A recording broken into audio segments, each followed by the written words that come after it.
The Wreck She Left Standing. By Aressa. Chapter 1.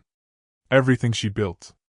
The deposition had been going for 4 hours and 40 minutes when opposing counsel finally stopped pretending he had a strategy. Miriam watched it happen the way she always watched things happen in depositions, from behind her eyes and nowhere else. Her face gave him nothing. Her posture gave him nothing. The legal pad in front of her was covered in her handwriting, small and precise, the kind of notes that would read as inscrutable to anyone who wasn't her, which was everyone. Across the conference table, the witness, a 54-year-old hedge fund manager named Gerald Paulson, who had described himself, in the opening minutes, as a straightforward man, was in the process of discovering that he was not. "Mr. Paulson," Miriam said, "let's go back to the wire transfer. We've discussed the wire transfer.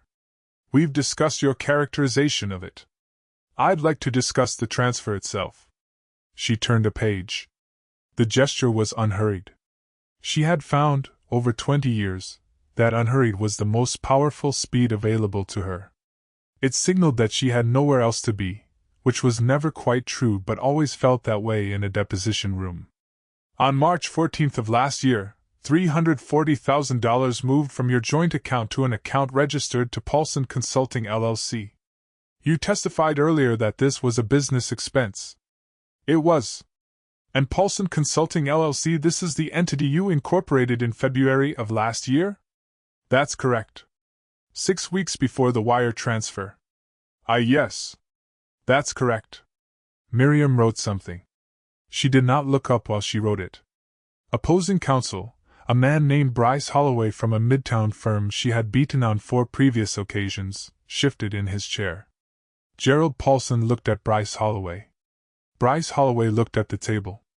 "And the services Paulson Consulting LLC provided," Miriam said, "in exchange for this $340,000 business expense. Can you describe those for me?" "Consulting. It's a consulting firm." "Of course. What did it consult on, in March of last year?" A pause. The pause told her everything she needed, which was confirmation of everything she already knew. She had come into this room 2 hours ago with the answer fully formed. The deposition was the process of making someone else arrive at it in the correct sequence. Her client, Diana Paulson, was sitting to her left in a charcoal blazer and the particular stillness of a woman who had been waiting 4 years for someone to ask the right questions. Miriam did not look at her. She looked at Gerald. "Operational matters," he said. "Strategy. Strategy," Miriam repeated. She said it without inflection, which was its own kind of inflection. She flipped to a tab near the back of her binder. "Exhibit 31. Mr. Paulson, I'm going to show you an email chain from March through May of last year, between you and a property manager in Scottsdale, Arizona. This is a property not listed in your financial disclosures to my client," Bryce Holloway said. "Objection." Miriam waited. "This is we haven't had time to review. It was produced in discovery on the 4th. You've had 6 weeks. She slid the exhibit across the table. "Mr. Paulson, would you like to take a moment to read the first page?" Gerald Paulson looked like a man standing at the edge of something he had been hoping was not a cliff. He took the exhibit. He read the first page. His face did a thing that was specific and particular, and that she had seen many times, which was the face of someone absorbing the fact that someone else had done all the work before the meeting. Bryce Holloway called for a 10-minute break.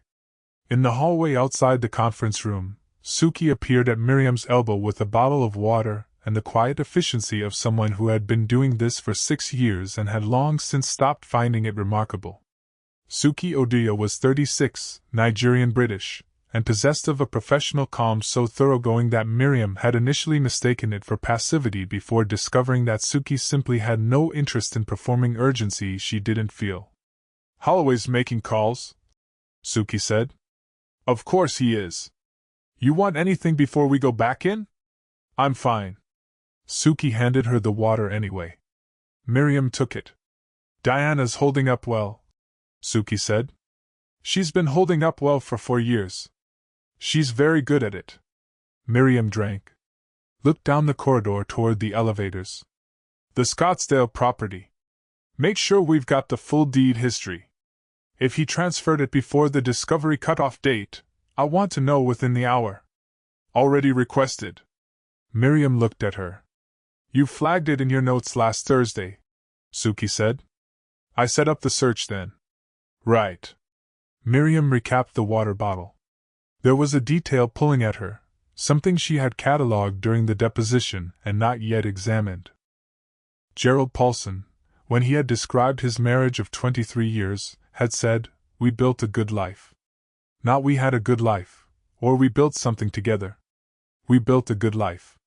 The distinction was the kind of thing most people would not notice, and that Miriam's brain would not leave alone. Built. The performance of construction without the admission of intention. As if a life could be assembled accidentally, and then surveyed with proprietary satisfaction. She thought about it for another half-second, and then put it down. The deposition was resuming in 4 minutes. Let's go, she said. The deposition concluded at 5:47 p.m. Gerald Paulson's attorney suggested a settlement conference.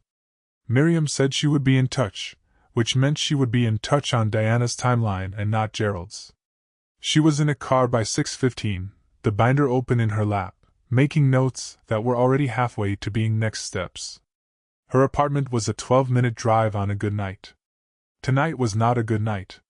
She sat in traffic on Fifth Avenue and answered 3 emails and looked up once at the city sliding past the window, the yellow lights of it, the particular density of a Tuesday evening in May when everyone was going somewhere, and felt, not for the first time, the specific flatness of a day that had gone well.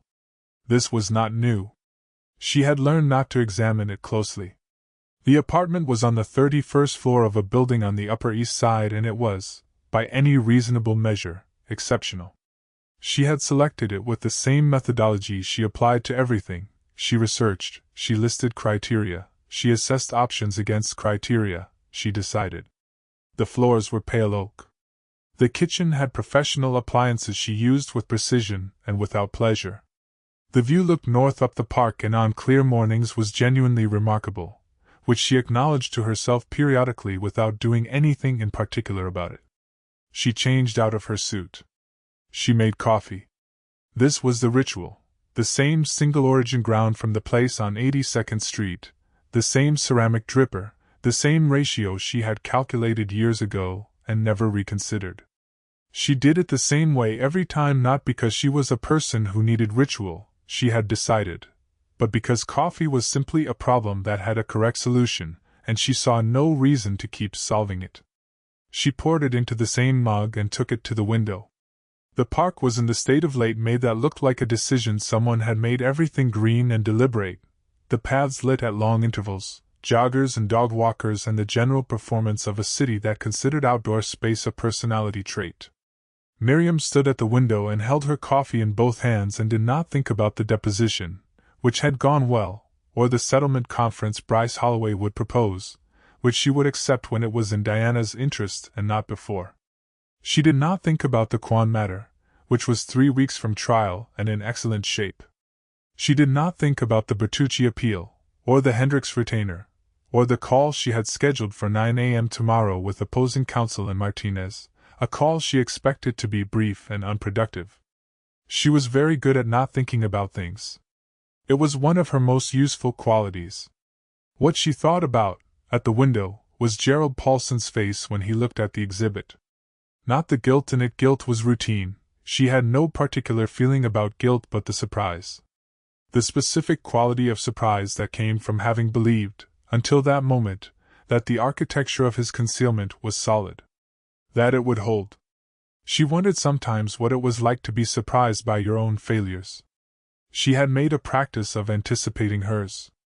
She worked until 11:30. The Quan matter, then the Bertucci notes, then a first read of the discovery documents and a new referral. A woman named Susan Alcott, married 16 years, whose husband had been systematically transferring marital assets to a family trust for the past 3. The documents were dense, and the trust structure was creative in the way that suggested a very expensive estate attorney and a very long head start. Miriam made a list. The list was 4 pages long by the time she set it down. She washed her coffee mug. She prepared the dripper for morning. She stood at the kitchen counter for a moment in the silence of the apartment and registered, without annotation, that it was very quiet. She went to bed. She did not lie awake. Lying awake was not something she did. She slept 6 hours with the precision of a person who had decided that sleep was also a problem with a correct solution and had solved it. In the morning she made the coffee. She stood at the window. The park was still there, still green, still making its claims on the character of anyone looking at it. She picked up her phone. She had 14 new emails. She answered 11 of them before the coffee was done. This was the life she had built. It was running at full capacity. She could not identify a single crack in the architecture. The crack was there.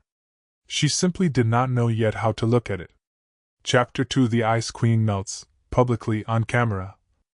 3 weeks later, in the middle of a sentence she had given in some form or another for 20 years, Miriam Cho stopped. It was not a dramatic stop. There was no clutching of the chest, no sudden pallor, no theatrical collapse that could be edited into something meaningful on a 3-second clip. It was simply that she was speaking, and then she was not speaking, and the silence that followed was so complete and so unexpected that the bailiff looked up from his phone. She had been cross-examining a witness. The case was a dissolution of a 17-year marriage, significant assets, 2 properties in Westchester and 1 in Telluride, a child custody arrangement that was going to require a separate mediation and a degree of patience from all parties that Miriam was prepared to supply professionally and not otherwise. The witness was the opposing party's financial expert, a man named Reitner who had testified in this court twice before and who had a specific habit of pausing before his answers in a way that was meant to read as thoughtful and that Miriam read as rehearsed. She had been mid-question, mid-sentence, in the process of asking him about a valuation methodology that she had spent 4 days identifying as flawed, and she had simply stopped. It was not pain.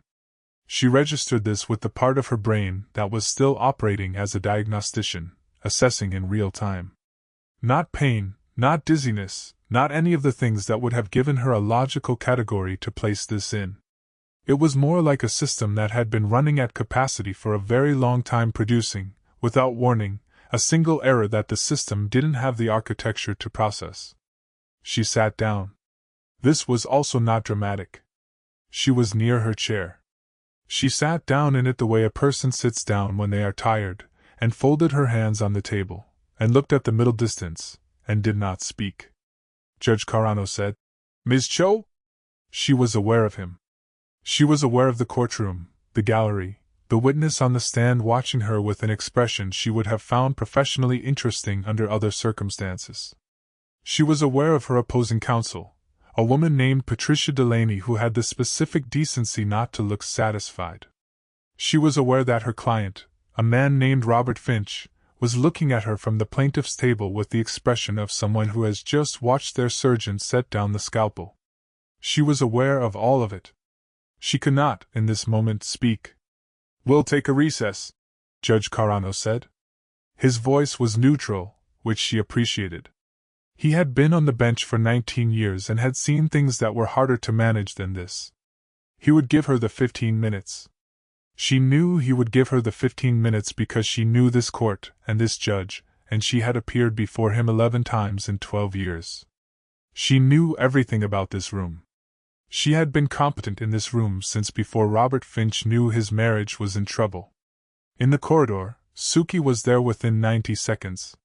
Miriam did not ask how. Suki had the phone number of the bailiff on 3 floors of this courthouse, which was information she had gathered through what appeared to be pure relational warmth, and which was actually a kind of professional intelligence Miriam had spent years pretending she didn't admire. "Sit," Suki said, not urgently, guiding her to a bench near the window. "I'm fine. You sat down in the middle of a cross. I needed a moment." "Miriam." "I said I'm fine." She said it flatly, the way she said things when she was least certain of them.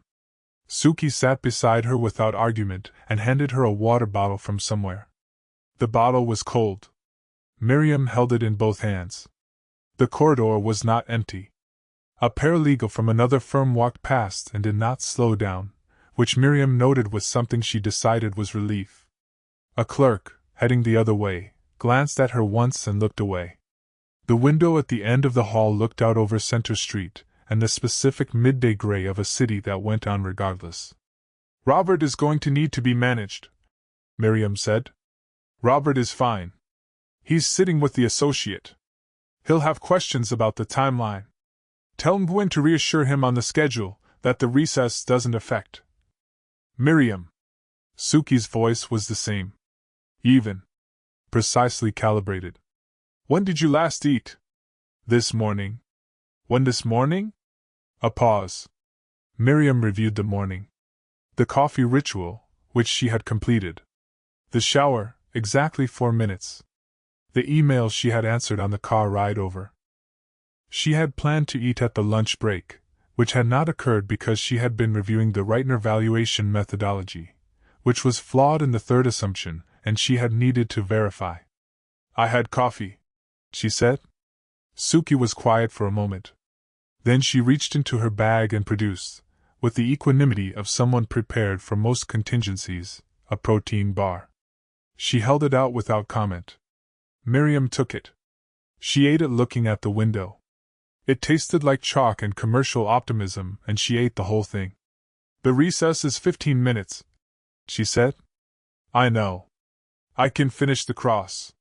The methodology question is the pivot, if I can get Reitner to." "Miriam." Suki said it the way she said her name when she had something to say that Miriam was not going to be able to argue with, not because Suki was inarguable but because she was, on these specific occasions, correct. "You've been running on empty for 6 weeks. Longer, maybe. This is your body telling you something your brain has decided it doesn't have time to hear. That's not a clinical observation. No. It's a human one." Suki looked at her, not unkindly. "You've been running the same case for 20 years, Miriam. Maybe it's time to let someone else argue it." Miriam looked at her. She didn't know what Suki meant. She understood each word individually, and could not locate the sentence's center of gravity. It felt like the kind of thing that was meant to mean something large, and that she did not currently have the bandwidth to find, which was itself an unusual experience, because she always had the bandwidth. "I'm going back in," she said. She went back in. She finished the cross-examination. The methodology question landed the way she intended it to land, and Reitner's credibility took the damage she had planned for it to take, and by the time they broke for the day she had done what she came to do. In the elevator down, she became aware of a sound that was not the elevator. It was coming from the back of the gallery. Someone had been filming. By the time she reached the lobby, the clip was already on Twitter. The metadata would later show it was 47 seconds long. In the clip, you could see the mid-sentence stop clearly, the sitting down, the 11 seconds of looking at the middle distance. The user who posted it had captioned it, "Something wrong with the Ice Queen?" with a grimace emoji. By the time Miriam's car arrived, it had been retweeted 200 times. She looked at her phone once. She put it face down on the seat. She looked out the window at the city she had been winning in for 20 years and noted, with the diagnostic part of her brain that was still running, that she felt nothing in particular about any of it, which was its own data point. By morning it had 400,000 views.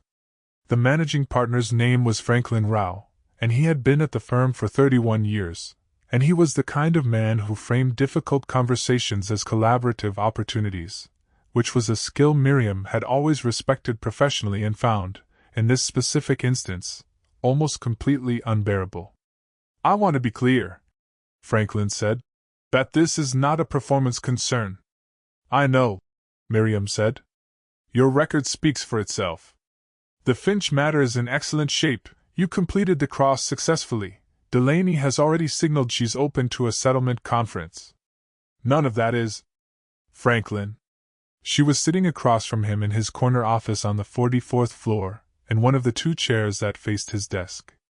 She had sat in this chair many times.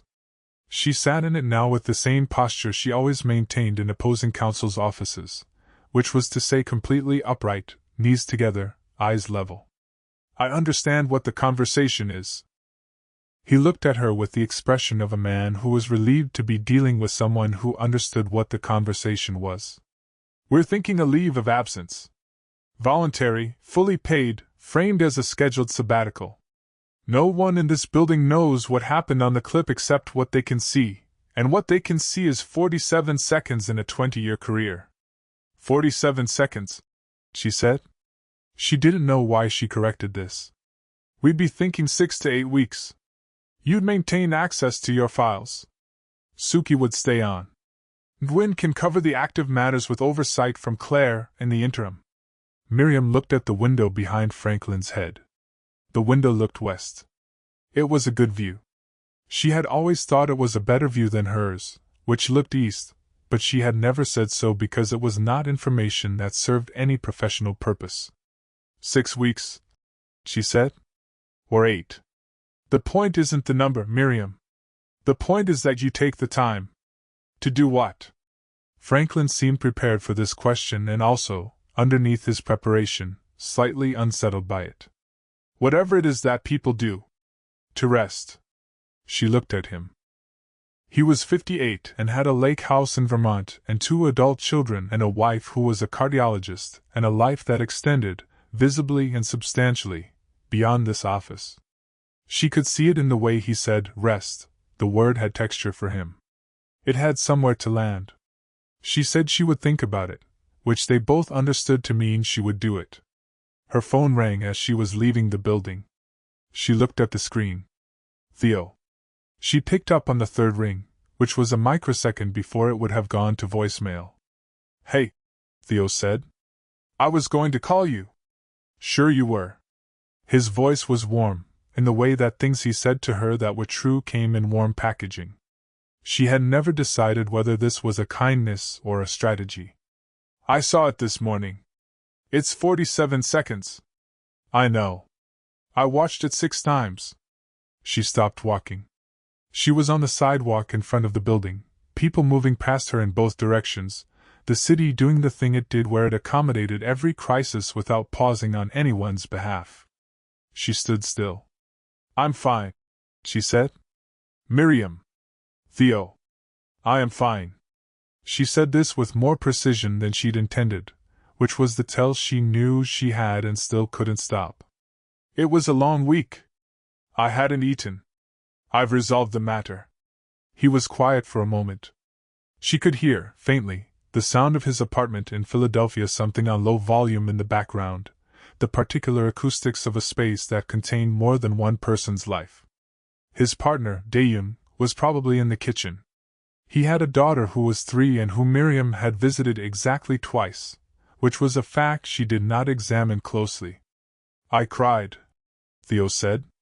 She did not know what to do with this. When I watched it, he said. I cried a little. You don't have to say anything about that. I just wanted you to know that someone who loves you saw that and cried.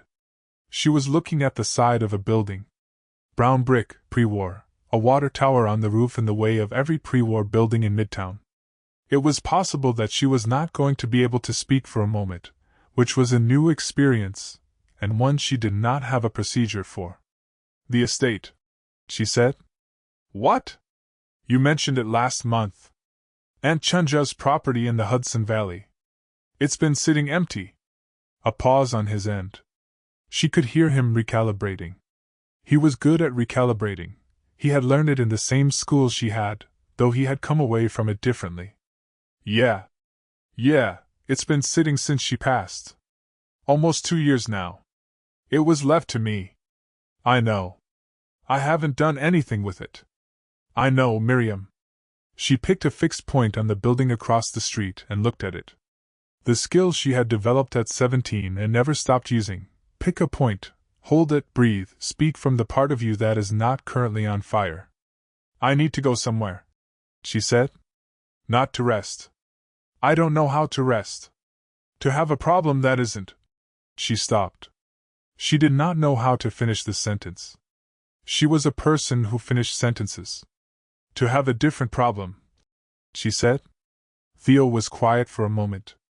Then, in the voice he used when he was going to let her lead even though he knew exactly what he thought. What does the estate need? I don't know yet. I haven't been up. It's been 2 years. I know it's been 2 years. So maybe go find out what it needs. She exhaled. The city moved around her. A taxi leaned on its horn 2 blocks north. A woman in a yellow coat walked past at speed, talking into her phone, looking entirely untroubled by the fact that everything around her was also moving. I'll call you when I get there, Miriam said. You don't have to call me, he said. I'm not grading you. She hung up. She stood on the sidewalk for 10 seconds exactly. Then she put her phone in her pocket and hailed a cab and went back to her apartment to begin making a list. She was very good at lists. They were the architecture of a life she knew how to run. She did not know yet that the list she was about to make was not the kind of problem she thought she was solving.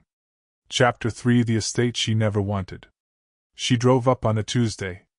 This was deliberate. Weekdays were for productive things, and whatever this was, she was going to make it productive.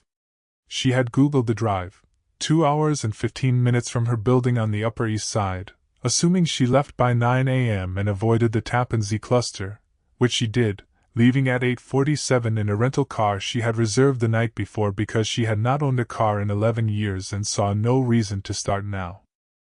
She brought coffee in a travel mug, the correct kind of coffee made the correct way, and a legal pad, and her laptop, and the folder of documentation Suki had assembled for her: title deed, property survey, the last inspection report from 2 years ago, when the estate had first come to her by default, the unpaid tax notices she had been handling through a property management service without ever having visited.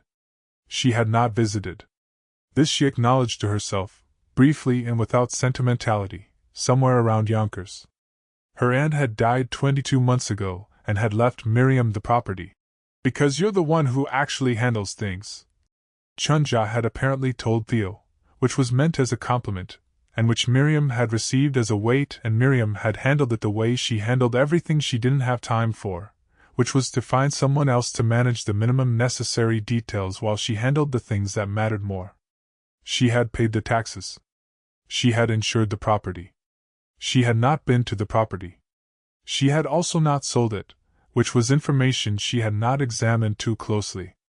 The valley opened up past Beacon the way it always apparently did for people who drove up here, though she had no personal reference point for this, and was drawing on descriptions she had read in the materials. The Hudson was visible to the left at intervals, wide and improbably silver in the July morning light. The road narrowed. Trees accumulated. She passed a farm stand, a winery sign, a garden center that appeared to be housed in what had once been a barn, which she noted as a local zoning curiosity, and then noted that she was notating local zoning curiosities, which was perhaps an indication that she needed the 6 weeks more than she had thought. The property was marked by a gate that was still standing and a driveway that was in worse shape than the inspection report had suggested. The inspection report had been written 2 years ago, and 2 years of nobody doing anything to anything had produced, in the interim, a progression. She drove slowly up the quarter-mile driveway and noted the standing water in the ruts, and the branch debris across the west side and the section where the gravel had migrated into the grass in a way that suggested it had given up. She parked in front of the house. She got out. She stood on the drive and looked at it. The house was federal style, which she had known from the documentation, built in 1847, which she had also known, on 11 acres, which she had definitely known, and it was in a state that the inspection report had described as requiring significant attention, in the way that inspection reports describe things requiring significant attention, which was to say with the professional neutrality of someone who had been paid not to editorialize. What the inspection report had not fully conveyed, and what she now understood would have been difficult to convey in language, was the particular combination of grandeur and deterioration that the house achieved simply by standing there. The bones were extraordinary. She could see that immediately, which surprised her because she had not expected to have an aesthetic response to a building she was here to assess practically. The proportions were right in the way that proportions in 19th-century construction often were, when people built for the long term because they were investing in permanence rather than resale value. The columns of the front porch were intact, though one had developed a lean that would need to be addressed. The roofline was still clean. The windows 12/12 sash, original from what she could tell, were intact except for two on the east wing that had been boarded from the outside, which she put first on the list she had already begun constructing in her head. The list, by the time she reached the front door, had 7 items. By the time she got inside it had 22. The interior had not been occupied in 2 years and it looked like it. The smell was the smell of closed spaces, dust, old wood, the particular compound note of a house that had been breathing its own air for too long. The floors in the entry hall were wide plank pine and they were good, still solid underfoot, though they were going to need stripping and refinishing at minimum. The plaster walls showed cracking in the corners of most rooms, water staining in at least 4 places she could count from the hall, and a section of ceiling in what appeared to be the dining room that had come down entirely, leaving exposed lath and a hole into the floor above. The kitchen was, as she had been warned by the inspection report, in which she now privately categorized as aggressively non-functional condition, the appliances dated from a period she estimated as mid-1970s. The cabinetry had suffered from water infiltration, and there was a section of subflooring near the sink that she did not step on because it looked like a test she was not prepared to take. She went room to room with her legal pad. She took photographs.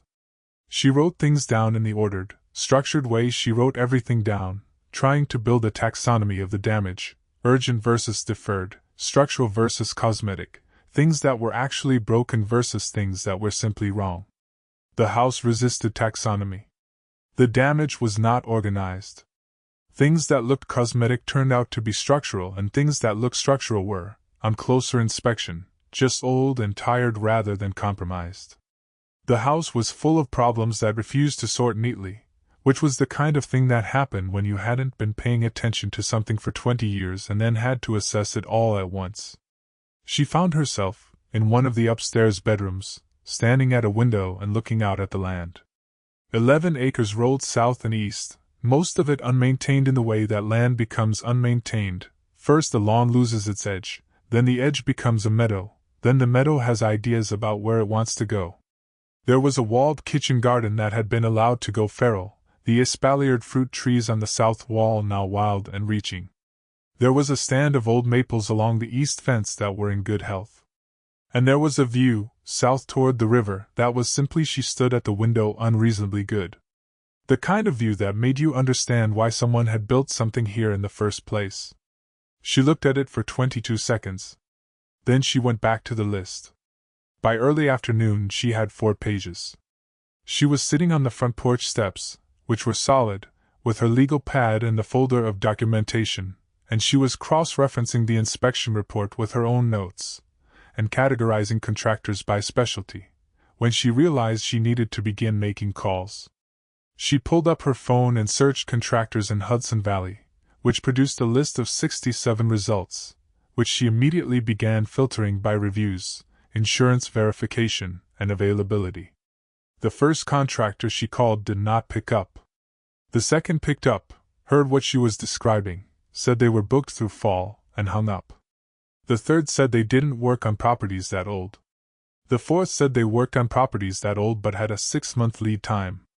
The fifth asked how many square feet, and when she told him, quoted her a preliminary number that she wrote down and did not respond to emotionally, because she was not a person who responded emotionally to numbers, and then said he was actually booked through spring. The sixth didn't call back. The seventh picked up, listened, and said, with the candor of someone who had decided his time was valuable enough to be honest with it, "Look, if it's the estate up on Quarry Hill Road, I've heard about it. Nobody local is going to touch that job. The scope's too big and the structure's too unknown. You need somebody who works on old houses specifically and who's not afraid of a surprise." "Who would that be?" Miriam said. A pause. "There's a contractor named Navarro. Roz Navarro. She works alone mostly, small crew. She takes on projects nobody else will. Her work is good." Another pause. "She's not easy to work with." "What does that mean?" It means she does things her way. Timeline, process, all of it. She doesn't manage expectations the way a bigger firm would. But the work is good. The work, he said, with the particular emphasis of someone paying a compliment they've decided to tell the truth about, is exceptional. Miriam wrote the name down. She sat on the porch steps in the late afternoon and looked at the list, 4 pages of everything wrong with this house. The shadows had moved while she was working. The light on the south lawn was doing the thing that light does in the Hudson Valley in July, which is to become slow and particular, and gold in a way that has no direct urban equivalent. A bird she couldn't identify called from the maple stand. She was aware that this was, by any standard measure, a beautiful place. She was also aware that it was a wreck. These two things coexisted in the way of a lot of things she had come across in 20 years of work, simultaneously true, mutually unresolvable, requiring decisions that accounted for both. She called the number she'd found online for Roz Navarro. It went to voicemail. The voicemail said, "You've reached Navarro Contracting. Leave a message with the property address and what you're working with. I'll call you back." The voice was low and unhurried, with the calm of someone who had decided voicemail was a filter rather than an inconvenience. Miriam left a detailed message.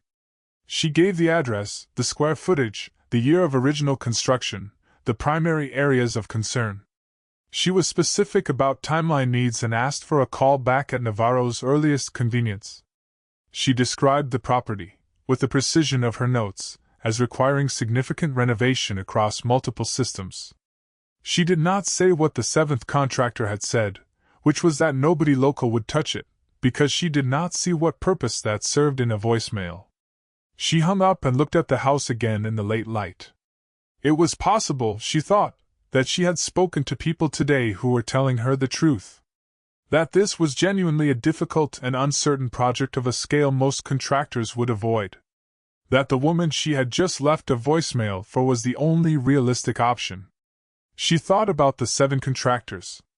She thought about the 4-page list. She thought about what the first contractor in the valley had said, which was that the bones were the thing, that a house with good bones could be brought back. She stayed the night. She hadn't planned to. She had assumed she would drive back, sleep in her apartment, return to civilization and the problems she already knew how to manage. But it was 7 o'clock by the time she had finished her notes, and the drive back felt like a decision she couldn't make just then. She found, in the linen closet, sheets that smelled of cedar and thyme. She opened a window in the east bedroom, the one with the good view. She ate the protein bar from her bag, which was the second one Suki had apparently packed without mentioning.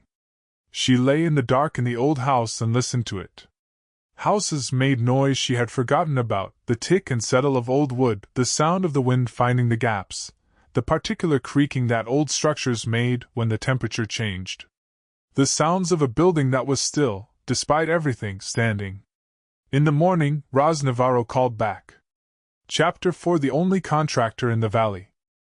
The truck arrived at 11 in the morning on a Wednesday, which was not when Miriam had suggested, but she had not technically been in a position to dictate the arrival time because Roz Navarro had called at 7:43 a.m. and said she could come that day or the following Thursday. And that day was clearly the correct answer even if it meant Miriam had to spend the intervening hours drinking bad coffee she'd found in the back of a cabinet and reading through the property survey again. She was on the porch when the truck came up the drive. She put her phone away. The truck was an older Ford, dark green, with Navarro Contracting on the door in plain white lettering that had begun to peel at one corner. It was not dirty so much as it was genuinely used in the way of a working vehicle that spent more time on job sites than in garages. It was towing a small trailer. Miriam noted the trailer's contents as the truck stopped: toolboxes, a circular saw in its case, what appeared to be a moisture meter, a roll of plastic sheeting. She categorized this as good. A contractor who arrived with equipment was a contractor who had assessed the scope before walking in. The door opened and Roz Navarro got out. She was tall. Miriam had not expected tall, which was a gap in her preparation that she acknowledged without dwelling on.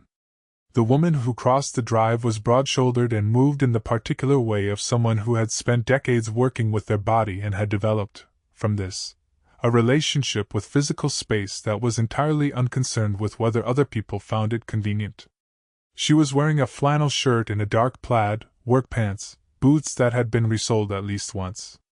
Dark hair cut close on the sides and longer on top, pushed back from her face. Brown skin, warm in the summer sun. Laugh lines, visible even from across the drive, and strong hands that she kept loose at her sides as she walked. She looked at the house first. She did not look at Miriam. She stopped about 10 feet from the porch and put her hands in her back pockets and looked at the house. The looking went on for a while. Miriam was not accustomed to being made to wait, but she was also standing on her own porch and the waiting was not, she noticed, directed at her. It was directed at the house.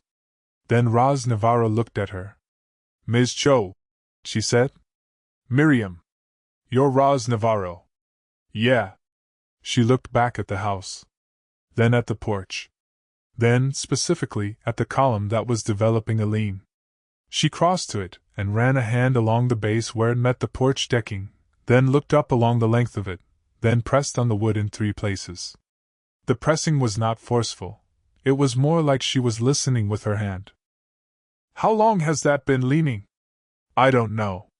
2 years at minimum. Probably longer." She stepped back. The footing shifted. "It's reparable." She turned. "You said on the voicemail multiple systems." "Yes." Miriam had the folder.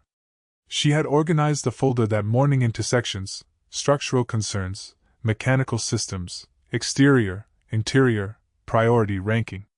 She offered it to Roz, who took it, glanced at the cover page, and tucked it under her arm. "The kitchen is functionally unusable. There's a section of ceiling in the dining room that has come down. 2 windows boarded on the east wing. The roof. I saw the roof from the drive." Roz was looking at the east wing, shading her eyes. "What's the age of the slate?" "The original slate is 1847. There's a section that appears to be a later repair, I'd estimate. Early 1900s, maybe. Different color. You can see the line from here." She pointed. Miriam looked. She could, once it was identified, see exactly the line, a slightly darker band of slate across the northeast corner where someone had patched it at some point in the preceding century. "That section is the problem area. The original slate is fine. You can tell that from the driveway."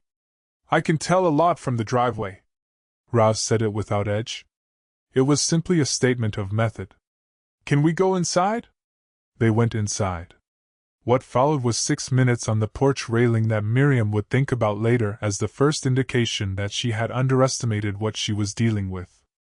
Roz stopped at the railing before they went through the front door and ran her hand along it, the way she'd run her hand along the column base, unhurried and attentive. She pressed in several places. She found the section near the east end that was soft without Miriam having mentioned it. Miriam hadn't noticed it, and crouched to look at the base. She produced a small tool from her pocket, a moisture reader, and pressed it to the wood. She looked at the reading. She stood up. "Railing needs to come off and be rebuilt," she said. "That section's got moisture damage to the framing underneath. It's not structural to the porch deck, but you want it fixed before it gets to be." She was moving toward the front door. "What's under the porch deck?" "I don't know. We'll want to look." She pulled the front door open and stepped inside. Miriam followed.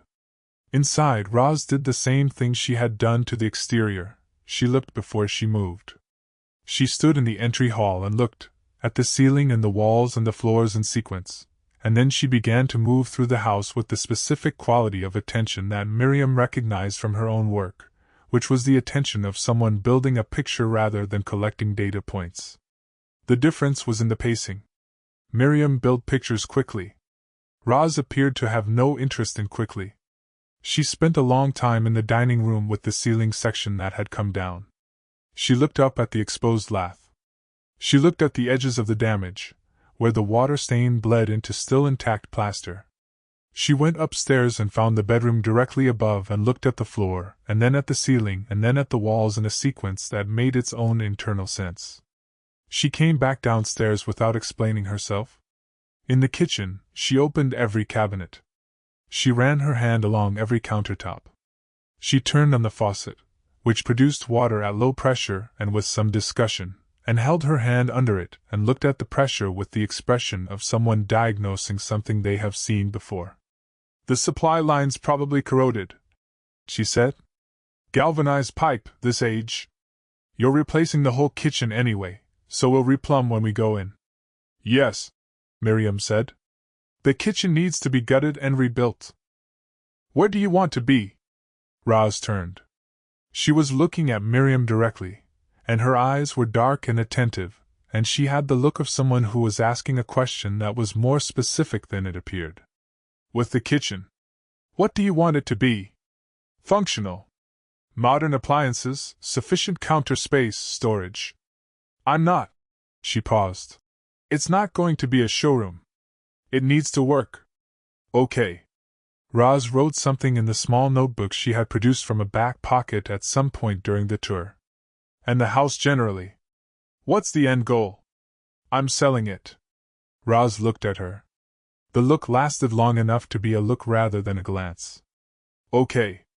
The renovation needs to restore the property to a condition appropriate for sale. I'm not interested in over-improving. I want to bring it up to a level that's accurate to its period and condition, not perform a renovation that doesn't match the market." "You've looked at comps?" "Of course.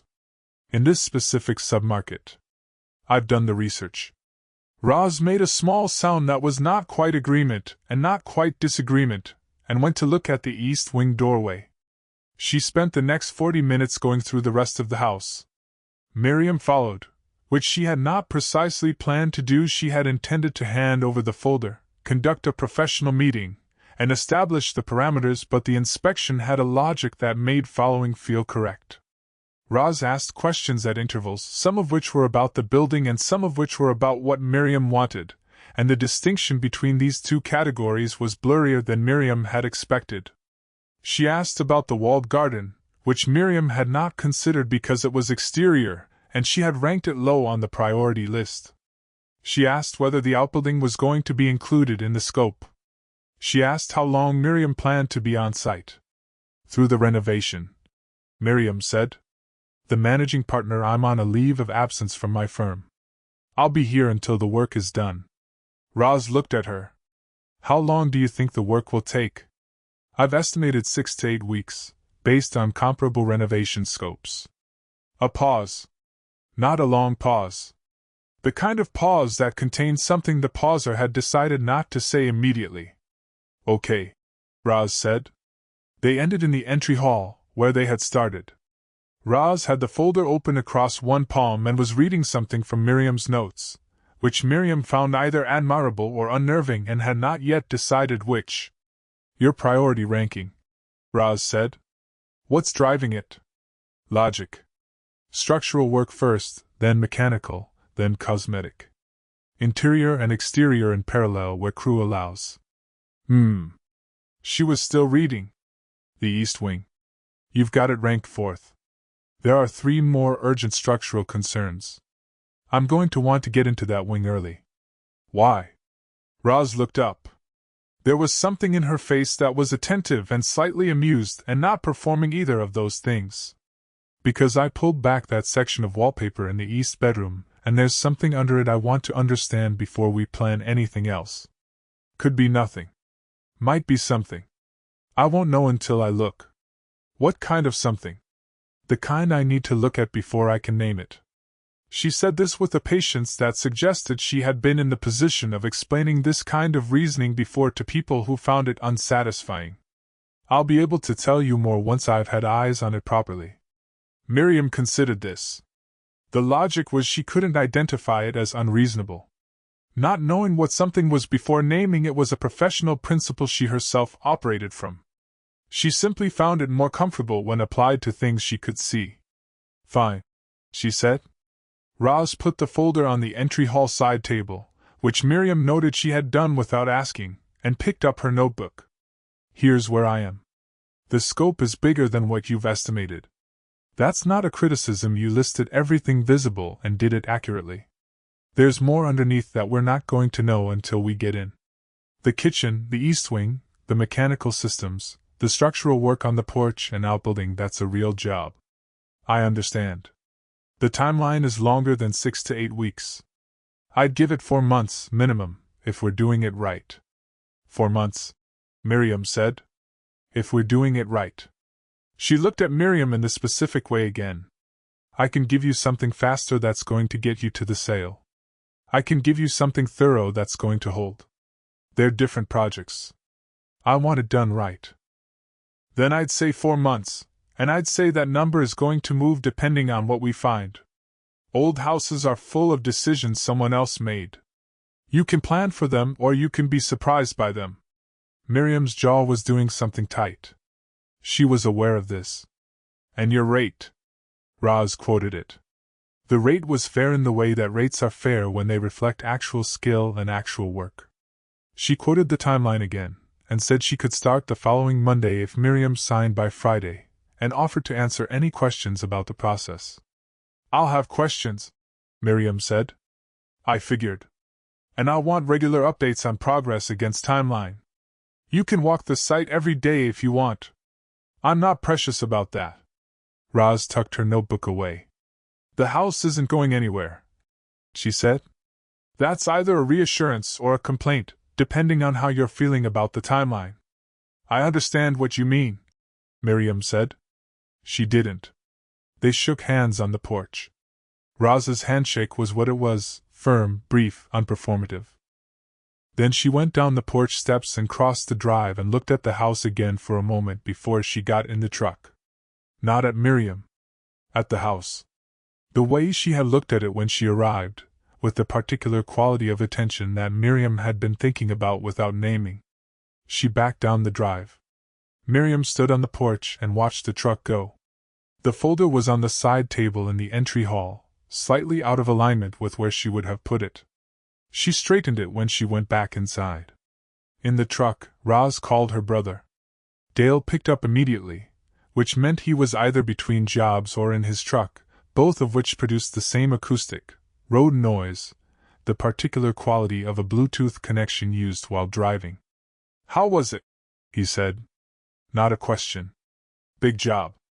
Big like this will pay for the truck repair, big, or big like I need to call my accountant, big. Big like I need to find out where the load-bearing elements are before anyone touches anything, big. She checked her mirror and made the turn onto Route 9. The house is good. It's been sitting too long, but the bones are good. And the client? A pause. Not a long pause. She's a lawyer, Roz said. Manhattan. Divorce attorney. She thought about the folder, which was the most organized document she had received from a client in 15 years of doing this. She thought about the way Miriam had looked at the house when she described it, not with the detachment of someone cataloging a sale, but with something underneath that. She's got a plan. She's had the plan since before I showed up. You going to take it? She thought about the east wing wallpaper. The thing under it she needed to look at before she could name it. She thought about the porch column and the early 1900s slate repair and the way the house was holding itself up against odds that had accumulated for about 40 years. She had taken jobs before because the work interested her. She had never yet met a wreck that was still standing without some reason for it, and she was curious, in the specific way she was always curious about these things, what this one's reason was.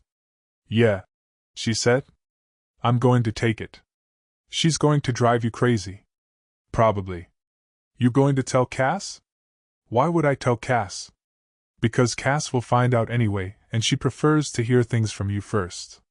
Tell her I've got a new job. Tell her it's a big federal house on Quarry Hill Road. She's going to ask about the client. Roz looked at the road. The valley was wide and green in the June light, the river visible at intervals to the east, the mountains holding the distance in the way they always did, which was with a permanence that made human schedules feel like weather. Tell her the client is going to be a problem, Roz said. She paused. The interesting kind. She didn't say anything else on that subject. Dale, to his credit, did not push, which was one of the things she valued about him. He knew the difference between the silence that wanted company and the silence that didn't. He asked about the truck, instead, and whether the trailer hitch was still doing the thing, and she spent the rest of the drive talking about that, which was a much simpler problem with a clear solution. The house on Quarry Hill Road got smaller in her mirrors and then disappeared around the bend. She was thinking about the East Wing. Chapter 5: Every Reason Not to. She had until Friday. Miriam drove back to Manhattan on Wednesday evening and arrived at her apartment at 8:22 p.m. and made coffee with the correct beans in the correct ratio and took it to the window and stood there thinking, which was not the same as looking at the city, and the city understood the distinction and did not take it personally. She had not confirmed the contract. This was unusual. She was not someone who deferred decisions. She had long since identified deferral as a habit that costs more than the discomfort it avoids. But she had gotten in the car without signing anything and driven the 2 hours back to the Upper East Side with the Navarro quote sitting in her folder, and the 4-page list sitting in her head and a timeline of 4 months sitting somewhere between her sternum and the top of her ribcage in the specific location where she stored things she had not yet integrated. 4 months. She put the mug down and called Suki. "You're back," Suki said. She sounded like someone who had assumed Miriam would be back tonight, and had structured her own evening accordingly. "I saw the property." "How bad is it?" "Extensive. The scope is significant." Miriam moved to the kitchen, not for any reason, just motion. "I found a contractor." "In the valley?" "She's the only one who'll take it. Everyone else I called." "She," Suki said. Miriam paused. "The contractor?" "Yes. Her name is Navarro, Roz Navarro. She works primarily on historic properties, small crew. She came recommended as someone who does exceptional work." She paused again. "Her professional reviews are mixed." "Mixed how?" 3 reviewers describe her as the best work they've ever seen on a comparable project. 4 describe delays, communication issues, a general difficulty of management. Miriam had read all 7 reviews twice and then found the newspaper profile a 2019 piece in a local Hudson Valley publication that described Navarro as the most skilled and least convenient contractor in the region, which was a sentence Miriam had annotated, mentally, with the word coherent. "There's a profile from 2019. The phrase used is the best contractor in the valley who most contractors would rather not work with." A beat. "And she's the only one who said yes," Suki said. "Every other contractor I contacted declined the project or cited a lead time of 6 months or more. So the question isn't whether to use Navarro. The question is whether you're going to admit that." Miriam looked at the coffee mug she had set on the counter. "Her timeline is 4 months. For the full renovation?" "Yes." "Is that reasonable for the scope?" "It's probably accurate, yes." This was the part she had been examining in the car, the part that required her to set down her own timeline estimate and assess Navarro's on its own merits. The kitchen alone, done correctly, would take 3 to 4 weeks. The East Wing structural work, assuming the issue under the wallpaper was what she suspected, could run another 2. The mechanical systems were a full replacement. The math, when she ran it without attachment to the outcome she wanted, landed in the range Navarro had quoted. "The timeline is likely accurate given the scope. It's 4 months I had not planned." "What were you planning?" 6 to 8 weeks. Suki did not say anything for a moment. This was the specific silence Miriam recognized as Suki choosing not to say the thing she was thinking, which was a form of respect Miriam both valued and found extremely transparent. "You can say it," Miriam said. "The leave of absence is open-ended," Suki said. "Franklin said as long as it takes." "Franklin said 6 to 8 weeks," suggested. "Franklin said open-ended, at the end. I was in the room." The voice of someone who had been in many rooms where Miriam had heard what she wanted to hear and had developed a professional responsibility to correct the record. "And Gwyn is doing fine with the active matters. Hernandez pushed the Martinez call to next Thursday. Everything is it's fine, Miriam. Take the 4 months. I'm not asking about the firm. I know. She looked at the window. The city was doing what the city always did at this hour, which was to keep moving without any of the self-consciousness about it that you would expect of something that size. She had lived here for 18 years and she had never entirely gotten used to the fact that it didn't need her. Her reviews?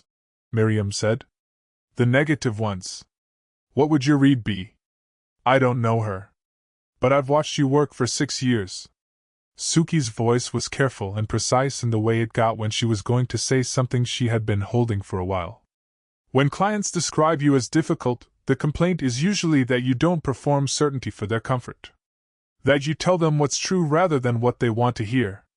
That you take longer on something than they expected because you're doing it correctly. Miriam was very still. This was her tell and she knew it and could not stop it. I'm not saying Navarro is you, Suki said. I'm saying the shape of the complaint sounds familiar. Miriam uncapped her pen and turned to the yellow legal pad on the counter. She was going to make a list. She always made better decisions when she made a list. Her rate is fair, she said, writing. The timeline is probably accurate. The work is described consistently as exceptional. The difficulties noted are process and communication rather than outcome. That's the pro column, Suki said. The cons, the timeline is 4 months when I had planned 6 to 8 weeks. Her process is… She paused. She thought about Roz standing in front of the house for 6 minutes before introducing herself. Running a hand along a porch railing like it was something that needed to be listened to. Looking at the wallpaper in the east wing and saying she needed to understand something before she could name it.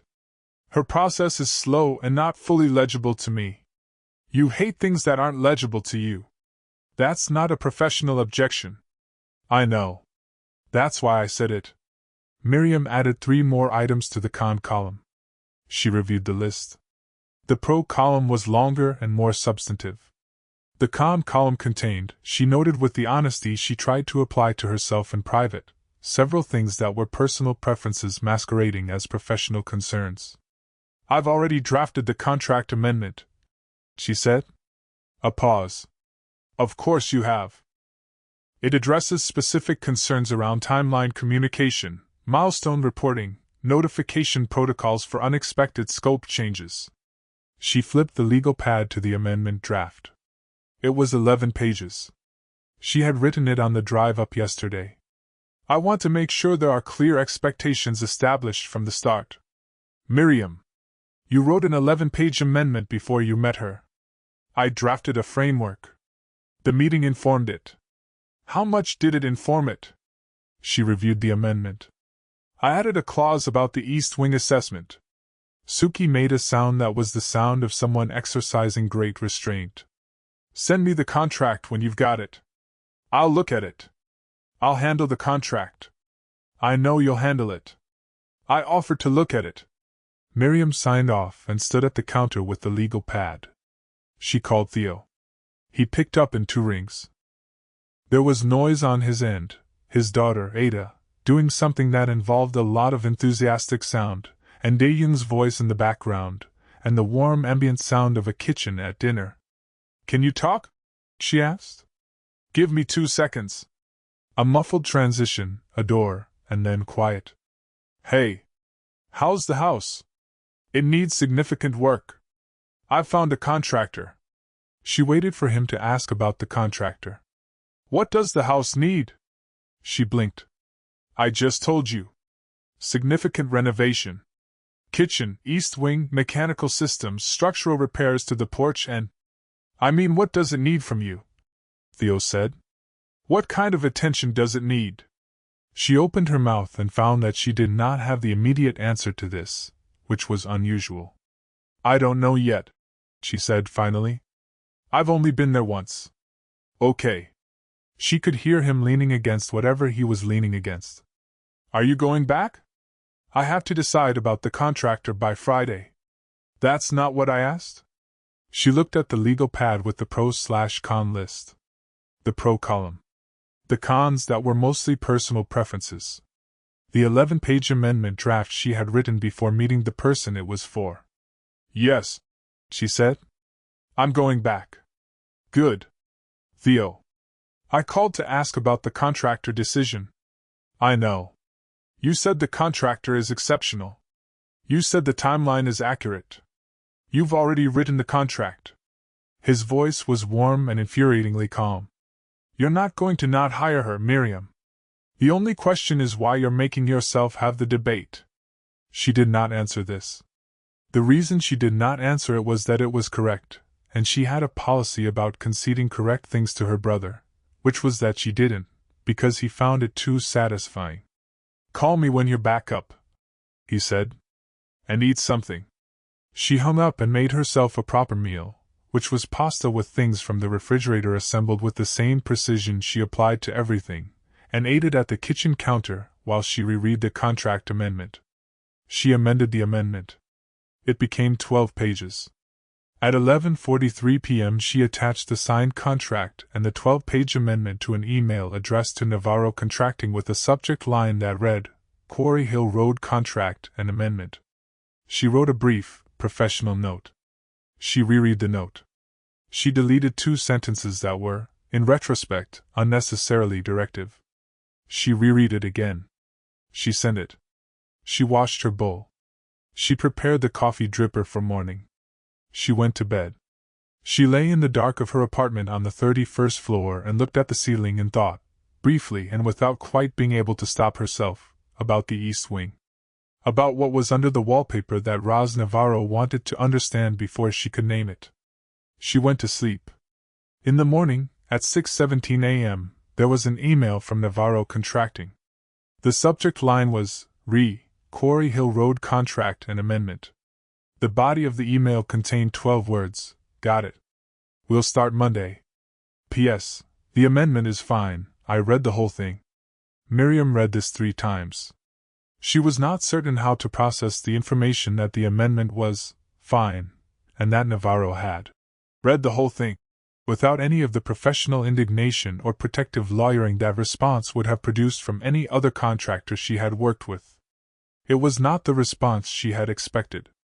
It was also, she found, for reasons she did not immediately examine, somewhat reassuring. She made the coffee. She went to the window. She had a project. She had a contractor.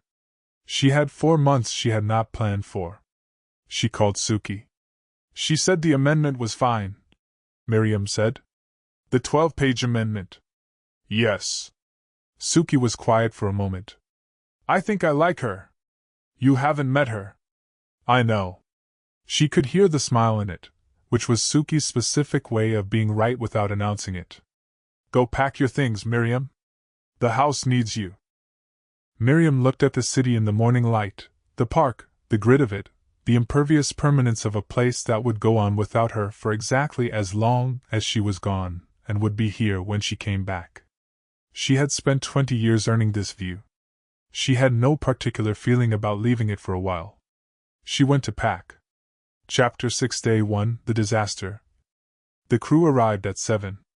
Roz was already there at 6:40, which was her standard, get eyes on the site before anyone else arrives, before the day has opinions about itself, before the decisions stack up and you're making them in sequence instead of in context. She had parked in the drive and walked the exterior again in the early light, checking a few things she had been thinking about since Wednesday. The porch column footing was worse than she noted in her book. The east wing drainage situation. She crouched at the northeast corner, looked at the grade was going to need addressing before the foundation work, or they'd be fighting water forever. She added both to the list she carried in her head, which was longer and more accurate than any list she kept on paper. The house in early July morning was extraordinary, which she had expected. She always expected it with houses like this, once she'd had a night to think about them. There was a quality of light in the Hudson Valley at this hour that did something specific to old federal brick and original slate, a quality that had to do with the angle of the sun and the particular way the valley held morning air, and she had been working in this region long enough that she noticed it without losing the ability to be arrested by it. The house was a wreck. It was also, in the July morning, magnificent. She was standing on the south lawn looking at the roofline when Marco's truck came up the drive. Marco Ferreira had worked with her for 15 years, which meant he knew everything about how she ran a job and had strong opinions about most of it, which he expressed through a specific economy of expression, a look, a sound, a silence timed to convey exactly what he thought without making it her problem. His cousin Pete, who had worked with them for 9, operated differently. Pete talked constantly, about everything, with the cheerful non-stop energy of someone who processed the world verbally and had simply decided this was other people's problem to manage. Between the two of them they covered, Roz had decided, most of the cognitive territory a job site required. They got out. They looked at the house. Marco made a sound. "I know," Roz said. "What's the plan?" "Full demo on the kitchen." Behind Miriam's back, Pete and Marco exchanged the look. Roz did not acknowledge the look. She introduced Marco and Pete, who had the professional warmth of people who had done this introduction many times, and then she went to look at what Miriam had printed. The site plan was accurate and detailed and had the renovation scope broken into phases with projected timelines for each phase, which Roz looked at it were optimistic in the way of timelines generated by people who had researched renovation timelines online rather than by people who had done the work. She handed it back without comment. "The kitchen demo is the priority for today," Roz said. "I have the kitchen as the first phase, yes. But I wanted to ask about the East Wing. You said you wanted to get into that early, and I've been thinking about the sequencing implications. If the East Wing assessment reveals additional structural concerns, that could affect the sequencing of the porch work, which is currently Phase 3. Miriam looked at the site plan. "Should we resequence?" "Let me see what the East Wing tells us first," Roz said. "Then we can resequence if we need to. The check-in at 10 will be. At 10 I'll probably be in the basement." Miriam looked at her. "The basement? I need to trace the supply lines before we open the kitchen floor. The meter's in the basement. I haven't assessed the basement for structural safety." Roz looked at her. "I want to be clear," Miriam said, with the precision of someone who had decided to commit to the statement, "that I am not being irrational. I have not had an opportunity to review the basement. I don't know what the structural situation is down there. I don't think it's unreasonable to want to understand that before." "It's fine," Roz said. "I've been in it." "When?" "This morning. Before you were up."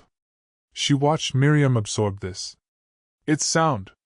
The sill is in good shape, original stone foundation, some efflorescence on the east wall that we'll want to watch, but it's not active. I'll show you the photos if you want." A pause. Miriam's face did something that was not quite relief and not quite affront, some compound of both. "That would be helpful," she said. "Yes." Roz sent the photos to the email address in the contract and went to start the kitchen demo. The kitchen demo was exactly as satisfying and alarming as kitchens this age always were, which was to say satisfying in the way of taking something apart that had needed to come apart for 50 years, and alarming because once you started taking things apart, the things underneath made their own arguments. By 9:15 they had the cabinets out, and Roz was looking at the wall behind where the sink had been, where the plaster had done the thing plaster does when it has had sustained water infiltration for a very long time, which was to say it had crumbled in a way that made its own kind of map. She pressed a hand to the lath. Dry now, whatever the water source had been. She traced the stain pattern upward. "Marco!" He came over. "Look at that stain. Tell me what you see." He looked at it for a moment. "Comes from above." "Yeah." She looked at the ceiling. At the position of the stain relative to the plumbing. "Not the supply line." "Comes from the second floor." "Bathrooms above the kitchen?" "On the original plan, yes. But someone moved it." She had the original house plans. She had found them in a cardboard tube in the basement, mildew-smelling and extraordinary, the kind of discovery that made old houses worth the trouble, and she had been keeping them in her truck. She went and got them, unrolled them on the card table Miriam had set up in the parlor, and found the second floor. The bathroom, per the original plan, was directly above the kitchen. At some point someone had moved it. She looked at the current second-floor layout. Looked at the stain map below. The water had come from somewhere that was no longer plumbed, which meant whoever had moved the bathroom had either capped the supply incorrectly, or there was a drain issue that had been leaking into the kitchen ceiling for years before anyone caught it, and addressed it by covering it up with the cabinetry. She made a note. At 10 o'clock, she was in the basement tracing supply lines when she heard footsteps above her. Then, at the top of the basement stairs, Miriam. Standing at the top of the basement stairs. Not coming down. Just standing there. I thought the 10 o'clock check-in. Miriam started. I'm working, Roz said. She was looking at a junction in the supply line where someone had used the wrong coupling, probably in the 1980s, probably in a hurry. I'm not going to be at the check-in. The check-in was The check-in was your idea. I didn't agree to the check-in. She said this without edge, which was important. It was simply true. She looked up at the top of the stairs. You can come down if you want. A pause. The photos you sent were of the foundation wall. I didn't see the ceiling joists. The ceiling joists are fine. I'd like to see them. Roz looked up at her again. Miriam Cho was standing at the top of the basement stairs with her travel mug and her legal pad, prepared to go on record about her position regarding basement ceiling joists, and she was doing it with a straight face. It was possible she genuinely could not tell that this was funny. It was also possible she could tell and had decided not to perform amusement at her own expense, which was a choice Roz found she could respect. The ceiling joists, Roz said, pointing upward with the flashlight, are right there. 12-inch span, original to the house, Douglas fir. There's a sister repair near the north wall that was done correctly and is holding fine. You can see it from where you're standing if you look left of the ductwork. A pause. Then the particular sound of someone who has looked and seen the thing. Okay, Miriam said. Okay, Roz said. She went back to the supply junction. Above her, she could hear Miriam go back through the kitchen, where Marco and Pete were still pulling lath. She could hear the brief exchange of professional pleasantries that nobody in that room was performing at 100%, Marco because he was not a performer, and Pete because he was too busy narrating his work to perform other things simultaneously. She could hear the moment Miriam decided she was not going to ask Pete why he was talking to the wall, which was a decision that involved a very specific quality of silence. At 11, she came up from the basement, and found Miriam at the card table in the parlor with her laptop open and 3 folders of documents in what was clearly a purposeful arrangement. The parlor was the only finished room in the house in the sense of being undamaged.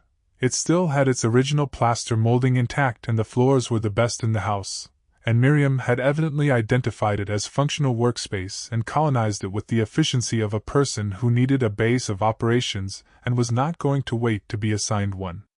She was on a call. She glanced up when Roz came through and then looked back at her screen. Roz went to wash her hands in the kitchen sink, which was still functional because they had not disconnected the supply yet, and then came back through. Miriam was off the call. The supply line issue from the bathroom, Roz said. Someone moved the second-floor bathroom at some point, probably the 60s, based on the pipe material, and there's been a slow drain issue at the old junction for a while. It's not catastrophic, it's not active, but it explains the water staining in the kitchen ceiling and we'll want to remediate it when we do the second-floor bathrooms. Miriam wrote something. How does that affect the kitchen timeline? It doesn't. It's a second-floor issue. I'm noting it so it doesn't surprise us later. Thank you. She said it without warmth and without coldness. Purely as an acknowledgement of received information. The 2 p.m. check-in. I'll be in the East Wing at 2 p.m. Miriam looked at her. Is the East Wing assessment not something I should be part of? Roz considered this. It was, she decided, a fair question. You can be part of it. It'll be faster if I go through my own process first, and then show you what I've found. But if you want to come along, the East Wing will tell you the same things it tells me. Just slower. A very brief silence. I'll come along. Roz went back to the kitchen. She did not examine why she was marginally pleased about this. She was interested in the house. The client happened to be there. These were separate things. At 2 p.m., she pulled the section of wallpaper she had flagged on her initial walkthrough. Marco had come to the door of the east bedroom to watch, which told her he had also been thinking about it. Miriam was standing in the room with her legal pad, having declined to sit on the drop cloth Roz had put out, and she was watching with the quality of attention she seemed to bring to everything, complete, slightly wary, slightly competitive, as if she were trying to understand something before it understood itself. The wallpaper came back in a long sheet. Underneath, original plaster, intact, and Roz leaned in with the flashlight what she had suspected. "There it is," she said. "What is it?" Miriam said. "Lathing pattern." She held the light at an angle. "See how the lath runs? This section is original. But over here," she moved the light, "the lath pattern changes. Someone opened this wall and repatched it. Not recently. 19th century probably, based on the nails." She pressed her palm flat against the plaster. "And the sound is different." Miriam looked at the wall. "What does that mean?" "It means someone did something in this wall that isn't in the original plans. Could be a chimney flue they rerouted. Could be a structural repair. Could be something else entirely." She stood back. "I want to get the borescope in there before we open anything. I'll have a better answer by end of week." Miriam wrote something on the legal pad. "It's not an emergency," Roz said. "I'm not telling you this to alarm you. I'm not alarmed." She was writing. "I'm documenting." "I know." Roz looked at the wall again. "That's actually helpful, by the way. The documentation." Miriam looked up. She seemed momentarily uncertain whether this was a professional compliment or a personal one, and had defaulted, apparently, to either. "The original plans are good," Roz said. "Having your notes alongside them will matter when we hit the decision points. 2 sets of eyes on a house this old is better than 1. Miriam looked back at her legal pad. "I'll keep a running record," she said. "Good." They stood in the east bedroom for a moment in the late afternoon light, looking at the same wall for different reasons, and Roz was aware of the specific quality of the silence, which was not the silence of 2 people who had run out of things to say but the silence of 2 people who were both looking at something and neither of them had looked away yet. She went to check on Marco. In the truck at the end of the day, she called Dale on the way out of the drive. "How'd it go?" he said. "Kitchen's half demolished. Found a drain issue in the second-floor bathroom junction. East wing has something in the wall I need to look at." She turned onto the road. Client showed up with a site plan. Was it good? It was accurate. She drove for a moment. She stood at the top of the basement stairs and told me she hadn't assessed the structural safety of the basement. A long pause on Dale's end. Then, did she go down? No. Did you make her? No. Another pause. And is this still the client who is going to be a problem? Yes, Roz said.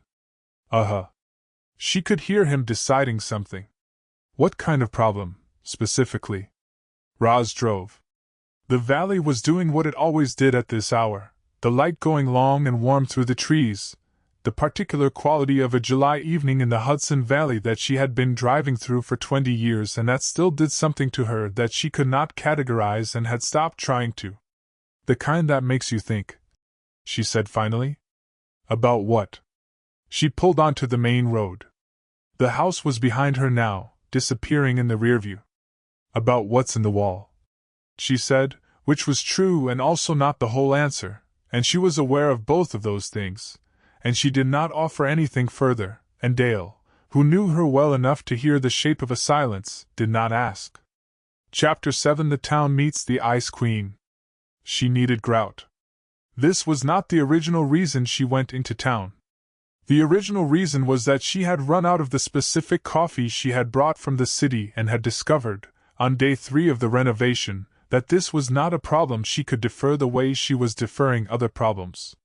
She had been managing on the coffee she found in the cabinet on the first day, which was a can of pre-ground something from a brand she did not recognize, and it was not the correct coffee, and she was not going to perform equanimity about it indefinitely. She had a list. Grout was the third item on the list. She drove into town on a Thursday morning while the crew was doing something loud in the East Wing that she had been told not to worry about. The hardware store was called Delray's, which the name on the door and the name above the storefront both confirmed, and it occupied a brick building on the main street that had probably been a hardware store since the building was built, which gave it a specific quality of institutional permanence that Miriam found mildly reassuring. The inside was dense and organized in the way of hardware stores that have been selling things to people who need specific things for many decades, not curated, not designed, simply arranged by a logic that rewarded familiarity. She had a list. She went down the list. She was in the tile section, comparing two options for the kitchen backsplash, when she became aware that she was being assessed. The woman behind the counter was somewhere in her late 40s, black, with the particular quality of attention of someone who had been reading people across a counter for a long time and had gotten very good at it. She was not staring. She was simply watching, with the efficiency of someone who needed to understand what kind of customer she was dealing with before deciding how to help. Miriam brought both tile samples to the counter. "The matte one," the woman said. Miriam looked at her. "I haven't asked yet. You're trying to decide between those two. The matte is better for that kitchen." "You don't know which kitchen." "Old Federal House up on Quarry Hill Road. The glossy is going to fight the plaster moldings. The matte will read as intentional." She said this without inflection, as pure information. "I'm Cass Delray. Miriam Cho." "I know." Cass Delray pulled up something on her screen with the ease of someone who had already prepared for this transaction. Roz called ahead. "She said you'd be in for grout, the backsplash sample, and probably 3 other things you'd find once you were here."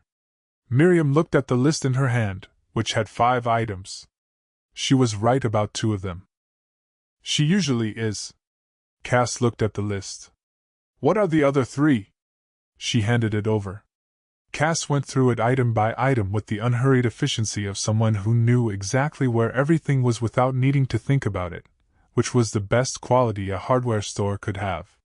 While she worked, she talked not the way some people talked while they worked, which was to fill silence because silence made them uncomfortable, but in the way of someone who had decided to give Miriam information and had chosen to deliver it alongside task completion. "Roz is the best I've seen," Cass said, returning from the back with a box of the correct grout. "On that kind of job especially. Old houses. That's consistent with what I was told." "By who?" "A contractor in Rhinebeck. He said her work was exceptional." Cass set the grout on the counter. "Did he say anything else?" "That she wasn't easy to work with." "Did he say what that meant?" "Vague on the details." Cass looked at her for a moment with the measuring look of someone who had decided to say something they'd thought about. "She doesn't perform the job," she said. "She does it. People expect contractors to give them a lot of reassurance and a lot of contact and a lot of visible activity. Roz gives them work that holds. Those aren't always the same thing." She pulled the second item on the list from a shelf behind her. "She's not going to tell you what you want to hear. I don't need to be told what I want to hear. Most people think that about themselves. I mean it practically. I need accurate information to make good decisions. Reassurance isn't useful to me. I'd rather have a contractor who tells me the truth even if it extends the timeline than one who manages my expectations and delivers a substandard result." Cass looked at her for another moment. The look had something in it that Miriam could not immediately identify, which was rare enough to be worth noting. "Then you'll do fine," she said. She ran the items through the register. "She's had clients who couldn't live with the ambiguity. The not knowing yet. She'll tell you she doesn't know what something is until she knows what it is, and some people can't sit with that. That's a reasonable epistemological position." Cass made a sound that Miriam identified, after a half-second, as a suppressed laugh. "Yeah," she said. "That's one way to describe it." She put the items in a bag. "She talked to you about the East Wing yet?" "She found something in the wall. She hasn't fully identified it." She handed the bag over. "She'll tell you when she knows." She's not dramatic about it. She'll just tell you. Miriam took the bag. She thought about the list of things she needed to know about this renovation, the list of things she was not yet certain of, the accumulation of unknowns that had been growing since she arrived and that she had been managing, with some effort, by staying in the parts of the process she could see clearly. How do you know Roz? She asked, which was not on her list of questions but arrived anyway. 20-some years. Cass leaned on the counter with the ease of someone in her own space. She did my back porch. Then the kitchen. Then I helped her through her second divorce and she helped me through mine, and at some point you stopped counting. She said this plainly, without sentimentality. She's good people. She's stubborn and she's late and she will drive you completely out of your mind about 3 times a week. But she's good people. Late to what, specifically? Everything. Cass smiled. It was a dry, precise smile. But the work is never late. That's the thing about Roz. The work is always exactly on time. Miriam considered this formulation on the drive back. She wasn't sure it was logically coherent. She was not sure it wasn't. She was approaching the estate's drive when she saw the woman. She was standing at the fence line, the low stone wall that ran along the road before the property gate, on the neighbor's side. She was perhaps 78, perhaps older, with white hair and the straight posture of someone who had made a deliberate choice about how they were going to age. She was holding a cloth-wrapped bundle that, from the car, looked like bread, and she was looking at the estate with the quality of attention that had, Miriam noted, a specific character, not the curiosity of a passerby but the familiar gaze of someone who had been looking at the same thing for a very long time. Miriam pulled up and got out. She was not certain whether to approach the fence or wait to be approached. She waited. The woman looked at her. Her eyes were light gray and entirely level. "You're the one who's taken it on," she said.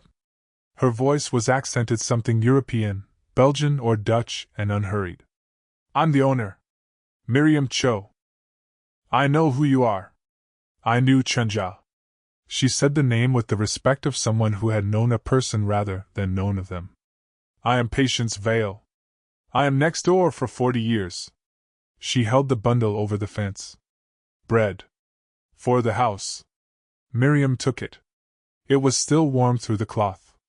She had not received bread from a neighbor since she could not actually locate a prior instance. "Thank you," she said.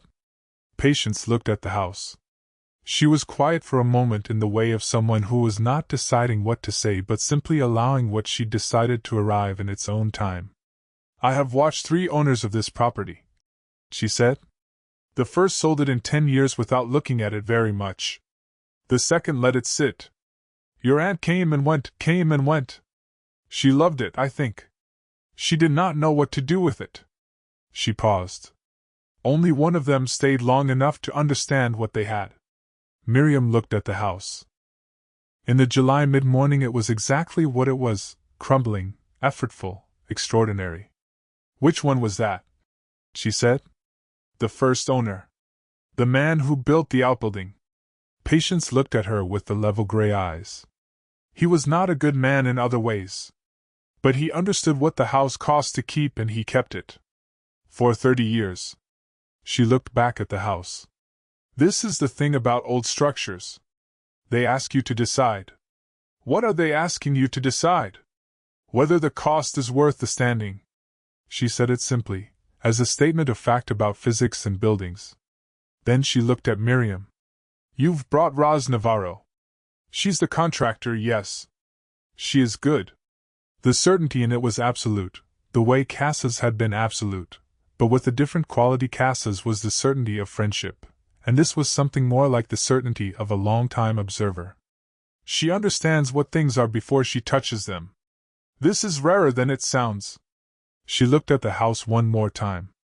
"Come for tea sometime," she said, and turned and walked back toward the house next door, which was smaller than the estate and in excellent condition, its garden neat and intentional in the way of someone who had been tending a thing for 40 years and had learned its preferences. Miriam stood at the fence with the warm bread and looked after her. "Come for tea sometime." Not an invitation so much as a prophecy. She drove up to the house and carried the bag from Del Rey's inside and set the bread on the parlor side table. The crew was still doing something in the east wing. She could hear Roz's voice, low and specific, going through something with Marco. She sat down at the card table and opened her laptop. She thought about Patience Vale's 3 owners. She thought about the one who had stayed. She thought about whether the cost was worth the standing, which was a question she had assumed was about the renovation budget, and which she was beginning to suspect was not only about that. She put it down. She had work to do. She opened the Quan file, which Nguyen had sent over with an annotation question, and began reading, and the house moved around her with its particular sounds, and somewhere in the east wing Roz Navarro was looking at something in a wall and not yet knowing what it was, and the bread on the side table slowly cooled. Chapter 8: What the House Costs. Miriam. The kitchen demo finished on Friday. This meant the kitchen was gone, which was accurate but did not fully capture what it felt like to stand in a room that had previously contained something and now contained its own structural skeleton. The original pine subfloor was exposed under the old vinyl. The lath and plaster walls were down to the framing. The window over where the sink had been was now fully visible, and it was a better window than Miriam had realized, wide, 12/12, the same as the windows in the parlor, blocked all these years by an upper cabinet that had made the decision for whoever was standing at the sink. She photographed it. She added it to her records. "You've been in here a while," Roz said from the doorway. "I'm documenting the framing condition before the next phase." Miriam took another photograph. "The window is better than expected." "I know. You knew about the window. The cabinet position read wrong on the original plan. You can see from the exterior that the window centered in the elevation. The cabinet was hiding it." She leaned in the doorframe in the way she leaned against things, not lazy, just entirely at ease with the surface. "It'll change the kitchen. For the better. That was the intention." She looked at the exposed framing. "Framing's clean except for the northwest stud bay. I want to add blocking there before we go back in." Miriam photographed the northwest stud bay and wrote a note. Roz watched her write without comment, which Miriam was aware of in the way she was becoming aware of most things Roz did, without being able to stop being aware of it. "The schedule," Miriam said. "For next week. Monday and Tuesday the plumber is in for the supply rough-in. Wednesday we start the cabinet layout. East wing continues in parallel. The building inspector is Thursday." "Yeah. I called him yesterday."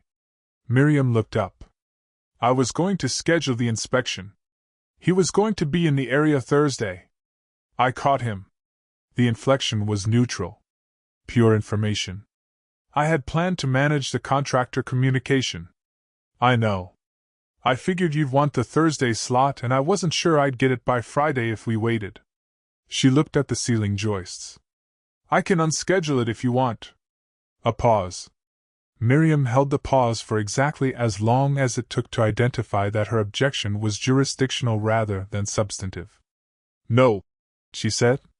"Thursday is fine." "Okay." This was a maddening word in Roz Navarro's mouth. It wasn't agreement, and it wasn't dismissal. It was simply the acknowledgement that a thing had been resolved, and then she moved on from it, which left Miriam without the follow-up argument she had been prepared to make. The first week, in Miriam's accounting, had produced the following: demo of the kitchen to framing, identification of the second-floor drain issue, completion of the east wing wallpaper removal, bore scope assessment of the east wing wall cavity, result: a repaired chimney flue from a removed fireplace, sealed incorrectly, which explained a secondary draft issue she had noticed but not located, and documentation of the porch framing condition, which was better than the column footing had suggested. Marco and Pete worked at the speed that skilled people work, which was not the speed you expected if you were expecting performative busyness, and she had needed to recalibrate this expectation several times. Roz had been in the basement twice before Miriam was up. She had worked past 5 on Tuesday and Miriam had found, at 7 p.m., a note on the card table, looked at the east wing ceiling. "There's something I want to think about more, tell you tomorrow." She had photographed the note. She had added it to the file. She had sat with it for longer than the content warranted. Roz. The thing about the hallway was the acoustic. She had noticed it on the first walk-through and had been coming back to it. The entry hall had a specific quality of reverberation that was different from the rooms around it, slightly longer, slightly richer, and she had been mapping it, on and off, by the method she used for acoustic properties, which was to walk and listen and let the space tell her what it was made of. She knew what it was made of, original plaster on lath over pine framing, same as the rest of the house. The acoustic difference was coming from somewhere else. She was standing in the hall on Thursday morning, hands in back pockets, when Miriam came through with her coffee mug. "You're not working," Miriam said. "I'm working. You're standing still. That's part of it." She didn't look away from the hall. She was listening to the specific quality of her own footfall on the pine floor. Testing the resonance. "This hall's acoustic is different from the parlor.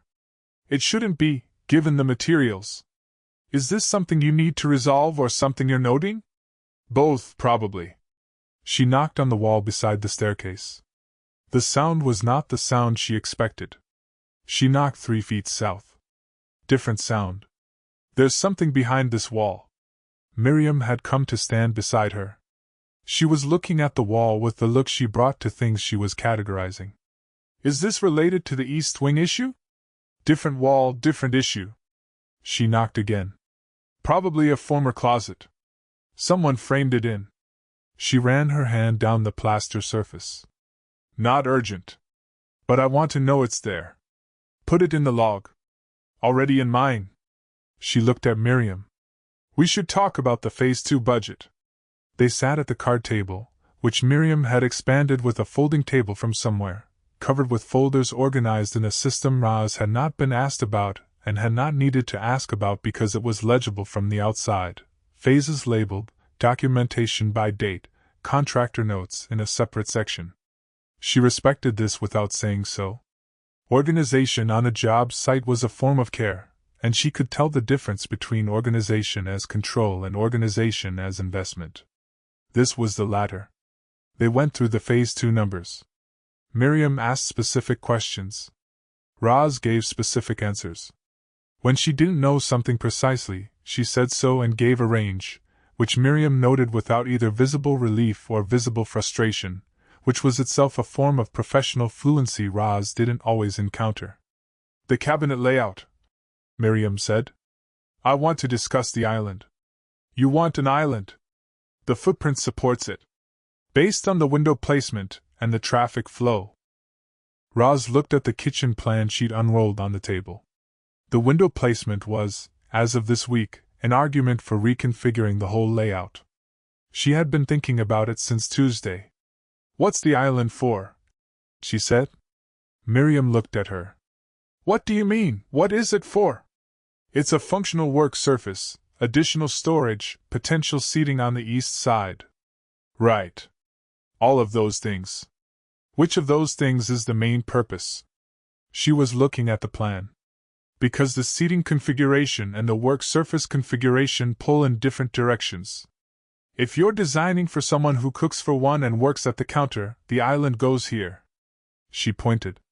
"If you're designing for someone who wants to be in the kitchen while other people are also in the kitchen, it goes there." She moved her finger 2 feet to the right. "Different problem." Miriam was quiet for a moment. "I'm selling the house," she said. "I know. So the island should be positioned for general market appeal." Roz looked at the plan. Looked at Miriam. Looked back at the plan. "Okay," she said. It was not precisely agreement. Miriam, she noticed this. At the end of the day, Pete dropped a hammer on the subfloor in the east wing, and it hit with a sound that was not the sound a hammer on an exposed subfloor should make. And Roz looked at Marco and Marco looked at Roz and they went to look at the subfloor together. "Miriam, why is it taking longer than you quoted?" She asked this on Friday, and what she had recognized was not actually an accusation but had come out with the intonation of an accusation because she was frustrated, and frustrated was a state she did not manage with full precision when it arrived unexpectedly. Roz was kneeling at the subfloor issue in the east wing, which had produced, upon examination, a section of compromised joists that had been covered over at some point rather than repaired. She was not looking up. "Because I'm doing it right," she said. Miriam held this for a moment. "What was I doing wrong?" Roz looked up. Her expression was not impatient, and not amused, and not anything with a single name. It was the expression of someone who was going to answer the question accurately. "Nothing yet," she said. "That's the point." She stood up, brushing her knees. "The joist issue wasn't in the scope because it wasn't visible. Now it's visible and we're fixing it.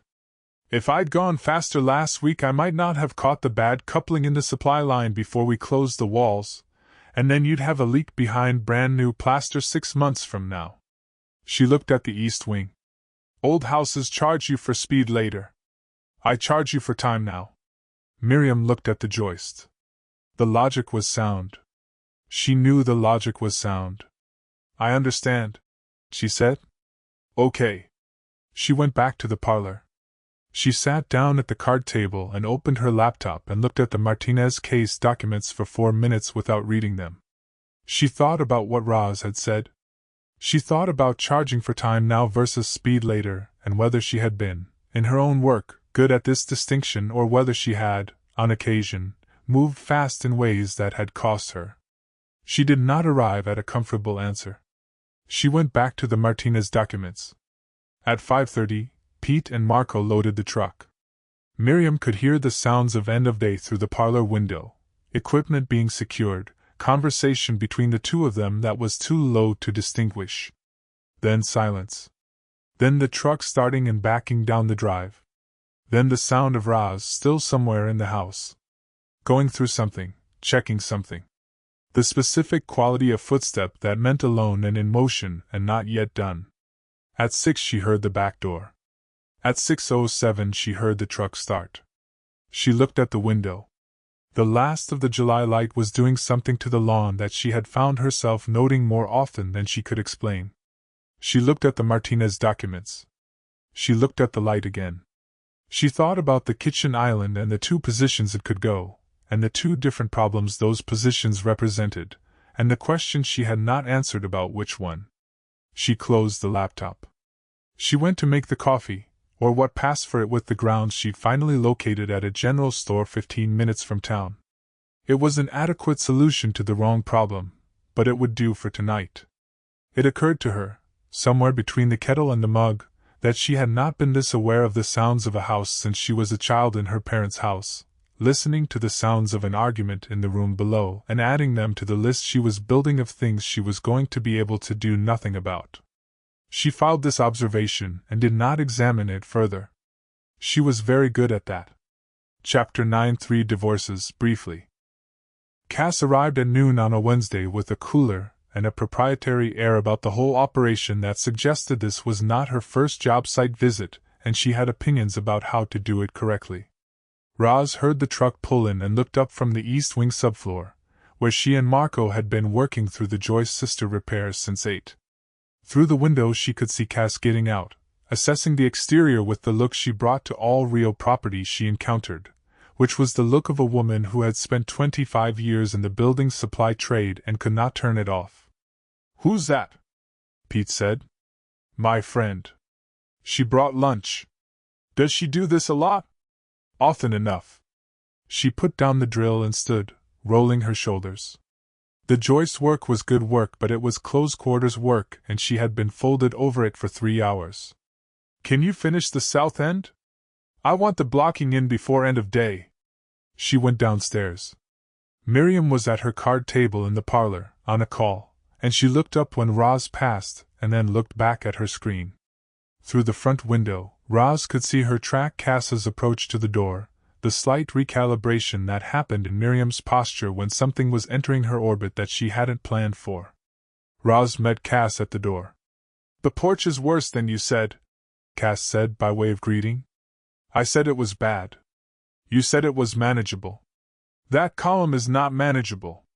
The footing is manageable. The column itself is fine." Cass looked at her with the expression she had been deploying for 23 years, which was the expression of someone who had heard this category of distinction before and had learned when it was genuine, and when it was Roz telling herself a story. In this case it was genuine, and Cass apparently accepted this because she came inside. "Nice bones," she said, looking at the entry hall. "I know. Plaster molding is good. Original. The floors in here, is that original pine?" "Throughout, mostly. East wing has some replacement boards from the 50s, but they're a reasonable match." Roz led her toward the back of the house where the kitchen used to be.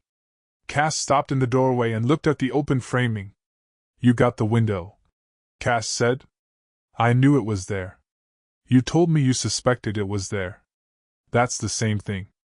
Cass looked at the window in question. It was, in the afternoon light, genuinely good. The revealed proportions of the kitchen were transforming now that the blocking cabinet was gone, and the light came in at an angle that landed on the opposite wall in a way that changed what the room was. Roz had been looking at it for 3 days with the specific satisfaction of having found a thing she expected and having it turn out to be better than the expectation. "Where's the client?" Cass said. "Parlor. On a call." Cass made a non-committal sound and set the cooler on the subfloor where the kitchen island was going to eventually go. She started unpacking it with the efficiency of someone who had decided lunch was happening and had planned it well. Sandwiches from the place on Main that did the good bread, something in a container that smelled like the black bean soup she made when she thought Roz wasn't eating properly, a sleeve of the oat cookies that Roz had not known she wanted until they were in front of her. "You eating?" Cass said. "I'm eating." "At the job site or at home?" "Both." She handed over the soup. They sat on the subfloor in the frameless kitchen in the July afternoon and ate, which was not the first time they had eaten in a partially demolished room together and would not be the last, and the sounds of the house moved around them, Pete and Marco in the east wing above, the creak of old joists under foot traffic, the summer sound of the windows open. "How's it going?" Cass said. It was the question they used. Not "how are you?" and not "how is the job?" "How's it going?" which covered everything and was precise enough to be answered honestly. "It's a big job," Roz said. "It's the right job." She broke off a piece of the cookie. "The house is good. There's more in it than I expected. More to find." She looked at the framed window. "I don't mind that." Cass looked at her. The look had a quality that Roz recognized, Cass deciding what kind of check-in this was. Whether she was hearing, "Fine. That was fine," or "Fine. That wasn't." She had been reading the difference for a long time and was seldom wrong about it. "And the client?" she said. "What about the client? You've mentioned her 3 times this week." Roz said nothing. "Which," Cass said, stirring her soup, "is more than you've mentioned a client in about 2 years. I'm noting that without drawing conclusions." "Draw no conclusions." "I'm actively drawing none." She took a bite. "What's she like?" Roz thought about how to answer this. She thought about the 12-page amendment. About Miriam standing at the top of the basement stairs in perfect seriousness. About the site plan, and the organized folders, and the way she documented everything on the legal pad with the writing that was small and precise, and that Roz had not been able to stop herself from reading upside down once when she was close enough to. About the moment on Friday when Miriam had asked why the work was taking longer than quoted and Roz had given her the actual answer and Miriam had absorbed it without argument, without performed acceptance, with what was actually just understanding. The real kind. "She's controlled," Roz said. "She's very controlled." She paused. "But it's not she's not cold. Underneath it there's something that's paying very close attention." She ate a piece of her sandwich. "She doesn't miss things." Cass was quiet for a moment. "She sounds like a lot of work. Most things worth anything are." Another quiet moment. Cass had the patience of someone who had learned to let things land where they were going to land rather than catching them early and carrying them somewhere more convenient. It was one of the things Roz valued most about her. "You're not doing the thing, are you?" Cass said. "What thing?" "The thing where you decide in advance how it's going to go, and then it goes that way because you've already made the decision." Roz looked at her. I work for her. That's what it is. I know that's what it is. Cass looked back at her soup. I'm just noting that you came back from the first walkthrough and you talked about this house for 45 minutes, and I had to ask twice before you described the actual structure. The house was quiet for a moment above them. Pete had stopped the drill. The July afternoon came in through the window space with its particular weight of light and heat. I've been married 3 times, Roz said. It was not the thing Cass had been waiting for her to say, and also it was exactly that, which was a quality their conversations had, where the sentence you said and the sentence you meant overlapped but weren't identical. I know, Cass said. I know what the beginning of something looks like. She was looking at the window. I know what it looks like from the inside. The way it makes you pay attention. The way everything else gets a little quieter. She stopped. I'm not going to do that. Why? Because I'm not going to do that. Roz. She's a client. She's here for 4 months and then she sells the house and goes back to Manhattan. I know what I am to a person like that. I'm the charming local woman who was interesting for a season. She said it flatly, without self-pity. It was a category, not a wound. I've been that. I'm not being that again. Cass looked at her for a long moment. Then she looked at the framed window in the frameless kitchen. Then she picked up the bag of cookies and held it out. She called you exceptional, she said. Roz took a cookie. She called the work exceptional. To me. She came in for grout and she mentioned you 3 times and called the work exceptional and asked me how long I'd known you. Cass ate a cookie. I'm just noting. Draw no conclusions. I'm drawing absolutely none. She closed the cooler. But I notice you haven't corrected the thing where I said her. In the parlor, on the other side of the wall, the quality of sound changed. The particular absence of a call, keyboard silence, chair movement. They both registered it at the same moment, because they had been sitting next to a wall with someone on the other side and you could hear it, the way you can always hear it when the quality of a house's attention changes. Roz shifted the conversation. The thing about old marriages, she said, louder than necessary, is that you get better at reading the structure. 3rd time, you know what you're working with before you open the wall.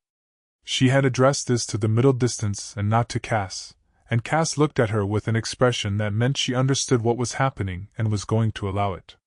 You just have to know when you can fix it, and when the damage is past what you can repair. And the 3rd one? Cass said. Past it. She said it simply. She wasn't wrong.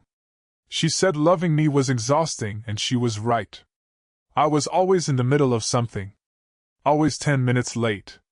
Always more interested in what I was working on than in performing the life around it. She looked at the wall. I've thought about it a long time. I think she loved who she thought I was. And I think I let her, because I wanted to be who she thought I was, and then I couldn't maintain it. And when I stopped maintaining it, I was just me. And that wasn't sufficient. The house was quiet. That's not what happened, Cass said. No? You were you from the start. She decided that was fine and then decided it wasn't. She said it without heat. Just the information. Those are 2 different failures.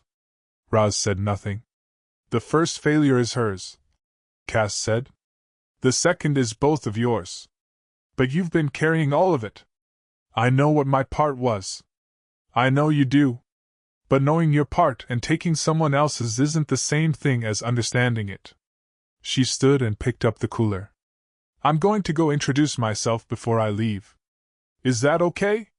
Don't say anything. I'm going to introduce myself and hand her the cookies, Roz. Don't say anything meaningful. Cass looked at her with 23 years of friendship in it. When do I ever? She went through to the parlor. Roz sat on the subfloor in the open kitchen and looked at the window and listened.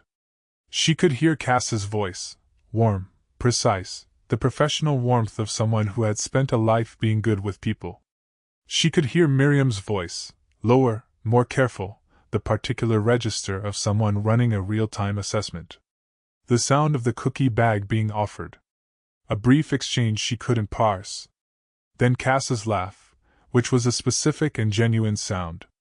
Then Miriam's voice again, something short, something that from where Roz was sitting sounded almost like a question.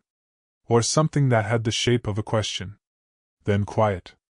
Then Cass coming back through, passing the kitchen door on her way to the front exit, giving Roz a look as she passed that contained several things and shared none of them. The front door. Silence. Roz picked up the drill and went back upstairs. At the end of the day, Miriam appeared in the east wing doorway while Roz was doing a final check of the joist work. "I wanted to ask you something," Miriam said, "and I want to be clear that it's not about the renovation." Roz looked at her. "Okay. Cass mentioned she said you'd been in the valley a long time." She stopped. Roz could see the thing happening that she had started to recognize in Miriam's face, the sentence arriving without quite having been planned, and the question of whether to let it land or redirect it. "What brought you here specifically? To this region?" It was framed as a practical question. It was not a practical question. "First job was a barn restoration in Rhinebeck," Roz said. "The owner referred me to someone else. That someone referred me to someone else. The valley keeps you if you let it." Miriam looked at the east wing. "Do you live here?" "In the valley. About 20 minutes south. Small place. I rent." She looked at the joist work. "You? Manhattan? I've been there 18 years. Does it keep you?" Miriam looked at her. The look lasted long enough. "I've never thought about it that way," she said. "Most people don't, about cities." Roz picked up her notebook. "They think about being kept by relationships or by work. Cities you just stay in, usually. Until something makes you think about why." Miriam looked at the window, the late afternoon light outside it. "Something made me think about it," she said. She left it at that. She went back to the parlor. Roz looked at the east wing for a moment after she went. She noted, factually, the information. Miriam Cho had asked a question that was not about the renovation. She had answered a question that was also not about the renovation. The conversation had lasted 90 seconds and contained more information than most conversations she had with clients across 4 months. She wrote nothing in her notebook. She put it in her back pocket and went to load the truck. She did not call Dale. She called Cass. "What did you say to her?" she said. "I said it was nice to meet her and gave her the cookies." A pause. "She asked how the 3 divorces were." Roz stopped walking. "She what?" she said. "I read about the 3 divorces. Did she come out the other side of them okay?" The evening was warm and the light was doing things to the trees at the estate's edge. "What did you say?" "I said she did. I said she'd come out of them understanding herself better than most people understand themselves after a good marriage." Another pause. "She said that seems like it would be lonely." Roz stood in the drive for a long moment. Above the trees, the sky was doing the particular thing it did at this hour, the blue going deep and the first stars suggesting themselves in the east. "Draw no conclusions," she said. "I've drawn several," Cass said. "I'm just keeping them to myself." She hung up. Roz got in the truck. She sat for a moment with her hands on the wheel. She thought about what she told herself in the kitchen. "I know what I am to a person like that." She thought about whether she actually knew this or whether she had decided it before she had the information, which was the thing she always did, the thing she had done 3 times with women who had eventually confirmed it, and that she had taken as evidence rather than outcome. She started the truck. She drove home in the dusk, and the valley held its light until the last possible moment, and she let herself have the drive without making it mean anything, and mostly this worked. Chapter 10: The 11-page amendment. It was a Tuesday, 3 weeks into the renovation, and the kitchen was framed and ready for cabinet layout, and the east wing joists were repaired and the subfloor was down, and the house was in the particular state that happened between demolition and construction, where everything that was going to be wrong had been identified and nothing that was going to be right had arrived yet. Miriam found this state uncomfortable in a way she was trying not to make anyone's problem. She was at the card table when Roz came in with coffee. This was not unusual by now. Roz arrived early and made coffee from the machine Pete had brought on day 2 with the cheerful confidence of someone who had decided collective quality of life was a job site priority, and she brought in 2 mugs before the crew arrived without explanation and without establishing it as a habit, which meant it was a habit but no one had named it, which suited Miriam fine. The coffee was not the coffee she would have made. It was adequate, and it was hot, and she had stopped noting the ways it differed from what she would have made because that seemed like a path to somewhere unproductive. This morning Roz set the mugs down and then, instead of going to find Marco, picked up something from the end of the card table. Miriam recognized it before she could prevent the recognition, the amendment. The 12-page contract amendment she had attached to the email 4 weeks ago and not thought about since Roz's 12-word reply. She watched Roz read. The reading was thorough. Roz stood at the card table she rarely sat, or rarely sat with paper. She was a woman who read things on her feet and went through the amendment the way she went through everything, without haste, with the full quality of her attention. She turned pages without looking up. She doubled back once, to the clause about notification protocols, and read it again. Miriam continued working on the Hernandez file, which Nguyen had escalated with a question about discovery that she had an answer to. She did not look at Roz while Roz read. She was very good at not looking at things. After 20 minutes, Roz set the amendment down. She said, Clause 7. Miriam looked up. Yes. The provision about scope change notification. You've got a 24-hour requirement for anything affecting the timeline by more than 3 days. But you've also got a Clause 4 provision that says significant structural discoveries get flagged immediately. She looked at Miriam. Those 2 clauses are in tension. If I find a structural issue on a Friday afternoon that's going to push the timeline 4 days, the Clause 7 clock starts running and I've got 24 hours. But Clause 4 says I flag it immediately. Miriam set down her pen. The intent of Clause 4 is that significant structural discoveries don't sit unreported over a weekend. I understand the intent. But as written, immediately and within 24 hours are different standards. If there's a dispute about whether I reported something correctly, you've got 2 clauses pointing in different directions.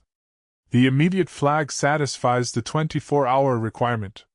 Flagging it the same day is within 24 hours. Right. So Clause 7 is redundant given Clause 4. Miriam looked at the amendment. She looked at Roz. What's your point? I'd collapse them. 1 clause. Significant structural discoveries reported within 4 hours of identification, with timeline impact estimate to follow within 24 hours if available. Roz tapped the amendment. Cleaner. Less to argue about if we ever needed to. Miriam stared at her. You don't have to, Roz said. The amendment is fine as is. I just noticed it. You've identified a legitimate drafting ambiguity in a contract amendment. I read a lot of contracts. Old houses, you end up in a lot of disputes about what was said and when. You get good at reading what's under the language. She picked up her coffee mug. Also, Clause 11 has a typo. Material with an E instead of an A. I assumed you meant material. Miriam looked at Clause 11. She had typed it at 11:43 p.m. from a moving train of thought. She had not spotted the typo. Yes, she said. Material. Noted. Roz took a drink of coffee. The rest of it is good, actually. The milestone reporting structure is clearer than most contracts I work under. The force majeure provision is thorough. She set the mug down. Who were you expecting to fight? I wasn't expecting to fight anyone. I was anticipating possible points of dispute and addressing them in advance. By writing 12 pages. By being clear about expectations. Roz looked at her with the look that had a name Miriam had not yet assigned it. The look that contained something she was deciding about. The amendment is good, she said again. I'm not criticizing it. A pause. I'm saying that whoever you've dealt with before who made 12 pages necessary, they sound exhausting. Miriam opened her mouth. She closed it. This was not a common sequence for her. The amendment is standard practice for complex contracts. Is 12 pages standard? For the scope of this project. Miriam. The use of her name, unqualified and unhurried, was enough to stop her. Roz was looking at her with the look she gave things she was reading rather than managing, and Miriam had the specific and unaccustomed experience of being read. I know, she said. The acknowledgement arrived in her mouth without having been planned. Roz looked slightly surprised by it, which was itself a novel experience, making Roz Navarro look surprised. The 12 pages were preemptive, Miriam said. I had incomplete information about the project and about you, and I drafted for every contingency I could identify. Because that's how you manage risk. Yes. And how's that working out? She looked at Roz. Roz was not smiling. She was the thing before a smile, the thing that existed in the architecture of someone's face when they found something true and were waiting to see if you found it too. What happened next was something that Miriam would, later, have difficulty accounting for. Roz picked up the amendment and held it open to the Clause 11 page and pointed to the typo with one finger, and something about the precision of it, the way she had read 12 pages of a contract amendment that most contractors would have filed in a drawer and never thought about, and had found the typo and the drafting ambiguity and the redundant clauses, and was now pointing to the typo with one finger, and waiting. Something about all of this was so specifically absurd and so specifically respectful at the same time that Miriam felt a laugh arrive before she could do anything about it. It was not the managed thing, the covered half laugh she produced when something was genuinely funny, and she was not expecting it. This was an actual laugh, real, full, about 2 seconds long before she caught it. She caught it. She put her hand to her mouth. She composed herself. When she looked up, Roz was watching her with an expression of careful stillness that was somehow worse than if she had laughed too. That was, Miriam said. Yeah, Roz said. The typo is mortifying. It's one letter. In a 12-page legal document. You wrote it at midnight. It's one letter. Roz set the amendment down. Send me the clean version when you've got it. I'll re-sign. She went to find Marco. Miriam sat at the card table and looked at the amendment, and then at the window, and then at her hands. The laugh had happened. It had come from somewhere she didn't usually have direct access to, and it had left something in its wake, a residue that she could only describe, with the precision she tried to apply to her own internal states, as something warming. She called Theo that afternoon. He picked up immediately. Hey! How's the house? It's proceeding. That sounds like something is happening. The east wing subfloor is repaired. The kitchen is framed for cabinet layout. We're on schedule, or within reasonable range of it. She was standing at the parlor window. The south lawn was doing the late July thing with the light. The contractor read the amendment. The 12-page one? Yes. All of it? All 12 pages. She identified a drafting ambiguity and a typo. She looked at the lawn. She suggested a revision to Clause 7. Theo was quiet for a moment. Was it a good suggestion? Yes. She's... She stopped. She was aware of the stop. Theo, to his credit, did not fill it. He was excellent at this, at leaving space for things she wasn't going to be able to say if she felt someone waiting for them. She's very good at her job, she said finally. There was a pause on his end. A particular quality of pause. What? She said. Nothing. Theo. I didn't say anything. Your silence is very loud. I'm just glad the house is going well. He said it with the warmth of someone who was telling the truth and also aware it was not the whole truth and had decided to let her catch up at her own speed. How are you sleeping? Fine. Better, actually. She turned from the window. The renovation inspection report came back clean. The building inspector was thorough. That's good. Theo. I called to talk about the contractor situation. I know. A pause. Is there a contractor situation? She thought about the amendment on the card table. The typo. The laugh.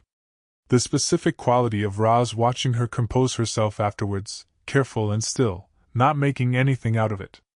"No," she said. "No, there isn't." He let that be what it was. "Call me next week," he said. She hung up. She went to the kitchen, or to where the kitchen was becoming itself again, the framing open and honest and forward-looking.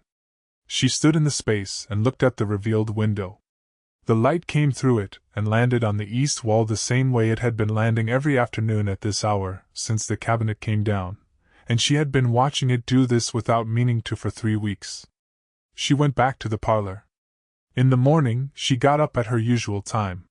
She went through the coffee ritual, the grounds in the filter, the kettle at the correct temperature, the specific order she never varied.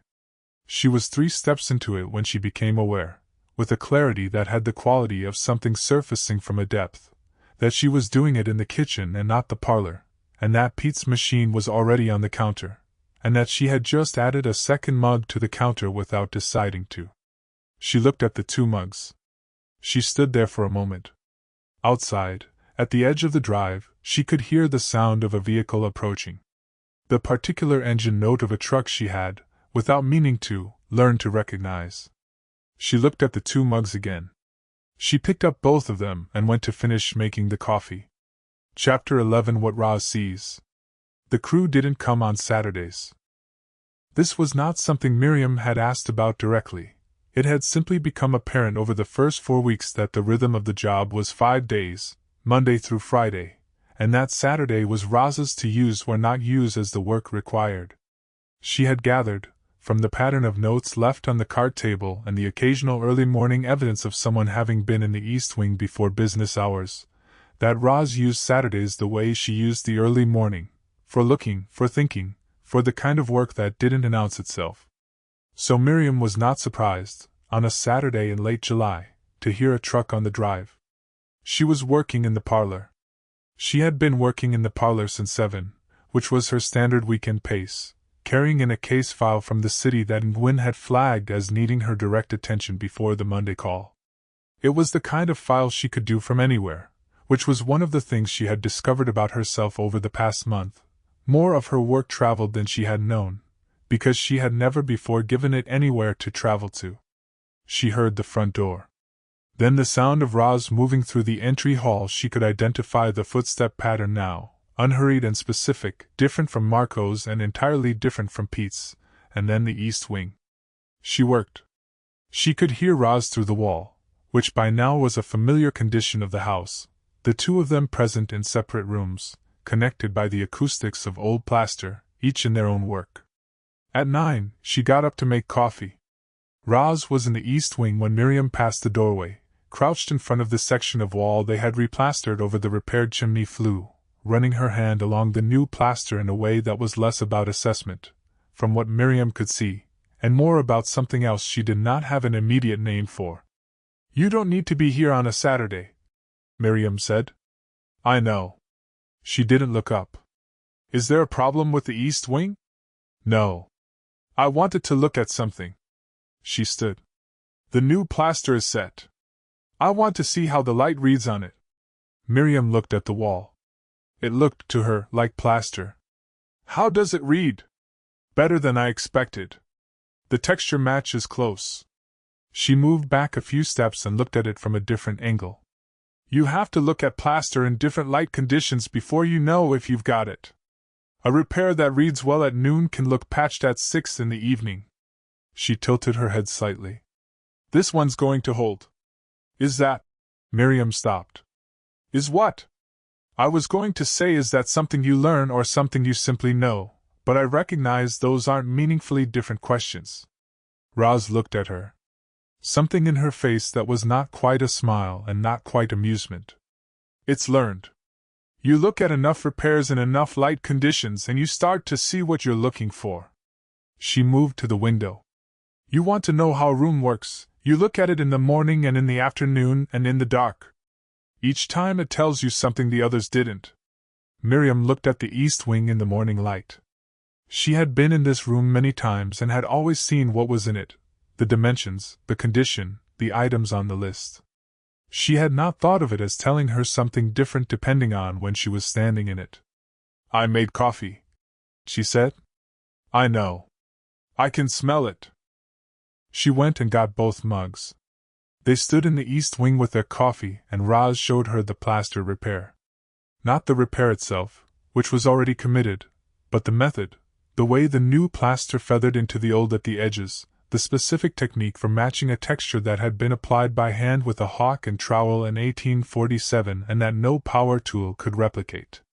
Roz explained it with the precision she brought to technical things, unhurried, exact, assuming intelligence in the listener, and Miriam found herself asking questions that were better than she expected them to be, which Roz noted without making a point of noting it. "Try it," Roz said. "Try what?" She was pointing at the wall. "Reading the room. The way I showed you." She stepped back. "What do you notice?" Miriam looked at the room. She was aware that she was going to do this incorrectly, and was aware that she was aware of this, which was not a useful cognitive position. She looked at the ceiling and the walls and the light the way she always looked at things, which was to say, systematically. She looked at each surface in sequence, and noted condition and quality. "The plaster repair is in the northeast corner," she said. "The floor replacement boards are visible from here. They're slightly lighter in color than the original planks.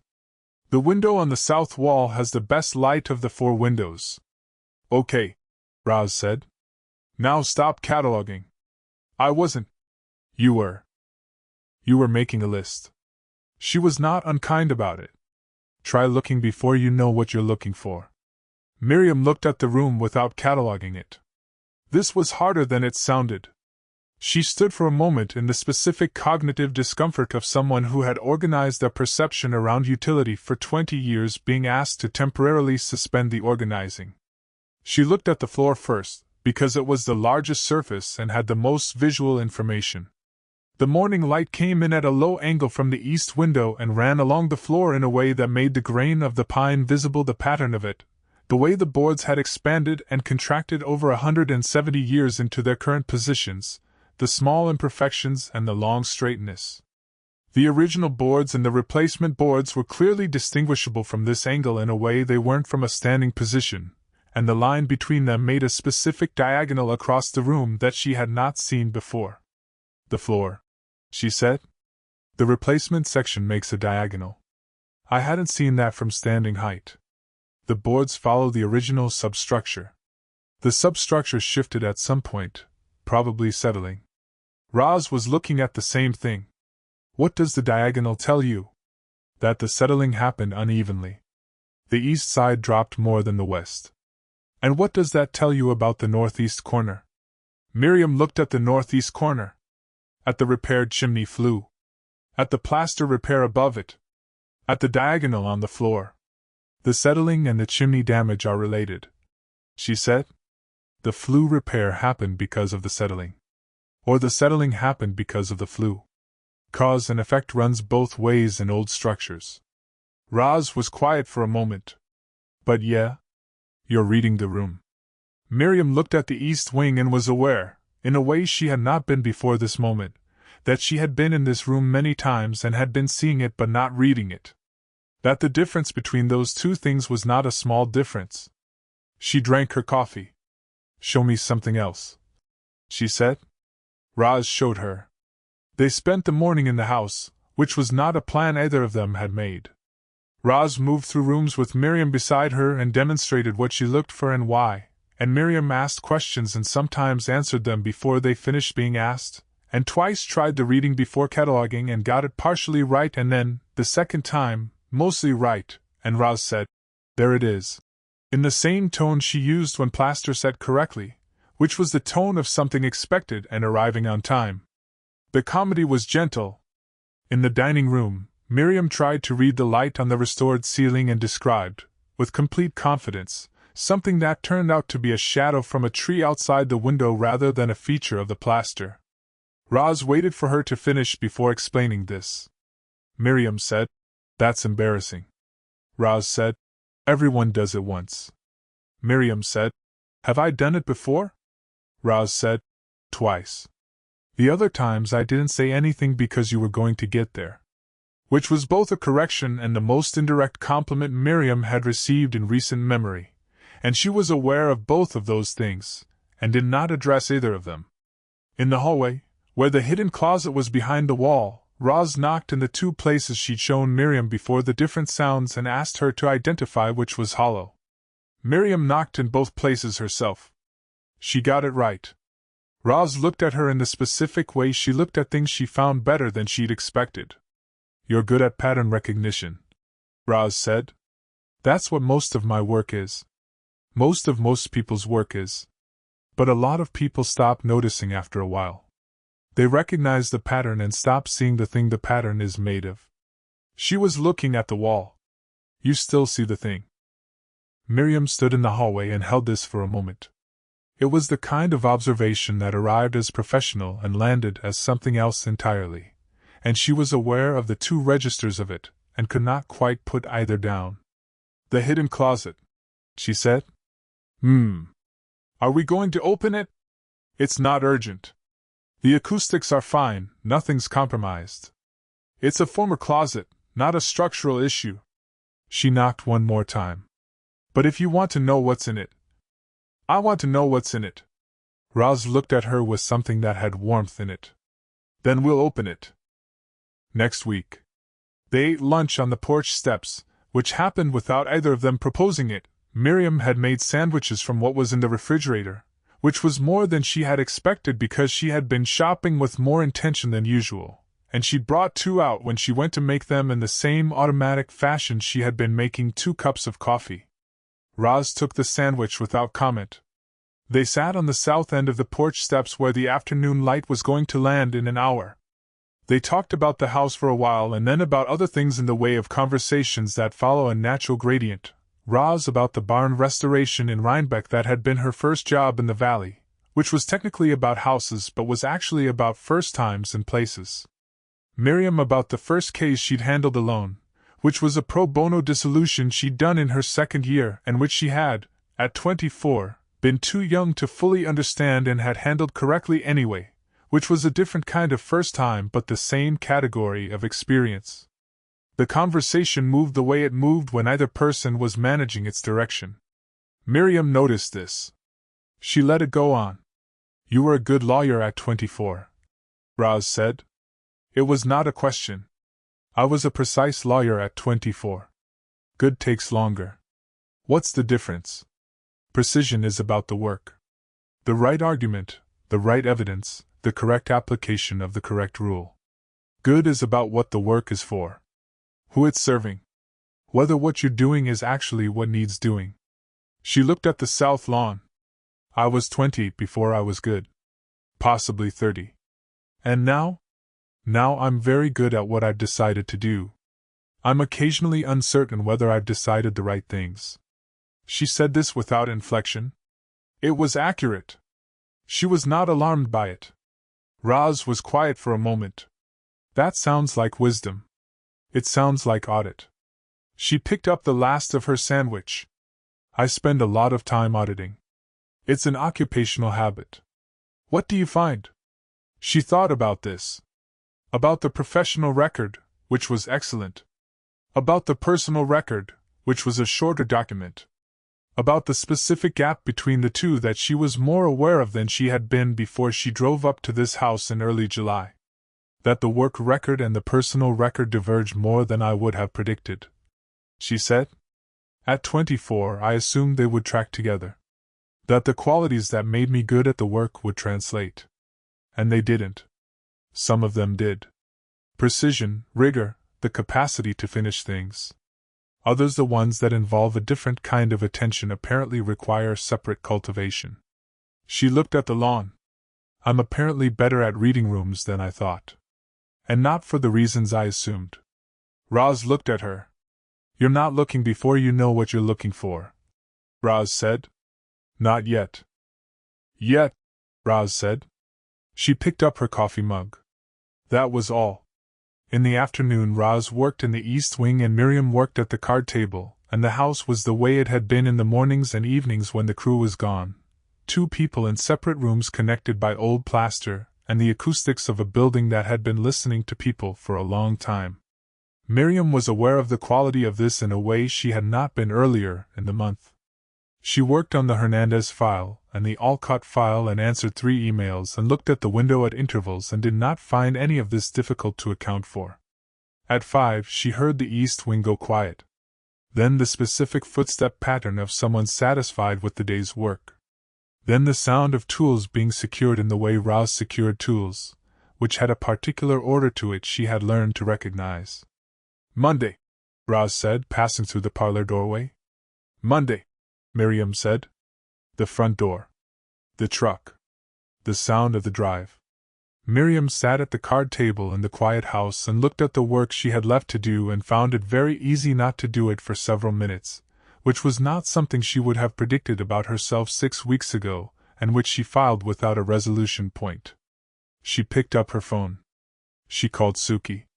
"You called on a Saturday," Suki said. "I work on Saturdays." "You do? You don't usually call me about it." A pause. The sound of Suki's apartment in the background, something with music. "What's happening?" "Nothing is happening. I wanted to talk through the Alcott discovery issue. It's Saturday. You just noted that." "Miriam." The voice. The specific voice. "What's actually happening?"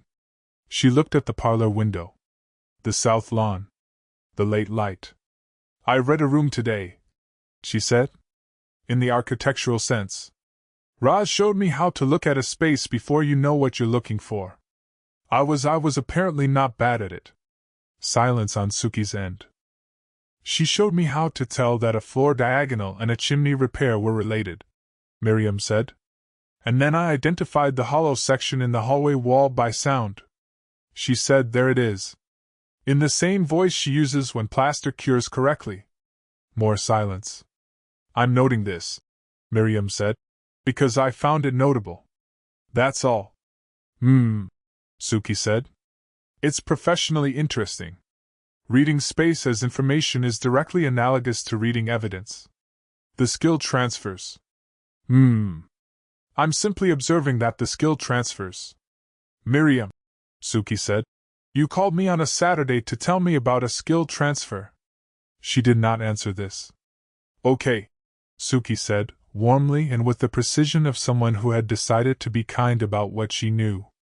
"Tell me about the Alcott discovery issue." Miriam told her about the Alcott discovery issue.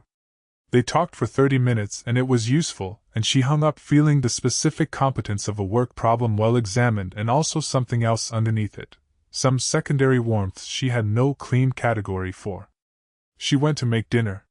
She stood in what would eventually be the kitchen, using the camping hot plate she had been cooking on since week 1, and made something with pasta and used the last of the good olive oil and ate it at the card table with a glass of wine she had found in a box she had brought from the city without fully thinking about why.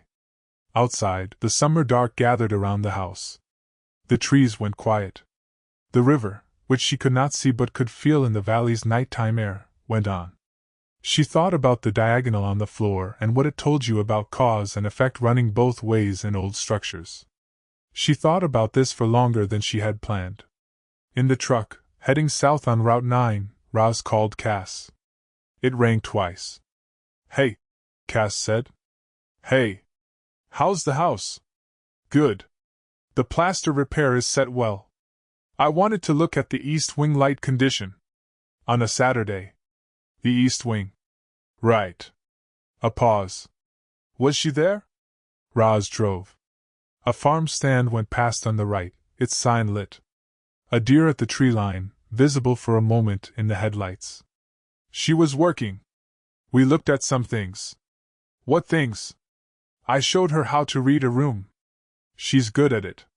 A long pause on Cass's end. "Already? It's a skill.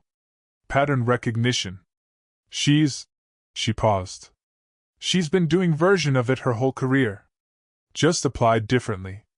The sound of someone who was being very careful about her conclusions. "You're calling me on a Saturday evening. I call you on Saturdays. You call me on Sundays. After jobs. Not on Saturdays in the middle of one." Roz looked at the road.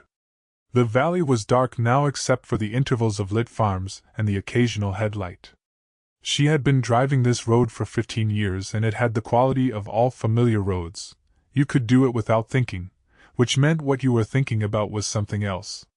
She made sandwiches, Roz said. Okay, Cass said. She brought 2 out. She just brought them.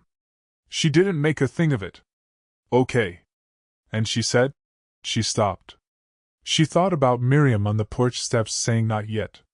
The specific quality of the 2 words, the honesty of the not, and the thing the yet carried.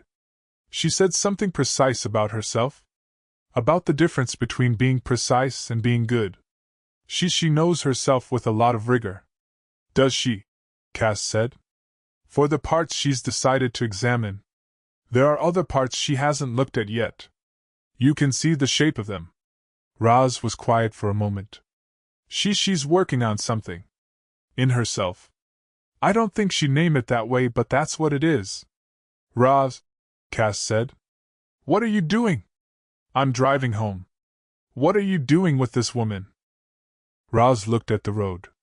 The honest answer was that she was paying attention to her in the same way she paid attention to structures that had more in them than they appeared to, and that she had not yet decided what to do with that, and that she was aware, in the specific way she was aware of things she was not going to be able to prevent, that the decision was probably already past the point where making it would change anything.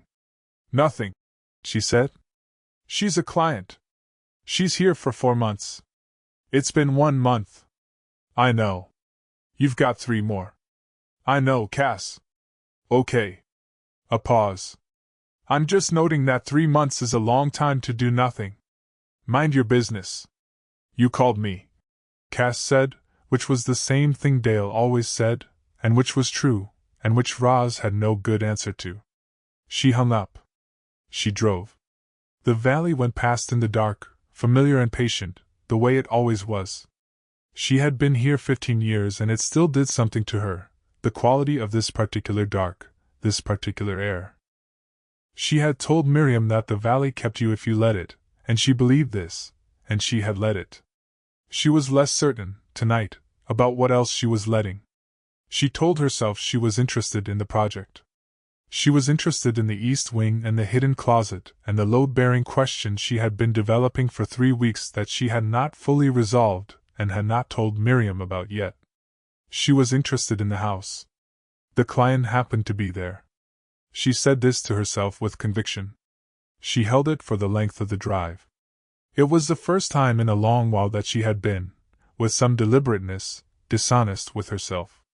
She noticed this, factually, the way she noted things that required more thought later, and filed it, and did not revisit it before she reached home. Chapter 12. The wall. The wall wasn't supposed to be there. That was the first thing Miriam thought when Roz's crowbar split the plaster on the 3rd day, and they both stepped back from the cloud of white dust hanging in the late August light. The original plans pulled from the cardboard tube in the estate's basement, smelling of mildew, and somebody else's intention showed nothing in this section of the East Wing. No wall. Just open floor plan, the way the original architect had envisioned it, back when someone still had a vision for this place. But there it was. 8 feet of horsehair plaster and old pine studs, added some time after the original build, by someone with no documented reason and no apparent regard for aesthetics. It cut the parlor in half. It blocked the window light Miriam had been counting on. It had ruined her plans for the room completely. She had been furious about it for 3 days. The first day was a Tuesday. Roz had found it during the East Wing wall assessment, the section they had been working toward for 2 weeks, the final portion of the Phase 2 structural review before the finished work could begin. She had come to the parlor doorway at 2 in the afternoon and said simply, "Come look at something." Miriam had looked. It was in the East Wing, in the stretch of the larger room she had designated as the parlor space in her renovation plan, the room she had designed around 3 things: the original proportions, the northeast window light, and the open plan that the original architect had drawn into the house. The wall, she had not noticed it as a discrete problem before because it had been covered in the same deteriorating wallpaper, as the surrounding surfaces, and she had catalogued it as a partition, possibly, or a later renovation feature she would address in the finishing phase. Now, with the wallpaper stripped and Roz standing beside it with her hand on the plaster, it was clearly something different. It sat in the room with the specific wrongness of something that should not be there, cutting the light at an angle that made both halves of the room lesser, blocking the northeast window from what should have been the room's center point. In Miriam's plan for the finished parlor, this section was open. The wall could not stay. "We need to take that out," Miriam said. Roz looked at the wall. "Obviously," Miriam said in the voice she kept for opposing counsel who were being deliberately slow. "Yeah," Roz said. She did not pick up the crowbar. The second day, Miriam came downstairs at 7 in the morning and found Roz already there. She was standing in front of the wall the way some people stand in front of paintings they don't fully understand yet but feel something about. She had a mug of coffee in one hand. She had not started tearing. She was looking. Miriam registered this without, initially, understanding what she was registering. She changed her original course. She had been heading for the parlor, and her laptop, and came into the east wing. "You're not working," she said. "I'm working. You're standing still. That's part of it." Roz took a sip of coffee. Without looking at Miriam, she held the mug out. Miriam took it. She drank. She handed it back. She told herself this was not a habit they had developed. It was a logistical convenience. 2 adults in a house with 1 travel mug. Nothing to annotate. "What are you looking for?" Miriam said. "I want to know why it's here." Roz knocked gently on the plaster. Listened. The sound it made was different from the surrounding wall. Denser. "Someone put this up on purpose. People don't usually wall things off for no reason. People do things for no reason all the time. It's the dominant human experience." Roz looked at her sideways. The corner of her mouth. The particular and infuriating thing her face did when she had found something both true and insufficient. "You know that's not true." Miriam picked up her own coffee from the windowsill. She had been carrying it when she changed course, apparently, though she had not registered this, and went to review the kitchen towel samples. She was not going to stand next to Roz Navarro and look at a wall together like it was a significant activity. The third day was a Thursday. Roz arrived at 6:30, which Miriam knew because she heard the truck and looked at the clock on her phone, and lay in the dark of the east bedroom for 4 minutes before getting up, which was unusual. She dressed and went downstairs and found Roz already in the east wing with the crowbar. She stood in the doorway. Roz looked at her. "You ready?" "Yes," Miriam said. The crowbar went into the plaster. The sound was the sound of something that had been closed for a long time being opened. The plaster came away in sections, releasing the particular smell of old horsehair and lime and the interior air of something sealed, and the dust rose in the August light from the east window and hung there. Miriam stepped back. Roz stepped back beside her. They looked at the exposed studs. Roz went very still. She crouched, pressing her palm flat against one of the exposed studs. Ran her hand upward along it. Then she stood and went to the doorway of the parlor, the doorway between the east wing and the larger room, where you could see the full span of the east wing ceiling from a different angle, and stood there with her arms crossed, looking from the wall to the ceiling and back again. "What?" Miriam said. "Come here. I'm looking at the... Miriam! Come here!" She came. She stood next to Roz in the doorway and looked where Roz was looking. She didn't see it at first. She was looking for something obvious, some visible flaw or feature. She was always looking for the argument, the thing that would resolve the question. She wasn't looking at the shape of things. "Look at the ceiling joist," Roz said. Miriam looked. "Now look at where it runs." She looked. "Now tell me what's underneath it." The wall. The wall they had been about to demolish was sitting directly beneath the main ceiling joist of the east wing. Not randomly. Not carelessly. Sitting directly beneath it, the way a support sits beneath a load. It was not a decorative addition. It was not a careless renovation. It was a repair. At some point decades ago, Maybe more something had shifted in this house, some settling or damage or slow catastrophic leaning that no one had documented, and someone had quietly, without fanfare, put up a wall to hold the ceiling in place. Not because it was beautiful. Not because it made sense on the original plan. Because without it, this section of the house would not be standing. The wall that had ruined Miriam's plans for the room was the reason the room still existed. She stood very still. "We tear that out," Roz said quietly. "The east wing goes with it. Maybe not today. Maybe not this year. But eventually." Miriam said nothing. "The ugly thing in the middle of your room is the thing keeping your room."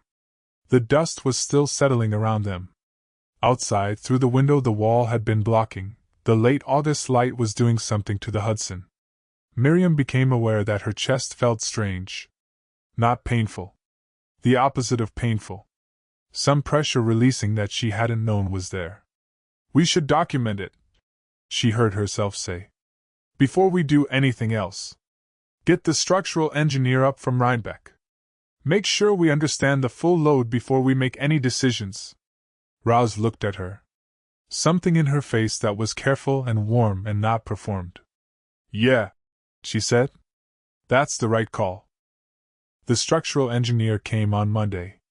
Her name was Dr. Patricia Foss, and she was from the firm in Rhinebeck that Roz had used before, and she moved through the East Wing with the economy of someone who had been in a lot of old buildings and had stopped being surprised by what they contained. She ran a load analysis, photographed the wall and the ceiling joist from 4 angles, measured the span and the bearing points, and asked Roz 3 technical questions about the joist sister repair they had done in July. She was in the house for 2 hours. She sent the report the following day. Miriam read it twice at the kitchen table that evening. The language was specific and measured and said, with the care of a professional document, what Roz had said in a single sentence standing in a doorway. The wall was the thing holding the room.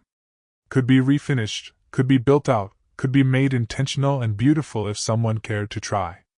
But it was not going anywhere. In the next room, Roz was cleaning up after the day's work. Miriam could hear the sounds of it, the water running, the clink of mugs, Roz half singing something quietly under her breath. A song Miriam didn't recognize. It stopped when it had apparently satisfied whatever need had produced it, not because Roz had heard anyone listening. Miriam looked at the report. At the sentence she had read twice already. The load-bearing element, though originally informal and undocumented, has functioned effectively as primary support for the structure above. Removal is not advised. She thought about the woman who had put up that wall. No record of her or him, or them, whoever it was that had noticed the lean and done something about it without being asked, without documentation, without credit. Just seen what was needed and provided it. The unglamorous, necessary thing. She thought about how many times in the past 7 weeks she had written Roz off. Catalogued her chaos. Measured her against the standard Miriam had invented and called professionalism. Watched her take an hour to stare at a wall and called it wasted time. She thought about the shared coffee mug and the 2 cups she had made without deciding to. She thought about, "You know that's not true," and about the East Wing in the morning light, and about, "There it is," said in the voice of something expected and arriving on time. She thought about herself, at the card table, in the parlor, looking at the site plan she had printed on day 1 with the phases laid out in sequence, and the timelines in the margins, and she thought about all the things she had planned for, and the things she had not known to plan for, and she thought about the load-bearing wall she had put on the list to remove. She looked at the report. She did not annotate it. She let it be what it was. Outside the kitchen window, where the kitchen was becoming itself now, the cabinets in and the countertops rough-fitted, the window that had been blocked for decades open to the south, the last of the evening light was doing something to the property. The fields to the south, the maple stand, the faint suggestion of the river beyond the tree line. Everything going gold and then going dark the way things did in the Hudson Valley in late August, which was not a sudden thing but a gradual one light condition becoming another by degrees too small to catch in the moment. She was aware that something had shifted. She was not yet in possession of the language for it. She knew this the way she knew the things she was not yet ready to name, by the specific quality of the not knowing, which had a weight and a texture she recognized. She closed the report. She sat at the kitchen table and listened to Roz in the next room and did not try to locate the edges of what she was feeling. For Miriam Cho, this was its own kind of revelation. In the East Wing, later, Roz stood in the doorway and looked at the wall. The wall they were not tearing out. The wall that had been there all along for a reason nobody had bothered to write down. She had known what it was on the second day, when she had been standing in front of it with her coffee, feeling the specific quality of something that needed to be understood before it was touched.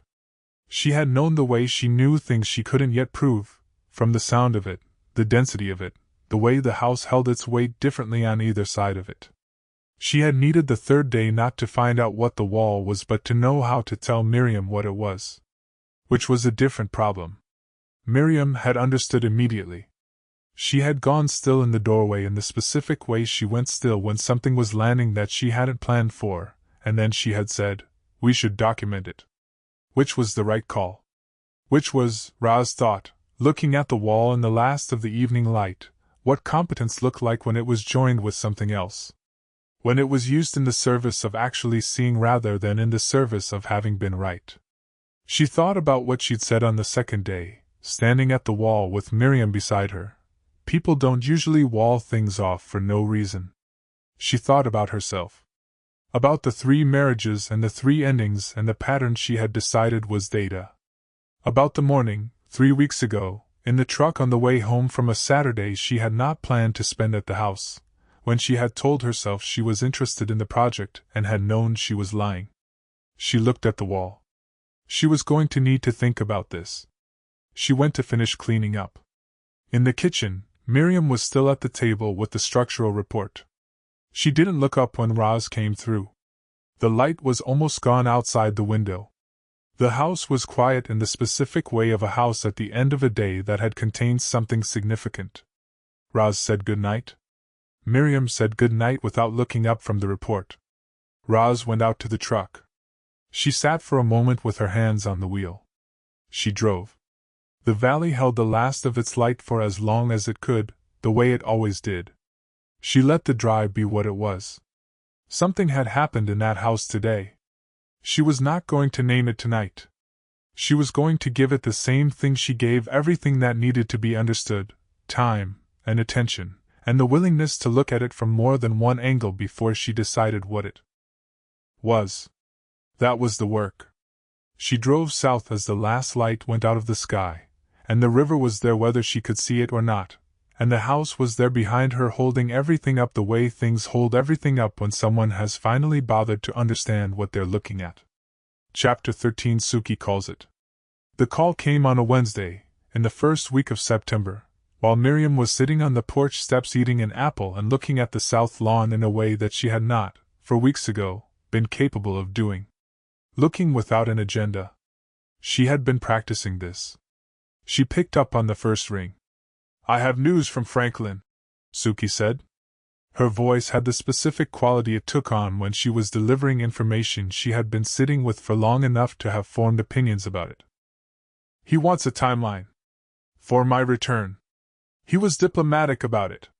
He said to tell you there's no pressure, that the sabbatical has been excellent for the firm's optics around partner wellness, and that he hoped you were resting."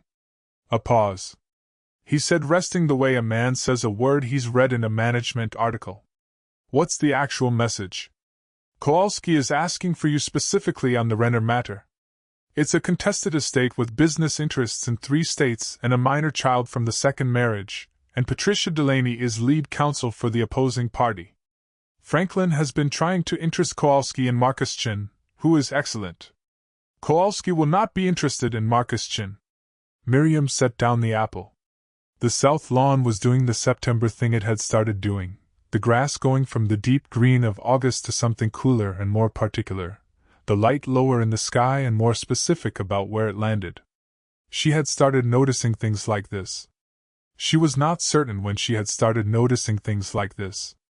"What's the timeline on the Renner matter?" she said. "Discovery closes in 6 weeks.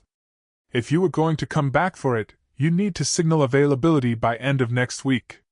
Franklin would need time to organize the transition. What does Marcus Chen's load look like? Full. He can absorb it, but it would mean postponing the Abernathy prep. Delaney is going to file a motion to compel on the digital records. She always does. The first 30 days of discovery are going to be purely reactive, and Marcus can handle reactive discovery in his sleep. Miriam was already thinking through the case structure, the way it assembled itself in her mind without invitation, the way her work always came back to her the same way a body came back to a trained skill, automatically, completely, with no requirement that she invite it. Tell Franklin I'll consider it. He'll hear yes in that. He should hear I'll consider it. Franklin hears what Franklin needs to hear, and what he needs to hear is that you're thinking about coming back. Which you are. I'm noting that you are. A brief pause. How's the house? Almost through the second phase. The east wing is there was a structural issue. A load-bearing wall we hadn't identified. It's been resolved. Resolved as in kept. Resolved as in documented, assessed by the structural engineer, and determined to be non-removable. She picked up the apple again. It will be built out as an intentional feature. The sound of Suki filing something away for later. And the contractor. The work is progressing. I didn't ask about the work. Miriam looked at the south lawn. A crow landed on the fence post at the far edge of the property, and examined something in the grass with the thoroughgoing professionalism of an animal that had decided its job was the most important job. She watched it work. The contractor is exceptional, she said. I've said this before. You've said it 4 times, Suki said. I've counted. The first time you said it like a professional assessment. The last time you said it like something else. What does that mean? It means I've known you for 6 years and you use the same word to describe very different things and I can tell the difference. She said it without weight, the way she said everything she'd already decided was true. Miriam. I'm going to ask you something and I want you to think about it before you answer, not answer it. I don't need instructions on how to think. I know. Think about it anyway.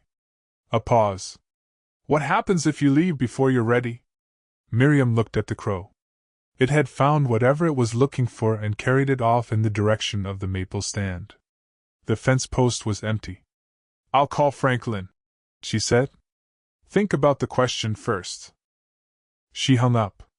She sat on the porch steps for longer than she had planned to, which was something she had been doing more of in the past month, sitting for longer than planned, in places she had not previously considered sitting in places, doing the things she had described to Roz as looking before you know what you're looking for.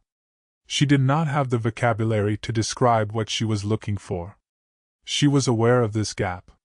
The Renner matter. Patricia Delaney on the other side, which was a professional irritant and a professional challenge in the precise proportions she found most useful. The kind of case that had made her reputation and that she was, she knew without false modesty, the correct person for. Her whole career was in the city. Her cases, her office, the apartment with the views she had spent 20 years earning. The life she had built, running at full capacity. She went inside and opened the Renner case summary that Suki had attached to a follow-up email, because of course Suki had already sent it, and she read it at the card table in the parlor with her legal pad and her pen and the machinery of her work reassembling around her the way it always did, completely, efficiently, as if it had never stopped. She read for 2 hours. She made 8 pages of notes.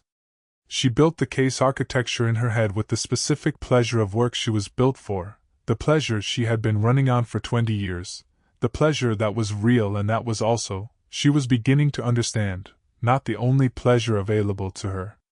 At some point she became aware that the sounds of the house had changed. The crew had been in the east wing all morning, Marco on the plaster finish work, Pete doing something loud with the trim that she had learned to background, and the transition from noise to quiet meant it was past 4:30. She looked at her phone. 5:12. She looked at the 8 pages of notes. She thought about the Renner case and about Patricia Delaney and about Marcus Chen and about Franklin's resting, and about what Suki had said, what happens if you leave before you're ready. She thought about the pros/con list she had made in her Manhattan apartment, the night she decided to sign Roz's contract. 12 items on the pros side. The con side blank because she couldn't name it. She picked up her pen. At the top of a fresh page she wrote, Renner. She started the pro column. The work was genuinely important. She was the best person for it. It was the kind of case that required her specifically, required the reputation and the relationships she had spent 2 decades building, and she was standing by while another attorney made suboptimal decisions about discovery strategy by simple virtue of being present when she was not. She wrote 9 items. They were all true. She turned the page over and started the con column. She wrote one thing. She looked at it for a long time. She crossed it out. She wrote it again. She put the legal pad face down on the table and went to the kitchen to make coffee. The kitchen was almost finished. The cabinets were in, the countertops were fitted, the window that had been blocked for decades now ran the whole south wall of the space and changed everything about what it was. The island was positioned where she had not said she wanted it, which was the position Roz had indicated with one finger on the plan and then said, "Okay," when Miriam said market appeal, and which was exactly, she could now see, the correct position, not for the person cooking alone but for the person who wanted to be in the kitchen while other people were also in the kitchen. She stood in the kitchen she had not built for herself and made coffee and did not look at the legal pad. Nora's number was in her contacts under N. Fielding. She had added it when Nora joined the firm 4 years ago, in the professional efficiency of keeping all relevant numbers in one place. She called it now without a particular plan, which was unusual for her, and listened to it ring. Miriam. Nora picked up on the second ring, which meant she had been at her desk and her phone had been visible. This was the kind of information Miriam had, for months ago, simply processed as data about Nora's work habits and moved on. She processed it differently now. Is everything? Everything is fine. I'm calling to check in on the Abernathy prep. Oh. Yes. The sound of Nora recalibrating, of someone who had picked up the phone braced for something and found something else. I've completed the document review. Jim wants to go in with a bifurcated approach on the asset valuation, separate the business interests from the personal property, and tackle them sequentially. I've drafted a memo. Send it to me. She paused. How are you sleeping? A silence. Short, but specific. The silence of someone being asked a question they had not expected. I'm fine, Nora said. I've been the Abernathy matter has a deposition Thursday and the Lindholm appeal has a brief due Friday. It's a full week. When did you last eat before noon? Another silence. Longer. Nora. I had coffee this morning. The voice had something under it that Miriam recognized. The texture of someone using the word fine as a weight-bearing structure. I'm managing it. I have a system. Miriam looked at the kitchen window. The south lawn in the September light.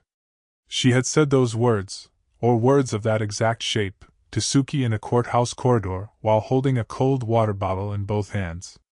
She had said them with absolute conviction. The system isn't the point, Miriam said.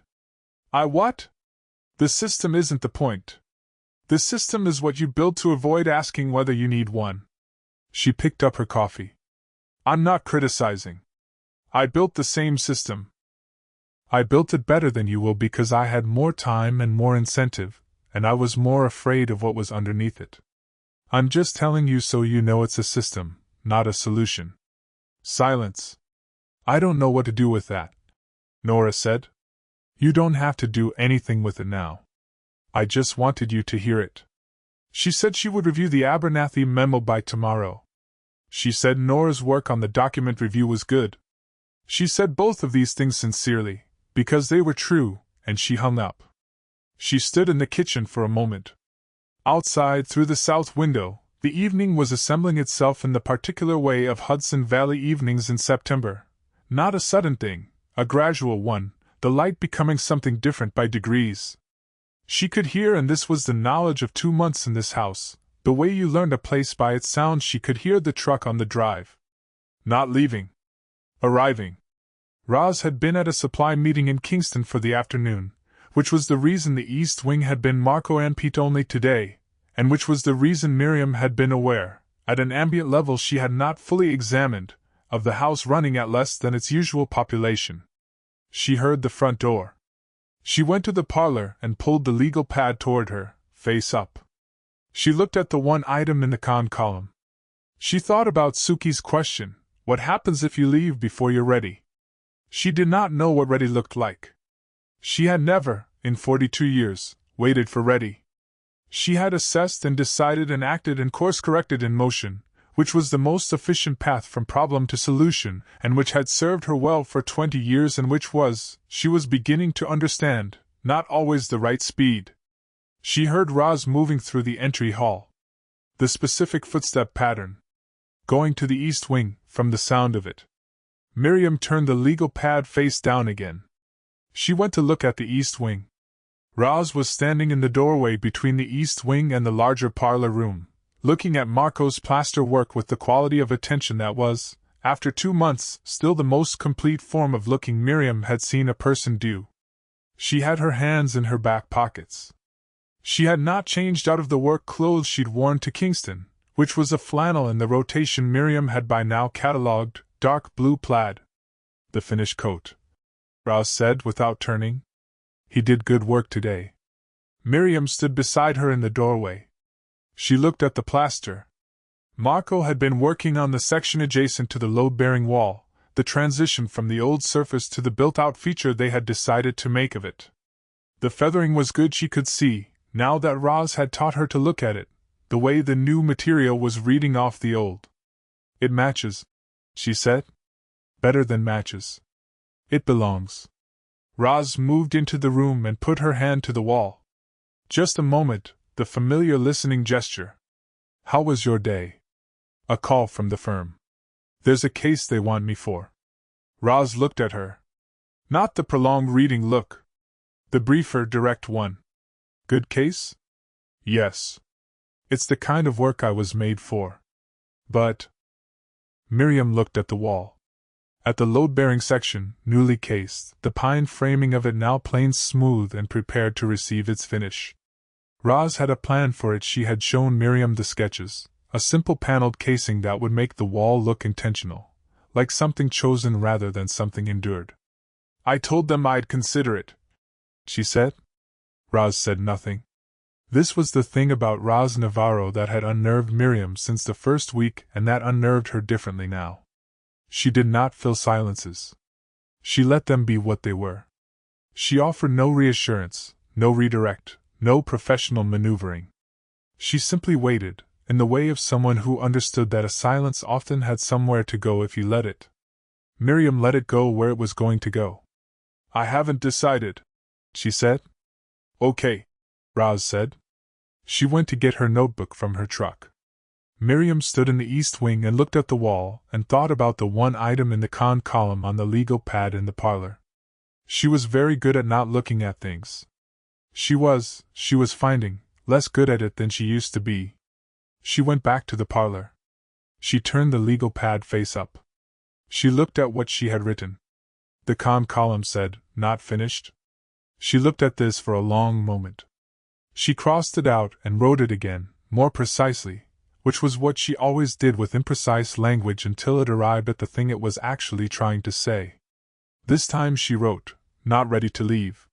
She put the pen down. She looked at those 4 words for the length of time it took her to understand that they were not about the house. She turned the legal pad face down. She did not throw it away. She was precise, not avoidant. She simply was not going to look at it again tonight.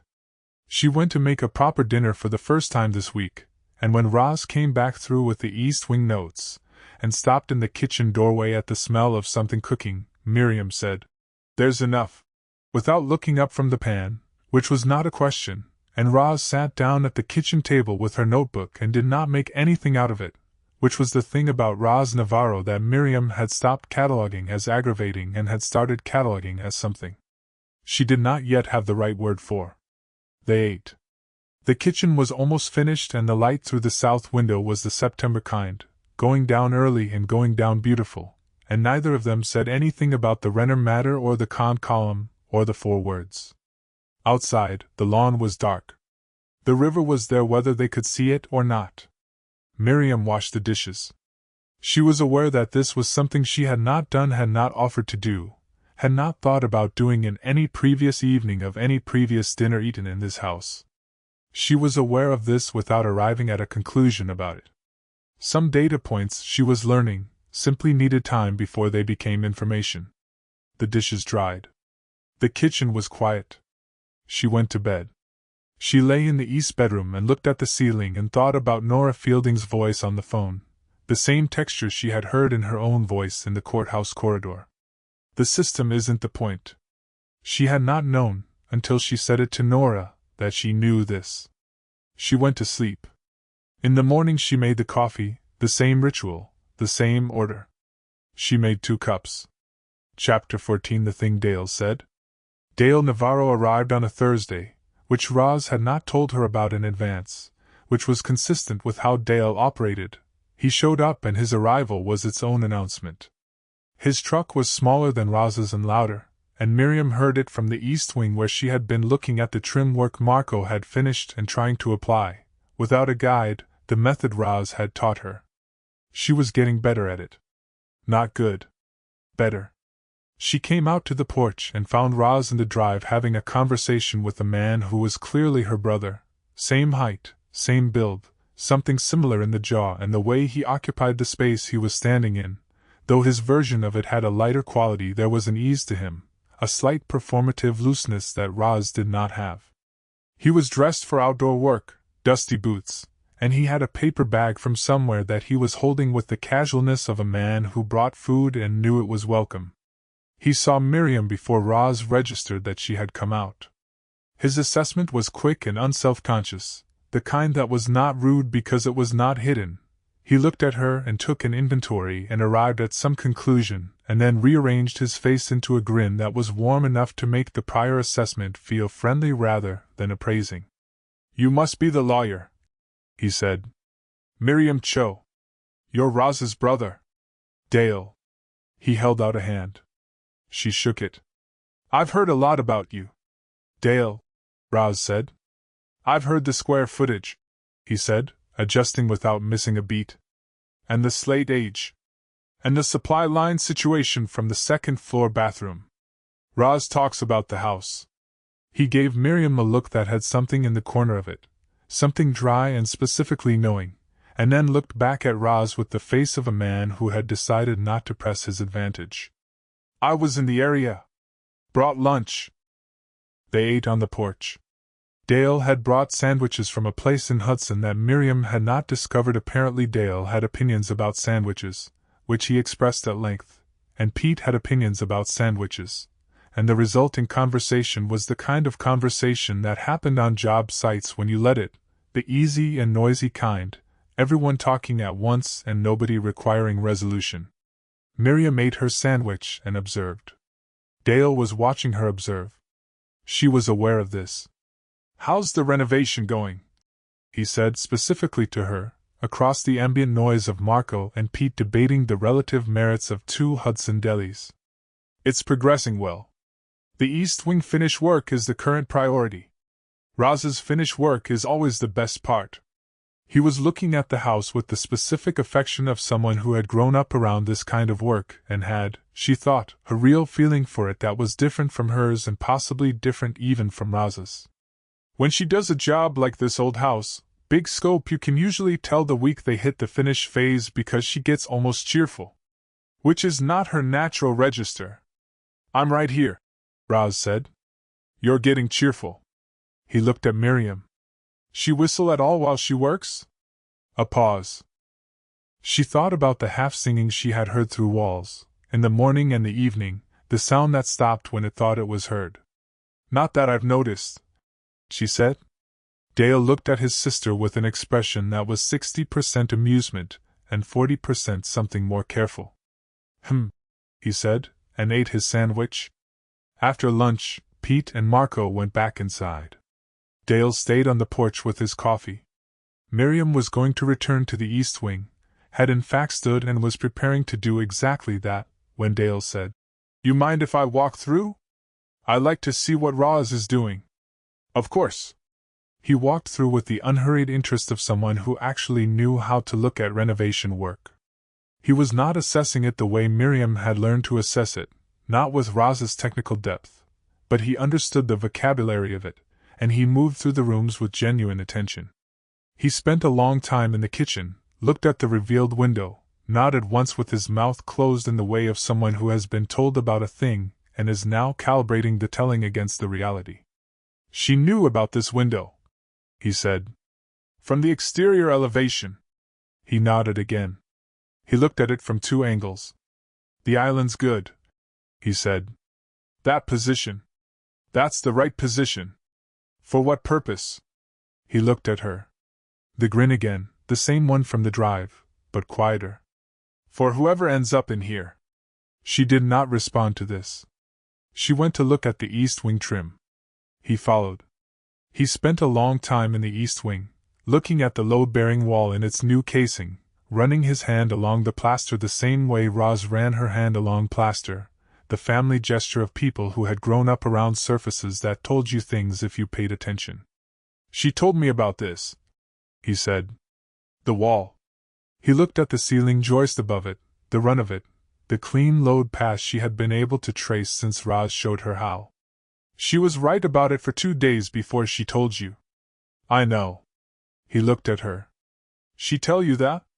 "No. I worked it out." Something shifted in his face. Not the grin this time. Something more considered. He looked at the wall. "She doesn't always say the thing when she knows it," he said. "She waits until she's sure she can say it right." He picked up his coffee. "She's told me that's a flaw. I've told her it depends on what you're saying." Miriam looked at the wall. The casing was clean and the plaster was set and the room was becoming what she had wanted it to be, not by removing the obstacle but by understanding it. "Has she always been that way?" she said. It was not the question she had planned to ask. She had not planned to ask anything. "Since I can remember. She's the kind of person who holds something until she knows what it is." He leaned in the doorframe the same lean Roz had, the same ease with surfaces, and looked at the east wing with a look that was partially his sister's and entirely his own. "The divorces didn't help. The last one especially. She decided the answer was to need less from people. Like if you lower the requirement, you don't get disappointed."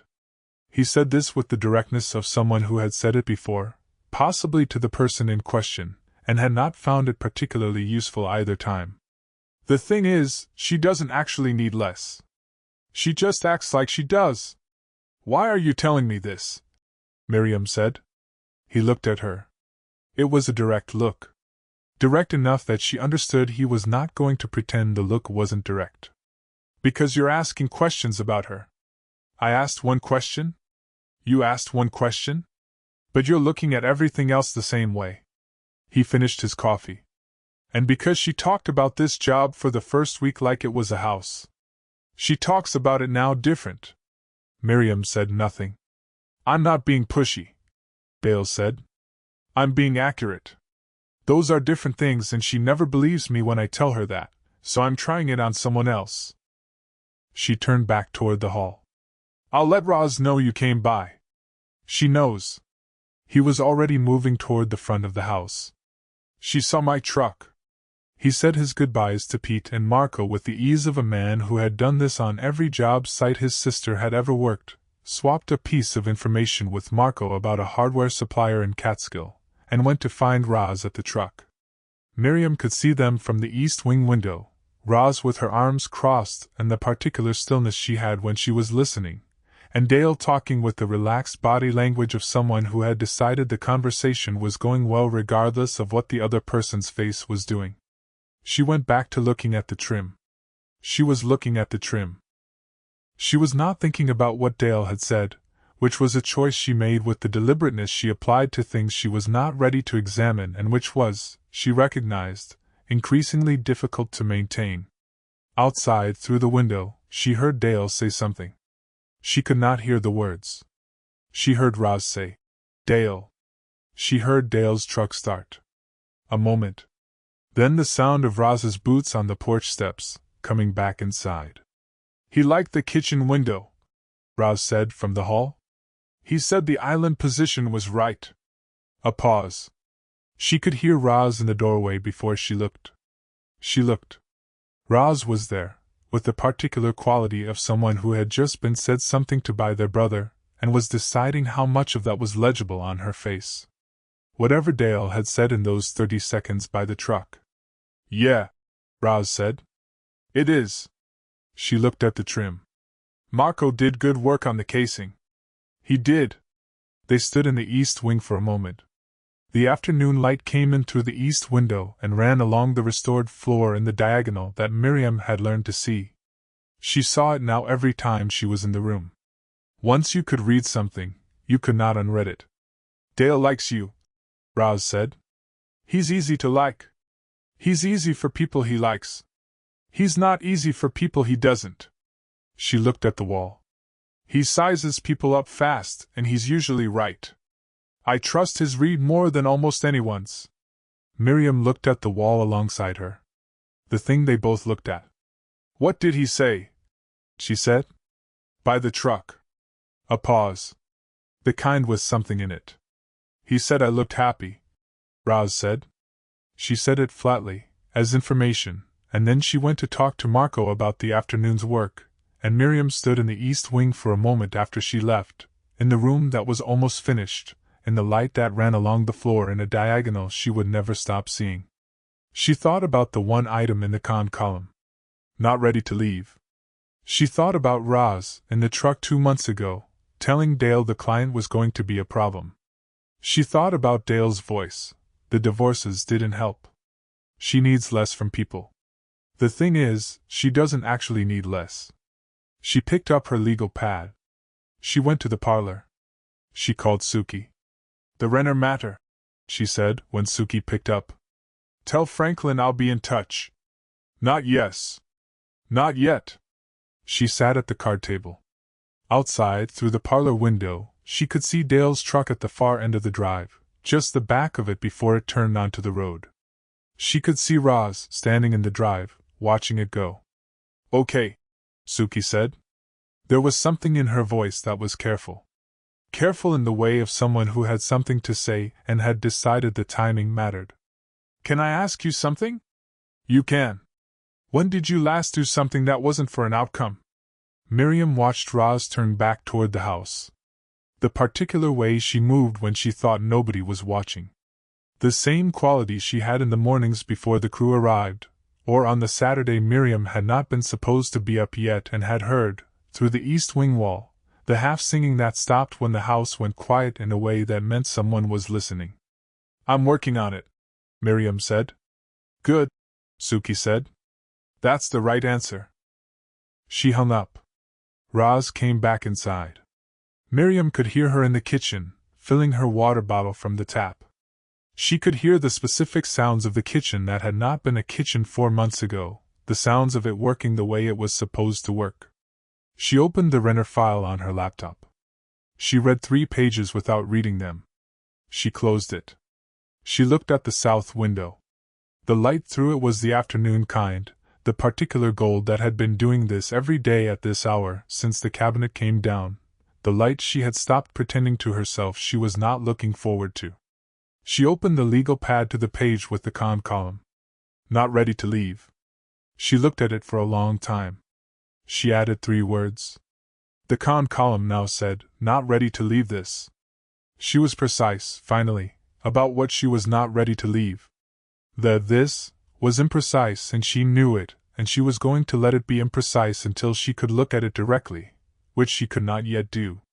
She put the legal pad in her bag. She went to help with the east wing trim, which was not her work and which Roz let her do without comment, handing her the small brush and showing her the angle, and she worked alongside Marco in the afternoon light, and she was not good at it yet, and it did not matter, and she stayed until the light went. That night she called Theo. He picked up in 1 ring. How's Ada? She said. She's good.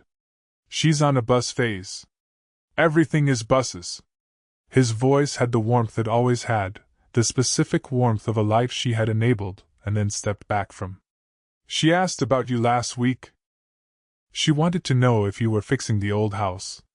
I'm not fixing it. I'm overseeing its being fixed. She'll like that distinction. A pause. The quiet of his kitchen, the sense of Dayum somewhere nearby. Miriam. How are you? I'm. She stopped. She thought about what Nora had said. I'm fine.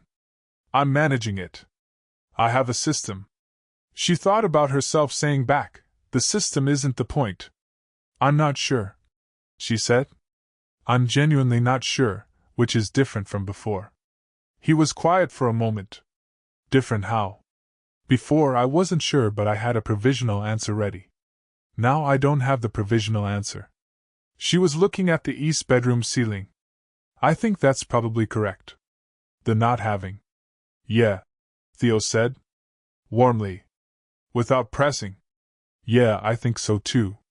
She said good night. She went to sleep.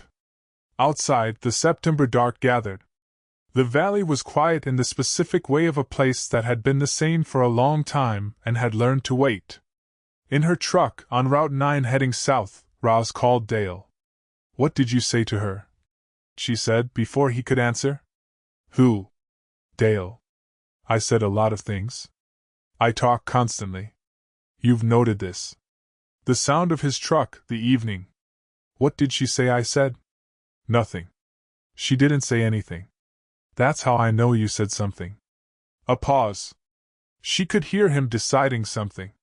He decided it quickly, because Dale made decisions quickly about everything except the ones that cost money. I told her the thing about you needing less. He said. Roz was quiet. I know, he said. But somebody had to. I don't need you to tell people things about me. You never do. That's why I do it. His voice was warm and entirely unapologetic. She didn't look at me like I was wrong, Roz. That's not. She looked at me like she already knew and hadn't figured out what to do with it yet. Which is different. He drove for a moment. She's not going anywhere, you know. She's selling the house. Maybe. He sounded skeptical in the specific way he sounded skeptical, which was without drama and with conviction.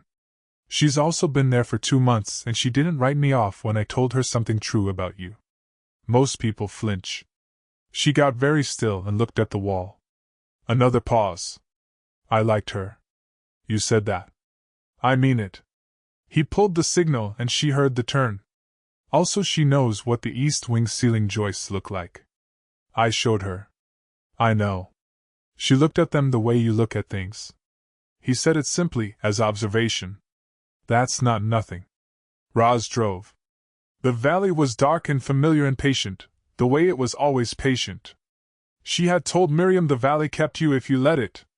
She was thinking about that. She was thinking about what else kept you if you let it. Don't read into things, she said. I never read into things, Dale said. I read what's there. You taught me that. She said good night. She drove home with the windows cracked, the September air cool and smelling of turned earth and something farther, something that came off the water, and she thought about what she had said on the porch, about looking happy, and she thought about whether that was Data or whether that was Dale being Dale. She thought about Miriam's face when she said it. The quality of stillness. The way she had not said anything, which was not the same as having nothing to say. She thought about the load-bearing wall. About the things she had walled off. About the pattern she had called Data. She pulled into her driveway. She sat for a moment in the truck with the engine off. She thought, I am doing the thing. She thought, I know I am doing the thing. She went inside. She made tea. She looked at the walls of her small rented house, at the surfaces of a space she had been living in for 8 years and had never done more to than what was necessary, because it was not her house, because she saved her real attention for the houses that were given to her to understand. She drank her tea. She went to bed. She did not sleep immediately, which was unusual for her. She was a person who slept well because she was tired in her body in the honest way of physical work, and she had been sleeping poorly for 2 weeks, which was information she had been not examining. She examined it now, briefly and without arriving at a conclusion, and then she put it down. She was going to need to think about this more. She knew that. She was going to need to think about this in the way she thought about structures she didn't yet understand, patiently, from more than one angle, without forcing the conclusion before the evidence was in. She fell asleep. In the morning, the valley was gray and cool, the first real morning of fall, and she drove north with the window down and felt the air change as she came into the valley and thought about what she had told Cass in July. I know what the beginning of something looks like. I know what it looks like from the inside. She knew what it looked like. She was choosing, deliberately and with full information, not to do anything about it. She told herself this was self-knowledge. She was aware, by now, that telling herself things and knowing them were not always the same motion. Chapter 15 Proximity. The renovation was entering its final phase. This was a technical statement. It meant specific things about sequencing and budget and punch list and the particular quality of a project that could see its own end from where it stood. Roz had been through enough of these to know the shape of it. The way the pace shifted in the last weeks, the work becoming more precise and more particular, the crew's energy changing from the blunt force of demolition to the careful attention of finish. She had been through enough of these to know that the end of a job was its own kind of thing separate from the job itself, carrying both the satisfaction of completion and the weight of what you left behind. She had not, before this job, found that second part difficult. The house was extraordinary. She knew this the way she knew when her best work was her best work, without needing to compare it to anything. The east wing was true, the kitchen was right, the plaster work in the dining room was the best she had done in 10 years, and the load-bearing wall in its new casing had become, through the specific alchemy of understanding and intention, something that looked like it had always been there. Which it had. That was the point. She moved through the rooms on a Thursday morning in mid-September, doing her first full walkthrough of the Phase 3 work. Marco was in the parlor doing the final coat on the ceiling molding. Pete had the exterior trim to finish on the north elevation. The house smelled of plaster and paint and the particular dry warmth of old wood in early fall. Miriam was at the card table with a blueprint.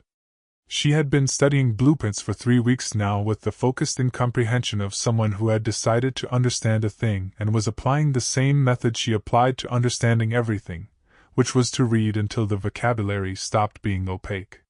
She was not a contractor, and she was not going to be a contractor, and she knew this about herself with the precision she applied to most self-knowledge.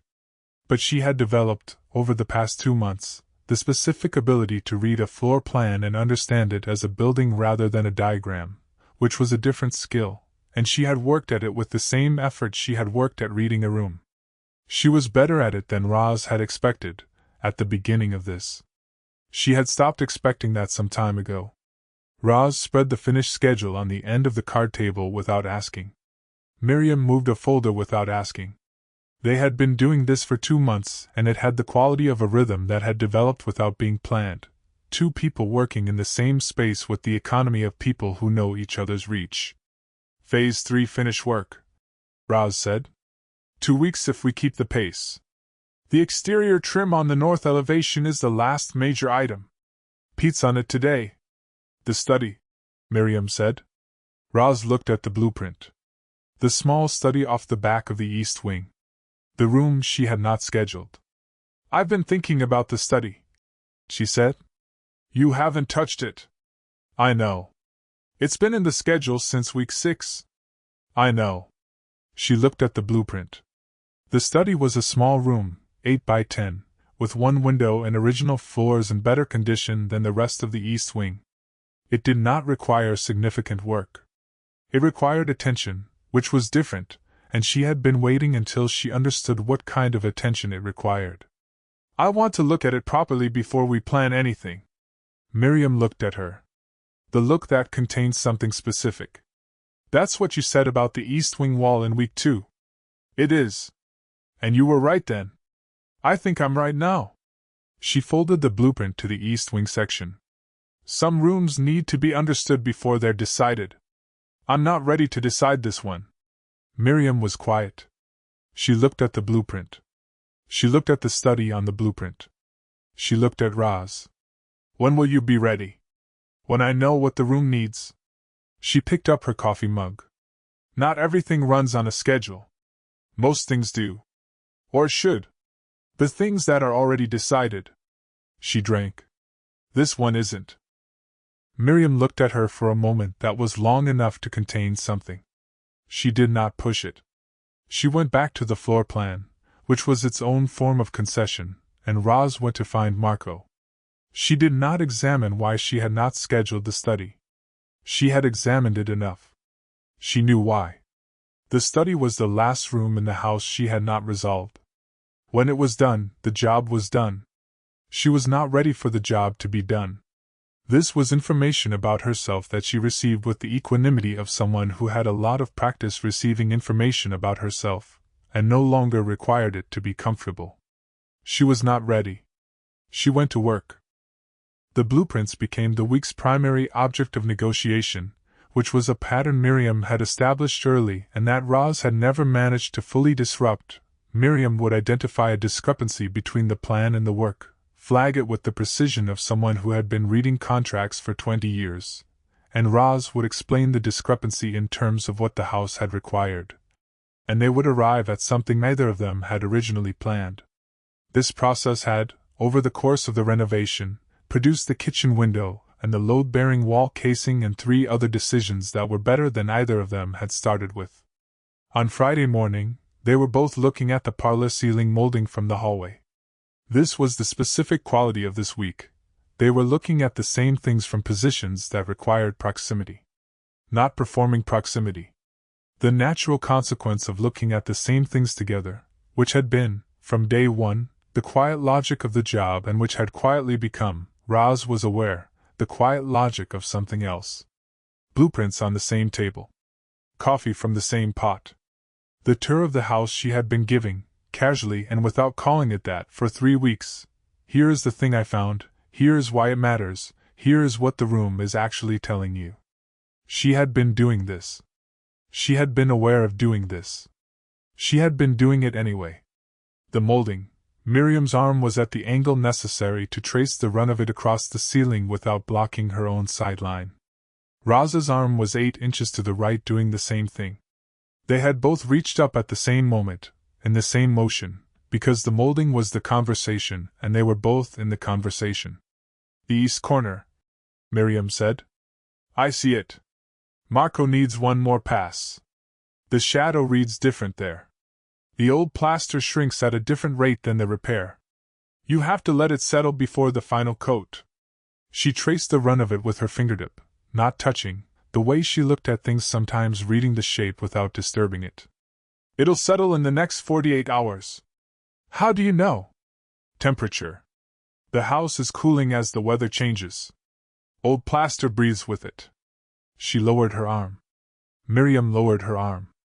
They were standing close enough that the motion was visible to each other. Either of them moved away. You'd have to stay another week to see it settle, she said. She said it practically. It was practical. The molding was practical. Miriam looked at the molding for a moment. Then she said, Then I'll stay another week. Roz looked at her. The house isn't done, Miriam said. I'm not leaving before the house is done. She picked up the coffee mug she had set on the side table and went to the parlor.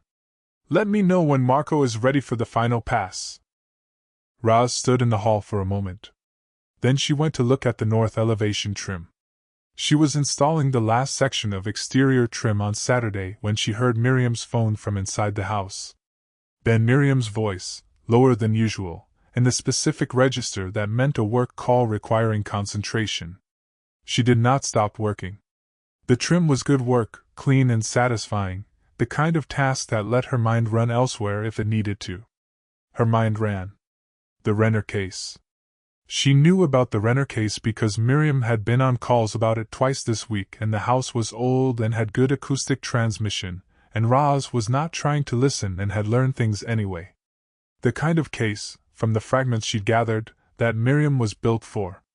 The kind of firm that needed her specifically. A career she had spent 20 years making irreplaceable. She did not think about the fact that in 2 weeks, more or less, the job would be done. She had been not thinking about this for 10 days. She recognized, running out of room for the not thinking. Miriam came out onto the porch at 11. She had the legal pad. She looked at the trim work with the quick assessment she had developed, the one that was a hybrid of what she'd been before, and what Roz had taught her, systematic and then, after the system, open. "Looks good," she said. "It's good." Roz secured the last nail and stood back. Looked at the whole run of trim on the north elevation. The house, from this angle, was what it was supposed to be. It had cost a significant amount of time and money in both of them and several other people, and it was what it was supposed to be.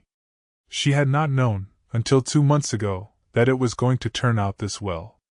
She did not say this to Miriam. She did not need to.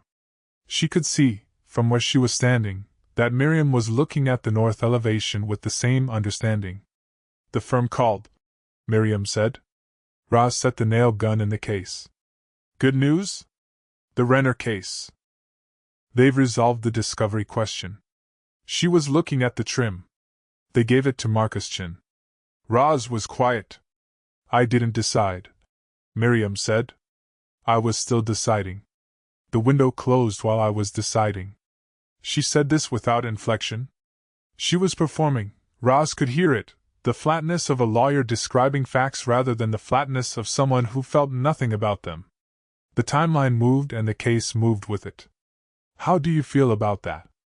A pause. Long enough that it was not a pause for thought, since Miriam thought at speed, but a pause for the permission to answer honestly. "I should feel." She stopped. "I should feel that I've missed an important professional opportunity. I do feel that. And I also feel that I'm not." She stopped again. Something moved across her face. Not distress. Something more like the expression she'd had in the East Wing doorway the morning after the structural engineer's report. The expression of something landing that she hadn't planned for. "I don't feel worse than I did before the call." Roz said nothing. "That's probably information," Miriam said. "Yeah," Roz said. "It is." They stood on the north side of the house in the September morning with the trim work done and the house looking the way it was supposed to look, and neither of them went inside or said anything about going inside, which Roz noticed and did not name. "Can I ask you something?" Miriam said. "Go ahead." "The study?" She was not looking at Roz. She was looking at the house. "You've known what it needs for a while. I think you've known for 2 weeks at least. You're waiting to do it." She paused. "Why?" Roz looked at the house too. The north elevation, the trim they had just finished. The slate roof with its line of original material and its line of early 1900s repair, the seams she had been able to read from the driveway on the first day. "Because when the study is done," she said, "the job is done." She had not planned to say this. She had planned to say something about the room needing proper assessment, about the floor condition, about the window. She had said the actual thing instead, which was unusual and which felt, in the way that honest things felt when you had been not saying them for a while, like something loosening. Miriam was very still. The tell she had. The one that meant something was landing she had not planned for. "I know," she said finally. They both knew. They were, Roz thought, standing in the specific and somewhat ridiculous position of two very competent people being fully aware of a thing and not doing anything about it. Which was its own kind of structure, she supposed. The thing you build to hold yourself up while you figured out whether the thing you were holding was load-bearing. "Patience," Miriam said. Roz looked at her. Patience Vale. She was at the fence yesterday. She turned toward the south side of the house. "She's invited me for tea 3 times. I haven't gone." She paused. "I'm going today." "You should." She said it simply. Patience had been watching this house for 40 years. There were things she knew about it, and about what happened in it, that were not available from the inside. Miriam went. She took the bread she had baked. Roz registered this without examining it. The fact that Miriam now baked bread, that this had happened without announcement at some point in the past month, wrapped in the same cloth that patients had used, returned empty, and laundered. Roz worked. She was in the East Wing in the afternoon, doing the thing she had been doing for 3 weeks, which was finding reasons to be in the East Wing when she had finished the East Wing's work, when she heard the front door. She checked her phone. It was past 3. Miriam had been at Patience's for over an hour, which meant Patience had kept her, which meant something had been said. Miriam came through the entry hall. She came to the East Wing doorway and stood there. She was looking at the room. At the wall in its casing. At the window. At the floor with the diagonal that you could only see from the east window angle in the afternoon. She told me about the first owner, Miriam said. The one who built the outbuilding. She said he understood what the house cost to keep and he kept it. She paused. She said that was the thing about old structures. That they ask you to decide whether the cost is worth the standing. She told you that on your first week, Roz said. She did. Miriam looked at the load-bearing wall. I thought she was talking about the renovation. I know. Roz was looking at the wall too. She wasn't, though. No. A long pause. She said something else? She said, some people know what a thing costs before they try to afford it. She said that's not wisdom? She said wisdom is deciding to try anyway. Roz was quiet. I don't know if she was talking about the house, Miriam said. She might have been. She might. Miriam looked at her. The direct look. She said she noticed that you talk about this house when you don't think anyone's listening. She said you talk about it differently than you talk about other jobs. She held the look. I don't know when she would have heard that. The fence line has good acoustic, Roz said. Something happened in Miriam's face that was not quite a smile and not quite the thing she usually did when she was about to cover a smile. It was something more open than that. It was the expression she'd had when she laughed in October without planning to, the first real laugh, but quieter and more deliberate. Roz, she said. Miriam. I'm not. She stopped. Started again. I don't know how to do this. I know. I've been very competent my entire life, and this is the part one keep. She made a small, precise gesture that was the Miriam Cho version of throwing up her hands. I keep arriving at the edge of it and not jumping. You don't have to jump, Roz said. Miriam looked at her. You just have to stay, Roz said, in the room. Long enough to look at it. You don't have to do anything about what you see yet. Miriam was very still. Then she said, Okay. Not agreement to anything specific. Not a decision. Just the acknowledgement that she was in the room and had chosen to be there and was not leaving it. Roz picked up her notebook and went to look at the study. She stood in the small room off the east wing for a long time. Looked at the window. Looked at the floor. Looked at the walls. Let the room tell her what it was. After a while she heard Miriam across the house on the phone. Then the quiet of Miriam working. Then, at the end of the day, the specific sounds of end of day, laptop closed, folder gathered, chair on the old pine floor. Then Miriam in the study doorway. She was looking at the room the way Roz was looking at it. Just looking. Some things take longer to figure out, Roz said. So you said? Miriam looked at the window. The last of the afternoon light was coming through it at a low angle, doing something specific to the old plaster of the walls. I think I know what this room needs, she said. What does it need? She looked at the plaster. At the light. She did not look at Roz. To be decided, when whoever decides it is ready to decide it. She paused. Not before. Roz looked at the room.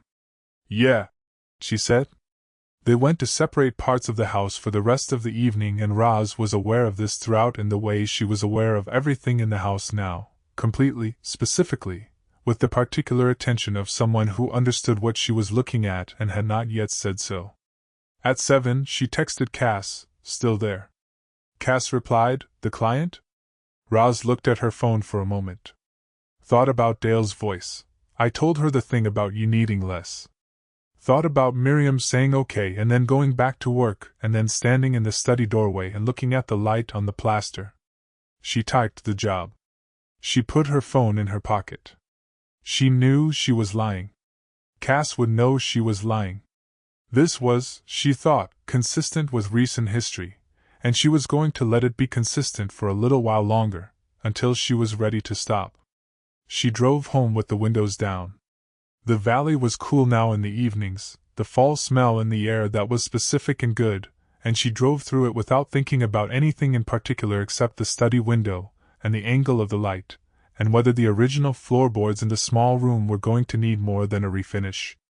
She was thinking about the house. The client happened to be there. She held this for exactly as long as it took to realize she had stopped believing it, and then she let it go, and she drove the rest of the way home in the particular quiet of someone who has put down a thing they have been carrying and not yet decided what to put in its place. Chapter 16: What Roz Knows About Leaving. She recognized it on a Monday. That was the thing about patterns. Once you knew yours, you could see them early. She had not always been able to do this. The first divorce she had not seen until she was in the middle of it, and the second she had recognized too late to do anything useful, and the third she had understood fully, from a precise diagnostic distance, 6 months before it ended, while still being entirely unable to stop it. This was the specific cruelty of self-knowledge, knowing the shape of your own wreckage while driving toward it at full speed. What she recognized on Monday was not a decision. It was a withdrawal.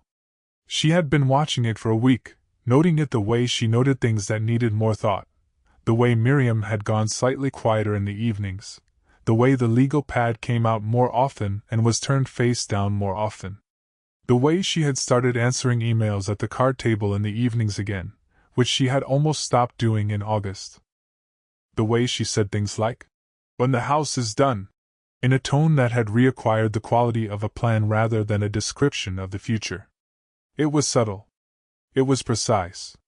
It was lawyerly in the way that retreats executed by lawyers were lawyerly, clean, logical, nothing that could be categorized as a decision and therefore nothing that could be reversed or argued against. Just a gradual reorientation toward the exit. The way water moved not all at once but continuously, in the direction of least resistance, making its way back to what it knew. Roz had watched Miriam do this with the house in the first 2 weeks, before she understood what it needed. Before the wall. She was watching her do it now with something else, and she knew what it was, and it was not the house. The thing that Roz knew about leaving was that it was always preceded by a narrowing. The space between people did not suddenly collapse.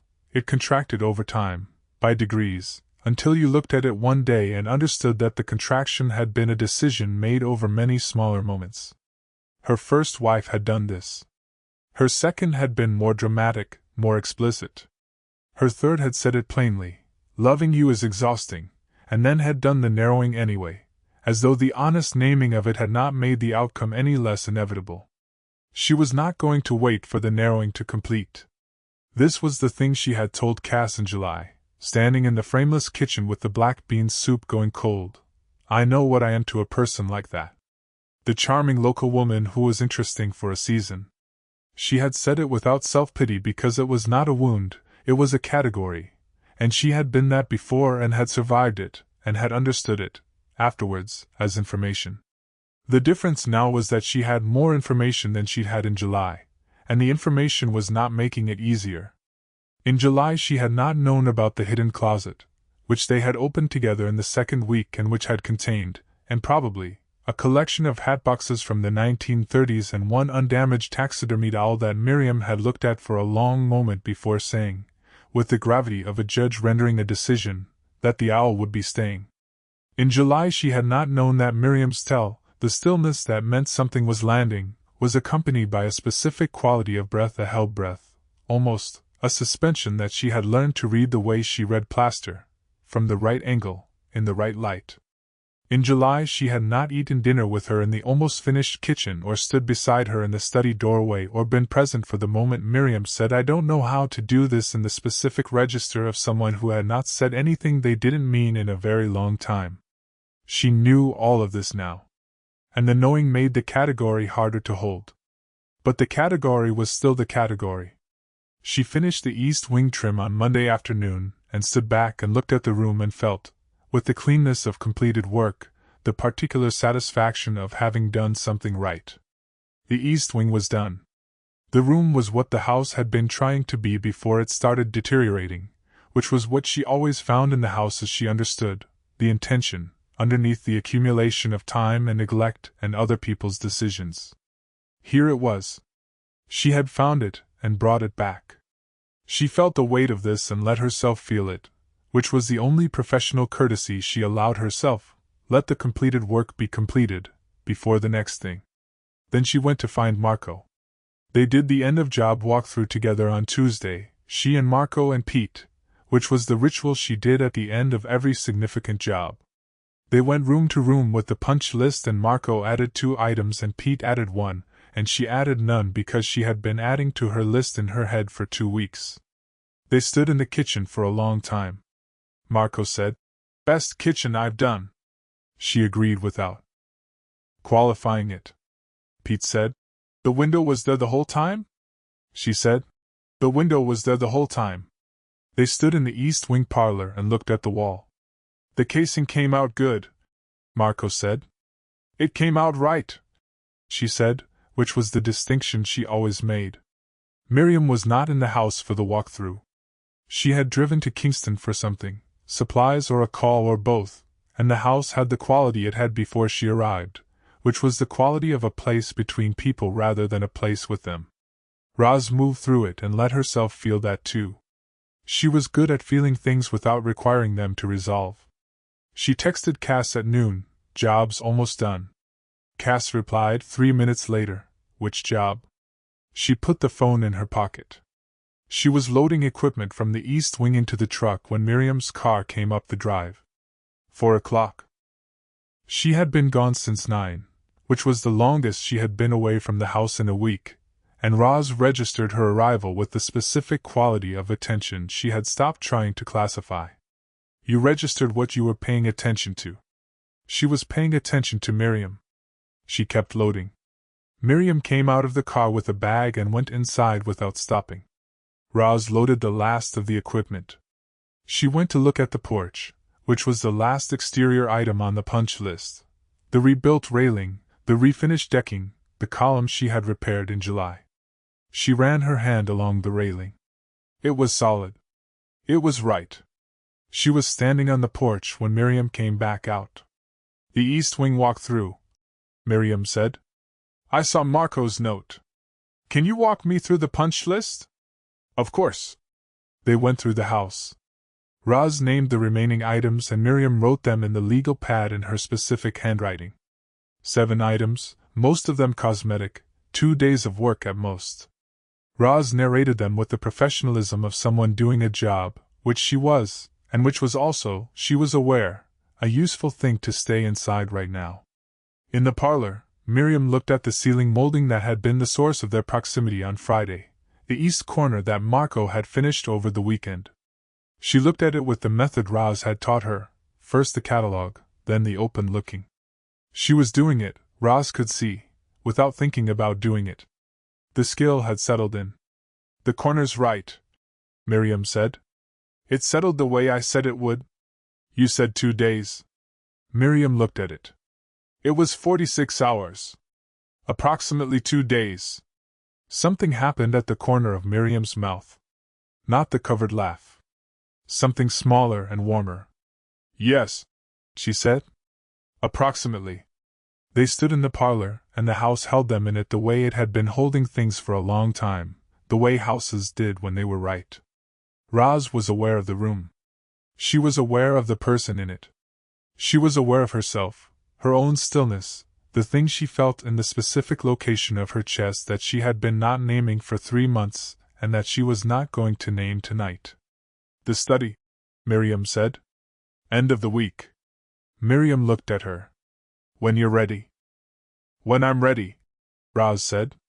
A long look. The held breath, the suspension. The thing Roz had learned to read and could not stop reading. And then Miriam said, "Okay," and went back to the parlor to work. Roz went back to the truck. She sat in the drive for a moment. Through the parlor window she could see Miriam at the card table, the laptop open, the legal pad beside it. She could see the particular quality of her stillness, the working stillness, which was different from the hell-breath stillness, and she could see the lamp on the table because the September evenings came down early now and the house needed light.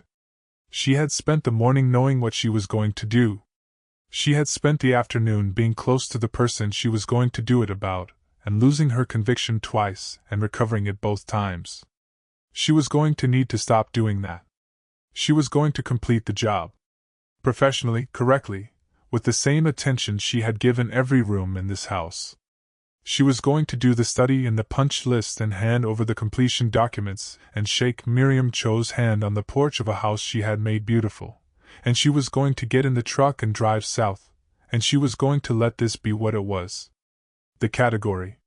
She had been the charming local woman who was interesting for a season. She had said so in July. Nothing had changed the category. The things that had happened in the house, the coffee and the sandwiches and the hidden closet and the owl and standing in doorways looking at the same things, those were the contents of the season. They were not the season's undoing. She was not going to wait for the narrowing. She was not going to perform a withdrawal or manufacture a reason or have the conversation she could feel building in herself that Miriam was going to find too much, too soon, too something, the way they always did. She had been that person 3 times. She was not going to be it again. This was self-knowledge. She held it like something that cost something, which it did, because the things that were true and that cost something were the ones you actually had. She called Cass. "Hey," Cass said. "Hey." A pause. Cass's particular silence, not the filling kind, not the empty kind, the kind that meant she was already in it with you and was waiting for you to get there too. "The job's almost done," Roz said. "Finish work this week, study next week, 2 days on the punch list. Hand off by end of the month." She looked at the parlor window. The lamp. "I'm going to complete it, and that's all it's going to be." Silence. "Roz, I know what I'm doing." "I know you do." Cass's voice had the quality it had when she had something to say that she had been holding a long time. "That's what worries me. I'm not doing the thing where I blow it up before it can blow me up. I'm not dramatic. I'm being realistic." She watched the parlor window. Miriam had stood up from the card table and was looking at something in the east wing. The lamp threw her shadow on the old plaster in a way that was simply the lamp and the plaster, and not anything else. "She's going back to the city. She has 37 active cases and a career she's built for 20 years and a life that runs at a speed I don't run at. I know what that is." "You've been eating dinner with her," Cass said. "That's not dinner, isn't? You've been eating dinner with her, and she said there's enough without asking you, and you went home and called me to tell me about it." Roz was quiet. "And you opened the hidden closet together, and there was a taxidermied owl, and she said the owl was staying." A pause. "You sent me a photo of the owl, Roz. You've sent me photos of good plaster work, and I've received them in the spirit in which they were intended. You have never sent me a photo of a client's decor choice." The owl was notable. The owl was notable because she was notable. Cass's voice was even and certain and not unkind. "You're doing the thing. Not the dramatic version. The quiet version. The deciding it's the same as before and pulling back before anyone has a chance to find out whether it is." Roz looked at the house. The parlor window. The lamp. "I'm not going to be the one who needs more than she has available," she said. "I've done that. I know what that costs." "You don't know what she has available," Cass said. "You know what you've assumed she has available. They're usually the same thing." "Are they?" Cass said it without heat. "You said she doesn't miss things. You said she pays close attention. You said she looked at you like she already knew and hadn't figured out what to do with it yet." A pause. "That doesn't sound like the beginning of someone finding you too much. That sounds like someone who is afraid in a specific way and is working up to something. She's going back to the city. She might be. She also might not be." Cass sighed. the specific size she used when she had decided the argument had run its useful course. I'm not telling you what to do. I'm telling you that I know how this goes is not the same as I know how this goes. Sometimes it's just a story you tell yourself so you can leave first. Roz said nothing. Is that what you want? Cass asked. To leave first? She looked at the house. The house she had made right. The rooms she had understood before she touched them. The study that she had not yet touched because she was not ready, and the reason she was not ready was that the study was the end of the job, and the end of the job was the end of this. No, she said. Then don't. The call ended.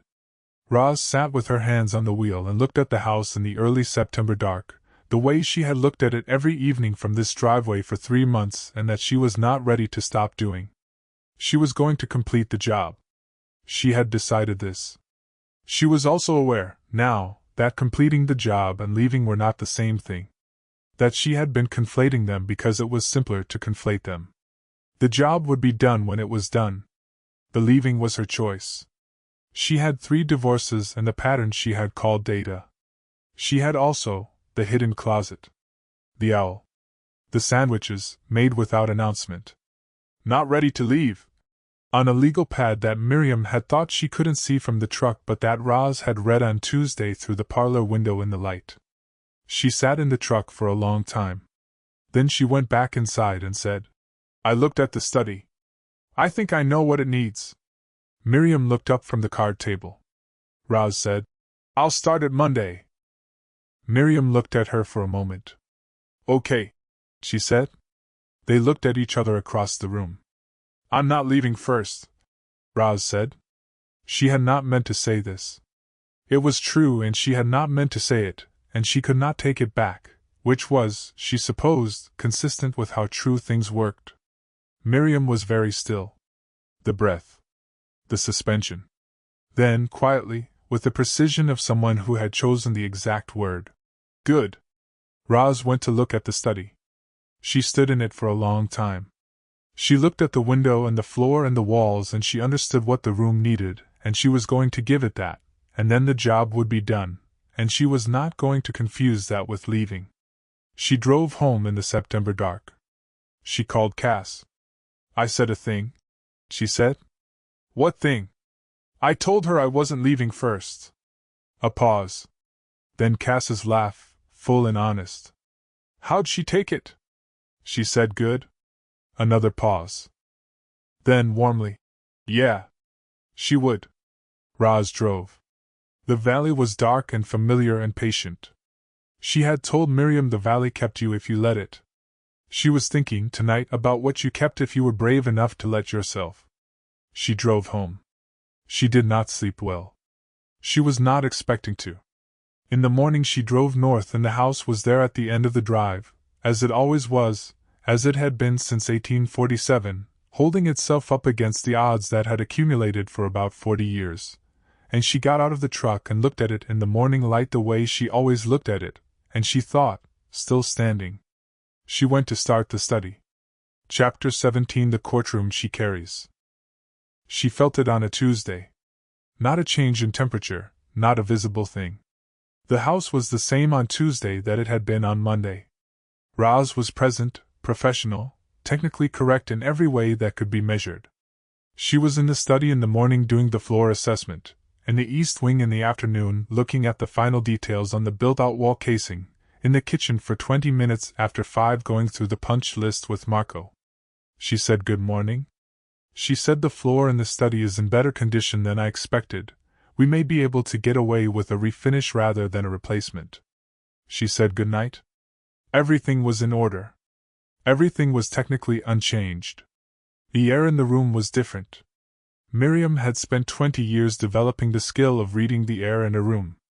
It was not a mystical skill. It was the product of sustained attention applied to the evidence, the particular quality of a witness who was lying versus a witness who was withholding, the difference between counsel who was genuinely confident and counsel who was performing confidence because their case had a problem they hoped nobody had found yet. The difference between two things that looked the same and were not. She had been wrong about this, occasionally, but not often, because she had learned not to confuse her red with the thing she wanted her red to be. The air in the room was different, and she had no professional mechanism for addressing it, because you could not cross-examine distance. She sat at the card table on Tuesday evening after the truck left, and she looked at the east wing, which was visible through the parlor doorway, which was open the way it had been open all through the renovation, and she thought about what had happened on Monday. Roz had said, "I'm not leaving first." And Miriam had said, "Good." And then they had both gone to their separate parts of the house, and she had heard the study door and the sound of Roz in the study for a long time, the deliberate and unhurried sound of someone who was finally looking at a room they had been not looking at, and then the truck in the drive and the silence. And on Tuesday, the air was different. She circled this. She did not approach it directly, which was her method, build around the thing until you understood it from all sides, and only then name it.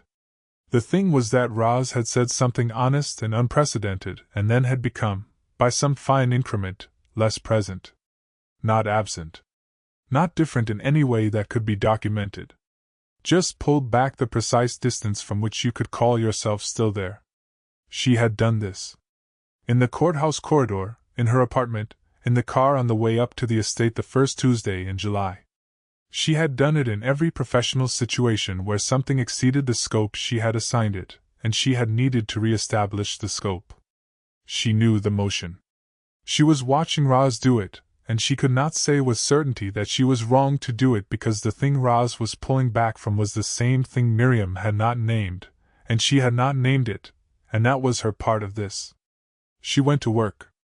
The Alcott case had a development. She read the discovery documents that Nguyen had flagged and made a decision about the approach and wrote the instructions in a memo she sent at 7 p.m. She called Suki. "How's the house?" Suki said. "Finishing up. The study is the last room. It starts today. When it's done, you come back?" She looked at the parlor window. The dark outside it. "I'll come back to manage the listing." She paused. "I don't know what comes after that." "That's honest," Suki said in the voice she used when she was both surprised and relieved. "That's more honest than you've been about this in 4 months. I've been honest. You've been accurate. That's different. Accurate is about facts. Honest is about what the facts mean to you." Miriam did not respond to this because it was correct, and she had a policy about conceding correct things to Suki that was, she had noticed, getting harder to enforce. "The Alcott memo," she said. "I'll read it tonight." She hung up. She sat in the quiet house and did not work. This was unusual. She had been getting better at not working, but not working had always contained something. Looking at the south lawn, reading the room, looking at the renovation plans. Not working that was only not working, just sitting with the evidence of the day, was new. She thought about the courthouse corridor. The bailiff who had asked if she needed water. The cold bottle Suki had produced. The way the city had gone on past the window, accommodating her crisis with the specific indifference of a city that accommodated everything. She thought about the 47 seconds, which she had watched once since posting and not again, and about the 12 words at the beginning of the video that she could still reconstruct from memory. "Ms. Cho. Ms. Cho." But she was not speaking. She had not, in 4 months, thought directly about the collapse. She had organized it and filed it, a symptom of overwork and undereating and a system running past its sustainable capacity. She had treated it as a mechanical failure, which was the most useful category she had, and had given it the attention appropriate to mechanical failures, identified the cause, adjusted the conditions, resumed operation. She had not thought about what it felt like. She thought about it now. It had felt like the floor going out from under her argument. Not the building argument in her head that was still running, still sound, but the argument she was making in the air of the room. The sentence. Sentences were the containers of her work, the unit she had been producing and shaping and directing for 20 years, and in the middle of one she had simply lost the sentence. Not forgotten it. Lost it. The way you lost a thread in a piece of fabric when it pulled free of the weave. The sentence had been there, and then it was not there, and she had sat down because there was nothing else to do. She had been running, for 20 years, a case whose central argument was, "I can do this indefinitely." This was not the case she argued in courtrooms. It was the case she argued silently, in the architecture of her days, in the lists and the rituals and the 6 hours of precise sleep. The argument was, "I am self-sustaining." The argument was, "Competence is sufficient." The argument was, "If I do not need anything, I cannot be failed by anything, and if I cannot be failed by anything, I will not sit down in the middle of a sentence in a courtroom and not be able to continue." She had lost the sentence. The argument had failed. This was not a mechanical failure. This was the system informing her, in the only language available to it after being ignored for 20 years, that the central argument was wrong. She had not wanted to examine this. She had come to the Hudson Valley because she needed a different problem, and she had found a different problem, and the different problem had been teaching her things she had not planned to learn, and she had been, in the past 4 months, somewhere in the process of learning them. She thought about Nora. About Nora's voice on the phone, "I'm fine, I'm managing it, I have a system." About what she had said back, "The system isn't the point." She thought about herself at 28. At 34. At 38, when she had handled the Delaney matter that had made her reputation and had driven home from the courthouse at 9 p.m. and stood in her apartment and thought, "This is what winning feels like," and had not known what to do with the fact that it felt like nothing, and had gone to bed. She thought about her parents. The long legal war that she had managed from 19 to 22, the one that neither of them had been willing to end cleanly, that she had ended for them by being the one who found the lawyer and drafted the framework and held Theo together. Her parents had thanked her by never mentioning it again. She had learned, feelings make a mess. Competence cleans it up. She had become a divorce attorney the following year, and had spent 20 years being very good at cleaning things up and had not, until 4 months ago, thought to ask what was underneath the things she was cleaning. She thought about the structural engineer's report. The load-bearing element, though originally informal and undocumented, has functioned effectively as primary support for the structure above. Removal is not advised. She sat in the parlor of the house she had inherited and never wanted and thought, "What are you load-bearing for?" She did not have an immediate answer. She had lived inside the answer so long that she had stopped being able to see it. She had been looking at herself the way she had looked at the wall in the East Wing, cataloging disruption, missing structure. She missed Roz. This arrived without ceremony, a simple factual statement from the part of her brain that had been not making statements about this for 3 months, and it was so direct and so unmanaged that she sat with it for a full minute before she could move. She missed Roz, who was not here, who was in her small rented house 20 minutes south, who had said "I'm not leaving" first, and then had come back on Tuesday with the air different. She understood, now, what had happened.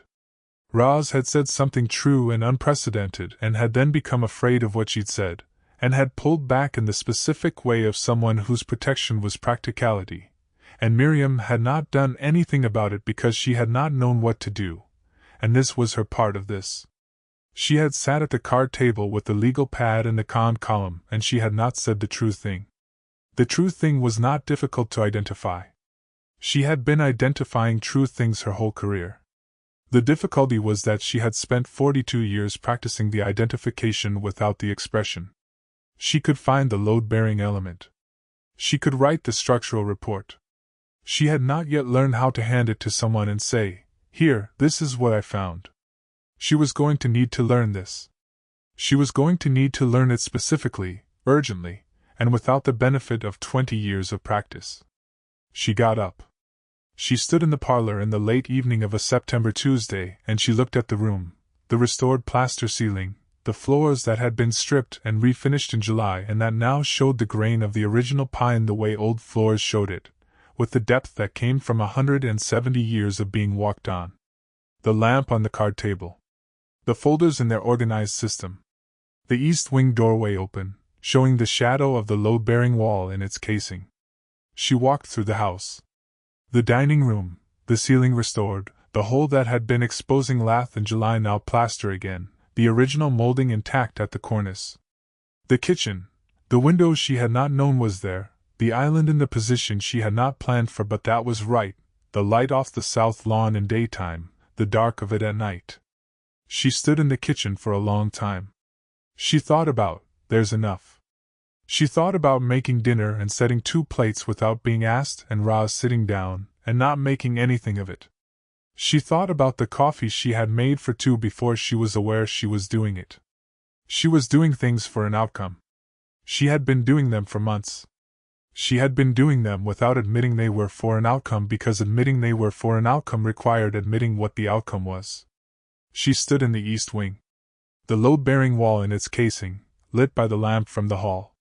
She stood in front of it and looked at it the way Roz had looked at it on the second day, standing with the coffee mug, not tearing, not deciding, just looking, because the thing needed to be understood before it was touched. She looked at it for a long time. She thought about what Roz had said. She was here. That was all she needed to hold on to right now. In the east wing, in the September dark, in the house she had come to as an escape and that had become, without her fully tracking the transition, something else. She thought about the question Suki had asked, "What do you want?" She stood in front of the load-bearing wall and let herself answer it. She wanted to stay. Not stay through the renovation, in the organizational sense she had been using for 3 months. Not stay in the room long enough to look at it, though that was part of it. She wanted to stay in the specific sense of not selling the house and not returning to the life she had built on the premise that she did not need anything underneath the competence. She wanted the south lawn in the morning. She wanted the kitchen window.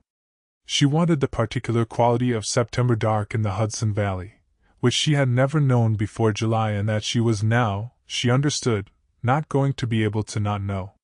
She wanted Roz Navarro to come back through the door with the specific footstep pattern and say something precise about the study floor and not make anything of it, and she wanted to hand her a cup of coffee without establishing it as a habit, and she wanted to stand in doorways looking at the same things, and she wanted to be waited for in the way Roz waited for things, patiently, completely, without agenda.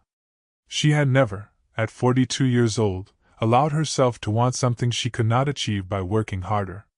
She stood in the east wing for a long time without moving, holding all of it at once without organizing it, without building a case, without the resolution point she had been aiming at for 20 years. Just Miriam, in the dark of the room Roz had built, with what she wanted, finally letting it touch her. The house was quiet. It had been quiet for a long time. It had been a house that held its breath, that accumulated neglect and damage and the weight of people who had not looked at it closely enough to understand it, and then it had been given, by some combination of inheritance and circumstance and the specific stubbornness of an attorney who drove up on a Tuesday and wrote a 4-page list, one more chance to be what it was supposed to be. She understood that now. She understood it the way she understood the load-bearing wall, not from a plan but from looking. She went to the parlor. She got out the legal pad. She drew a line down the middle of a fresh page. She did not write pro or con at the top. She wrote, "What is true?" On one side she wrote the city, the cases, the apartment, the career she had built to avoid asking what was underneath it. Suki, who called her bluff from 200 miles away and knew when she was performing fine. Nora, who was 28 and running on the same fumes and who needed Miriam to have figured something out by the time it mattered. On the other side she wrote, this house, this valley, the kitchen window and the south lawn and the diagonal on the east wing floor that you could only see from the east window in the afternoon, the hidden closet and the taxidermied owl and the load-bearing wall that was the reason the room still existed. And then, below the line, not on either side, Roz. She looked at this for a long time. She turned the legal pad face down. She was not going to make this decision from a list. She had made every decision of her adult life from a list, and she was going to make this one from the part of herself she had been avoiding for 20 years. And she was going to make it tomorrow, and she was going to make it without a plan. She went to bed. She lay in the east bedroom in the September dark and looked at the ceiling that had been replastered in July and that was, now, exactly what it had been supposed to be. She thought about the sentence she had lost in the courtroom.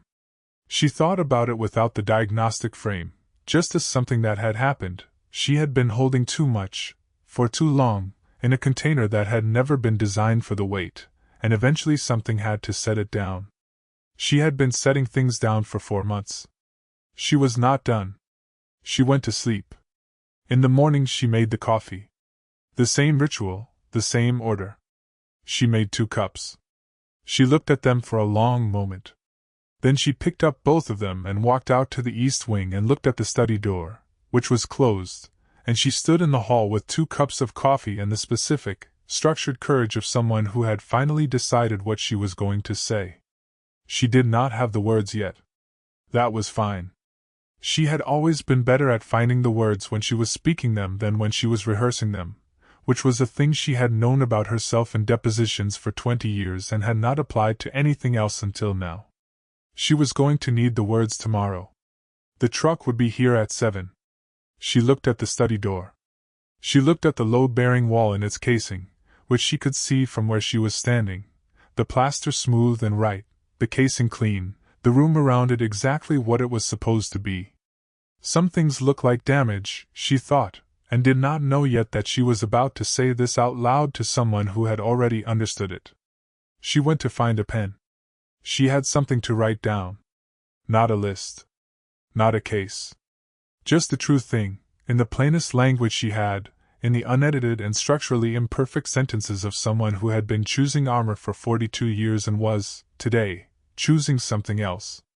Outside, the valley was beginning. The maple stand at the east fence, the south lawn going from dark to gray to something warmer. The river she could not see, but that was there. The house held itself up the way it always had. She sat at the card table and wrote. Chapter 18. What she actually came to say. She did not make a plan. This was, at 5:47 in the morning, the most radical thing she had done in 42 years.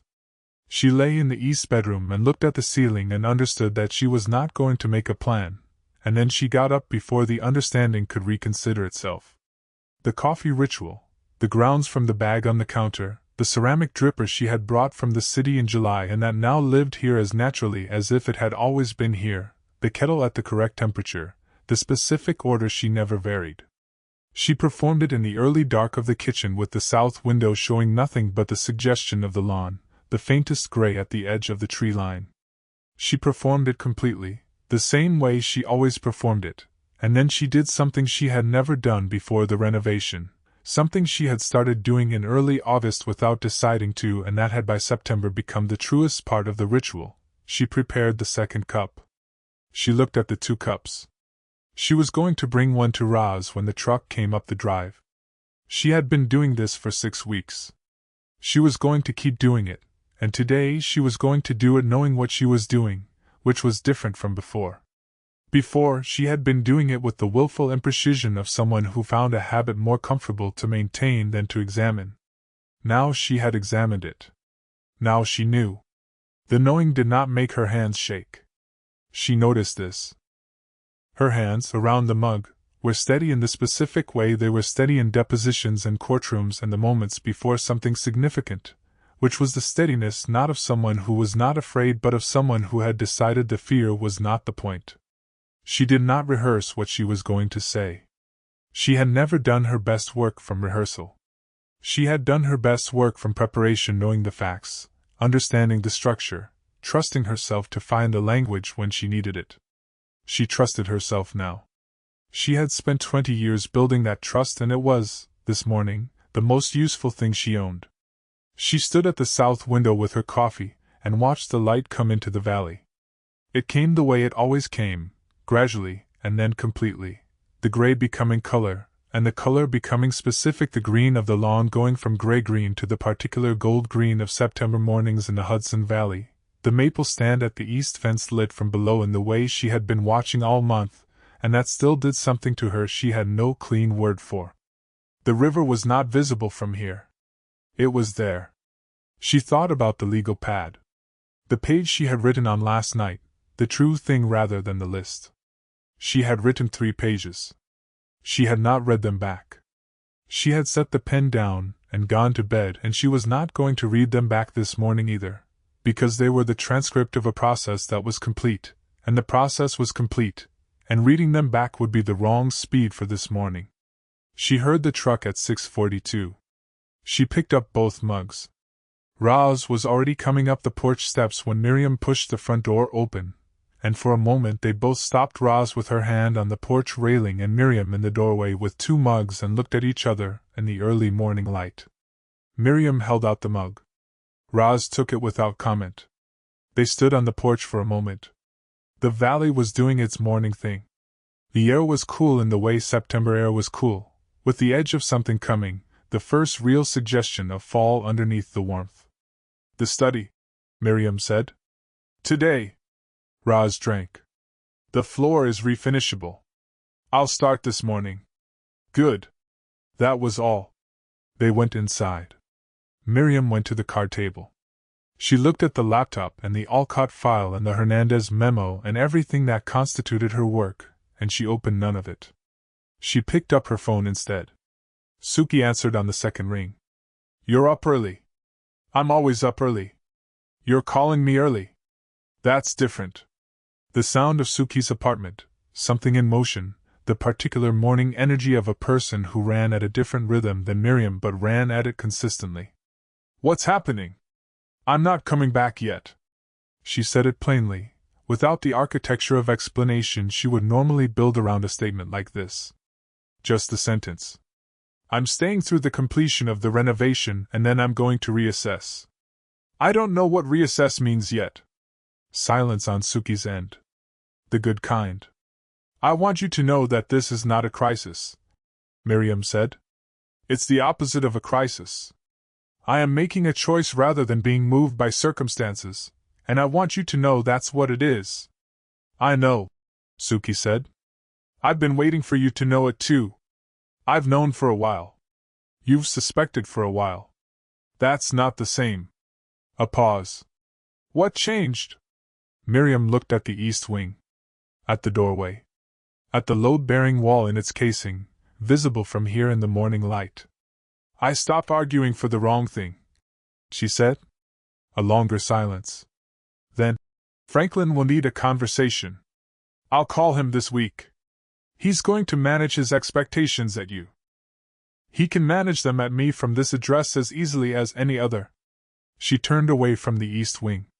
"Suki, you said I've been running the same case for 20 years. The day in the courthouse. You said maybe it was time to let someone else argue it. I did. I didn't understand what you meant. I know. I understand it now." She looked at her hands, the mug, the specific steadiness of them. "I've been arguing that I don't need anything underneath the work. That if I stay in control nothing can touch me. I've been arguing it in courts and in my apartment, and in the way I drove up here in July with a 4-page list and a contract amendment." She stopped. "It's not a sustainable argument. It doesn't survive evidence." Suki was quiet for a moment. Then, softly, "No. It doesn't. I'm not sure what the correct argument is yet. I'm working on the facts first." She picked up the legal pad. Turned it over without reading it. "But I know the old one is wrong." "That's enough for today," Suki said. "That's actually quite a lot for today." She said goodbye to Suki with the warmth she did not always remember to perform, and that this morning she did not have to perform because it was real, and then she sat for a moment with the phone in her hand and thought about the next call. Theo picked up in one ring. The background noise of his apartment at 7 in the morning, Ada, loudly and persistently engaged with something, Dayun's voice low and close, the dense morning warmth of a house that ran at full population. "Hey," he said. "Is everything okay?" "Everything is fine. I need to tell you something." "Okay." She heard him move, a quieter room. "I'm here. I called you from the sidewalk in front of the firm," she said. "In May. After the clip. I said I needed to go somewhere and have a different problem. I said I didn't know how to rest." She paused. "I was wrong about what I was looking for." "What were you looking for?" "I thought I was looking for a manageable problem." Something I could fix and then go back to being functional. She looked at the south window. The lawn in the September morning. I was looking for the thing I had decided I didn't need. I just didn't know that yet. He was quiet. She could hear him breathing. I've been performing competence, she said, as a substitute for being known. I've been doing it so long that I stopped being able to tell the difference between performing it and being it. She said this with the flatness she used for accurate statements rather than comfortable ones. You've watched me do this your whole life. I know you have. Miriam, I'm not asking you to feel bad about it. I don't want you to feel bad about it. I just want you to know that I know, and that I'm in the middle of stopping. She picked up the legal pad. Set it down. I don't have a plan for what comes after stopping. That's the first time in 20 years I haven't had a plan, and I'm trying to understand what that feels like rather than fixing it. He was quiet for a long time. Long enough that she could hear, faintly, Ada asking a question from the other room. Then, I cried, he said. When I watched the clip. I said that. You said that. I didn't cry because you were broken. I cried because I'd been waiting for something to crack for 15 years and I didn't know if it was going to crack the right way. A pause. This is the right way. She looked at the ceiling. At the plaster that had been replastered in September, and that was now exactly what it was supposed to be. I'll come see Ada soon. Not with an agenda. She'll like that. His voice was warm. Warmer than it usually was with her, which was already warm, which was one of the things about Theo that she had always held at arm's length and that she was, this morning, not holding at arm's length. I love you, you know. I know. She said it back. She did not cover it. I'll call you this week. She hung up. She sat with the phone in her lap for a moment. The house was active around her, Roz in the study, the sound of careful work, the specific quality of attention that moved through old wood without disrupting it. Marco was in the dining room doing final touch-up work on the molding. Pete was outside finishing the last of the exterior punch list. She was aware of all of it. She was aware of the house the way she was aware of everything she had learned to be present to this summer, completely, without organizing what she found into utility. She went to the kitchen. She stood in the kitchen she had not designed for herself, and that was, she now understood, better than anything she would have designed for herself, and she made a second pot of coffee. She did this without an agenda. She brought a mug to Marco in the dining room, which he received with the professional pleasantness of a man who had learned, over 14 weeks, that the client was someone worth being pleasant to. She brought a mug to Pete outside, where he was finishing the trim on the north elevation, and Pete thanked her in the specific effusive way Pete thanked people for everything, which she had found grating in July and which she found, in September, simply Pete. She stood on the north porch and looked at the trim work. The column repair. The porch railing Roz had rebuilt in August. She ran her hand along the railing the way she had been taught. Solid. Right. She went inside. She went to the study door. She could hear Roz on the other side, the sound of the floor sander, which she had been running in intervals, letting the dust settle between passes. The specific patience of someone who knew that good work with old floors required more time than you wanted to give it, and gave it anyway. She did not knock. She opened the door and looked in. The study was a small room and Roz was the significant part of it. She had the floor sander stopped and was crouching at the north wall, examining the baseboard, running her finger along the joint the way she ran her fingers along everything she needed to understand. She did not look up immediately. She looked up when she was done looking at the baseboard. Floor? Miriam said. Refinishable. Better than I expected. Roz stood. The grain is good. Someone took care of this floor. Miriam looked at the floor. The boards were narrower than the east wing, a different cut, and the sanding had revealed a color that was warmer than the surrounding rooms. She looked at the window. The single window in the study faced west, and the morning light didn't reach it yet, but she could see what it would do in the afternoon, a specific low slant that would run along the warm floor in a way that was going to be very good. It's a good room, she said. It's going to be. Roz looked at it. What do you want to do with it? The question was practical. She answered it practically. I don't know yet. I'd like to see it in the afternoon light before I decide. She paused. I'll know when I see it. Roz looked at her. Something in the look that was not the prolonged reading look and not the brief direct look. Something between the two, something that had developed in the past month and that she did not have a name for. Yeah, Roz said. That's the right call. They looked at the room together for a moment. Then Miriam picked up the structural engineer's report from the card table where she had left it the previous night. She had been carrying it from room to room for a week, which she had not examined until this morning, when she had examined it, and understood, and she brought it to the study and set it on the windowsill. She did not explain this. She had been reading it, and she wanted it in this room while the work was done. That was all. Roz looked at the report on the sill. Looked at Miriam. Said nothing. Miriam went back to the parlor. She sat at the card table. She opened the laptop. She had Nguyen's note on the Alcott matter and the Hernandez brief outline and the scheduling question from Franklin's office that she had been deferring for a week. She looked at all of this. Then she opened a new document, and she typed a letter to Franklin Rao. The letter was professional and precise and brief. It said that she was extending her leave by an undetermined period and that she would be available for consultation on her active matters and that she would be in touch as her timeline became clearer.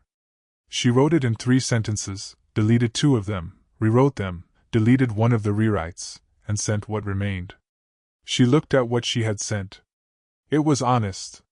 It was the most honest professional communication she had written in a decade. She closed the laptop. She went to read the structural engineer's report one more time.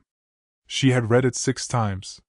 She read it again, not because she did not know what it said but because she wanted to sit with the language of it, the specific technical language that said, without sentimentality, what a thing was and what it needed and what would happen if you tried to remove it before you understood it.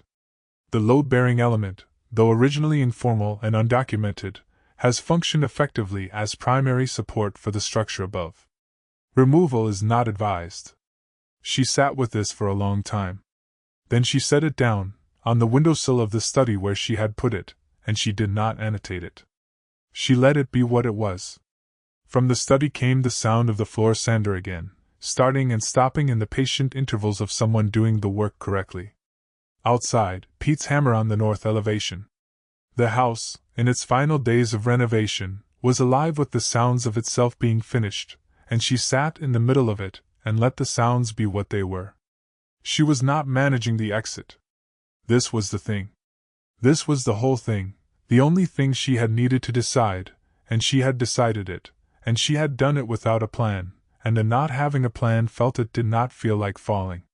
It felt like the thing she had said to Roz 3 weeks ago in the east wing doorway. I'm in the room. That was all. She was in the room. She stayed. At 5 in the afternoon, when the crew had gone and the house had its evening quality, the sounds of itself rather than the sounds of work, she was in the kitchen making dinner when Roz came through on her way to the truck. She stopped in the kitchen doorway. Staying? She said. Yes, Miriam said without looking up from the pan. There's enough. A pause. Not a long one. Then the sound of Roz's work bag set down on the kitchen table.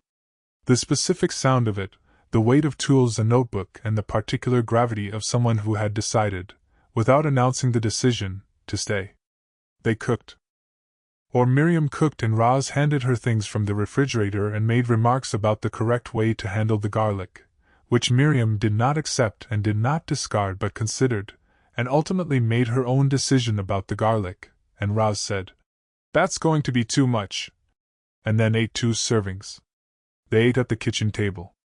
Outside, the last of the September light did what it did, unremarkable and extravagant at the same time, the way things were when you had finally learned to look at them. Neither of them said anything about the letter to Franklin, or the 2 cups of coffee in the morning, or I'm not leaving first, or the 3 pages on the legal pad, or any of the things that had been accumulating for 3 months. They would say those things. They were not going to say them tonight. Tonight was the kitchen, and the dinner, and the light, and the specific quality of a decision that had been made and did not require announcing. Miriam washed the dishes. She was aware that she was doing this again, the second time, and that neither of them had made a thing of the first time, and that this was becoming, very quietly and without ceremony, the shape of something. She was aware. She was not managing the awareness. She was letting it be there, in the room with her, the way she was letting everything be there, the valley and the house and the loaded September light and the woman at the kitchen table still working through the last of the too much garlic. She dried the last dish. "Tomorrow," Roz said from the table. She had the notebook out. The punch list. "Marco finishes the dining room molding. Pete finishes the exterior. The study floor needs another day. And then the study. And then the house is done." Roz looked up. The look. "Yeah," she said. Miriam hung the dish towel on the rack. She turned. She looked at Roz at the table with the notebook and the punch list, and the too much garlic, and the study that was not yet finished, and the house that was almost right. "Good," she said. She was not talking about the punch list. She went to bed. She lay in the east bedroom and looked at the ceiling and felt, in the specific location of her chest that she had spent 20 years protecting from exactly this, the structural sensation of something that had decided to hold. She went to sleep without difficulty, which was its own kind of answer. Chapter 19. Roz finishes the house. The last week of a job had a specific quality she had never been able to fully describe to people who hadn't done this work. It was not the relief of finishing that came after, in the truck, usually, and it was not the satisfaction of the completion, which was its own thing and came in flashes throughout rather than at the end. It was something more complicated, something that lived in the space between the work being done and the job being over, and she had been feeling it since Monday with an acuteness she was not used to. She was used to the feeling. She was not used to its weight this time. The east wing was done. The kitchen was done. The dining room molding was done as of Tuesday afternoon, when Marco put his brush down and looked at the ceiling for a long moment with the expression he wore when a piece of work had arrived exactly where he wanted it to arrive, which was an expression he used sparingly, and which was always accurate. She had stood beside him and looked at the molding and agreed without saying so, because some things were understood between people who had worked together for 15 years and required no words. "This is the best work we've done," Marco said. "Yeah," she said. "On a job." "I know what you mean." He looked at her. "You should know that." She went to look at the study floor.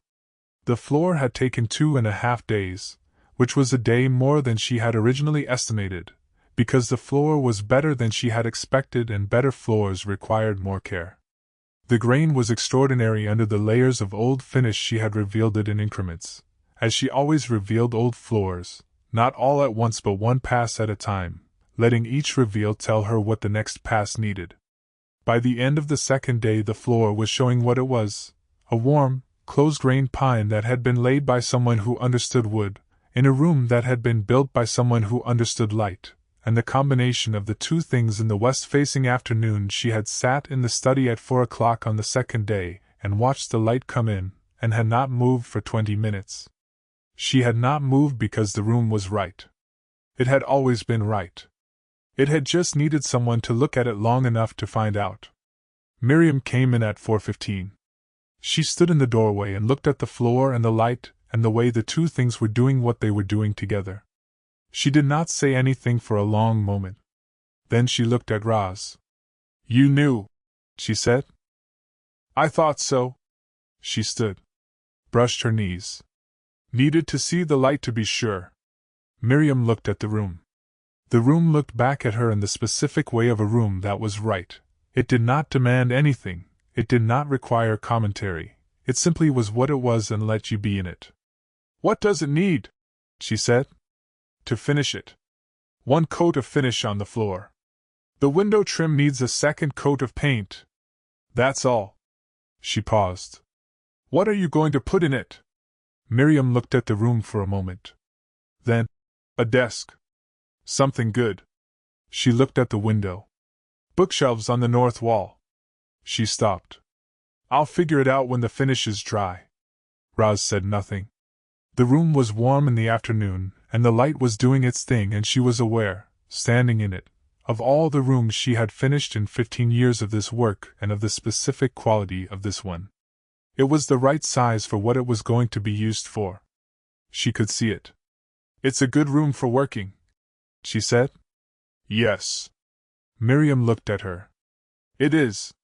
They stood in the study for a moment longer than was strictly necessary. Then Roz went to get the finish.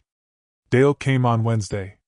He came the way he always came at the end of jobs, unannounced, in his truck, with a bag from the sandwich place and the air of someone who was performing a courtesy call and happening to also check on his sister. She saw the truck from the east wing window and went to meet him on the porch. End of the job, he said by way of greeting. Almost. He looked at the house. He did what he did, the real looking, not the social looking. He stood on the drive and took in the north elevation with the finished trim, the porch with its rebuilt railing and repaired column, the roofline that was still the original 1847 slate, and the early 1900s repair that was still the early 1900s repair because you did not remove what was holding the roof up. He looked at all of it, and was quiet. Roz, he said finally. Yeah. This is the best thing you've ever done. She looked at the house too. She could see it now the way she could always see a job at the end, when you stepped back far enough that the individual decisions accumulated into a single thing. The house had wanted to be this. It had been trying to be this for 40 years, through all the people who had not looked at it closely enough to help it. She had helped it. Yeah, she said. I think so. They ate on the porch, which was where she had eaten lunch for 14 weeks, and that she understood was almost done as a fact she could eat lunch on. The September day was warm enough, and the valley was doing what it did in late September, the green beginning to turn at the edges of things, the maples at the fence line showing their first yellow. She watched it while she ate. Dale watched her watch it. How is she? He said. She's good. She's better than when I met her. That's usually the job. He looked at the east wing windows, which were the original 12/12 sash, now repaired and reputtied and letting the light do what light was supposed to do with good glass. I mean, how is she? Roz looked at him. He looked back at her with the specific patience of a younger brother who had been right about something and was not going to make a production of it. She's good, she said again, with a different intonation. You're not going to tell me. There's nothing to tell yet.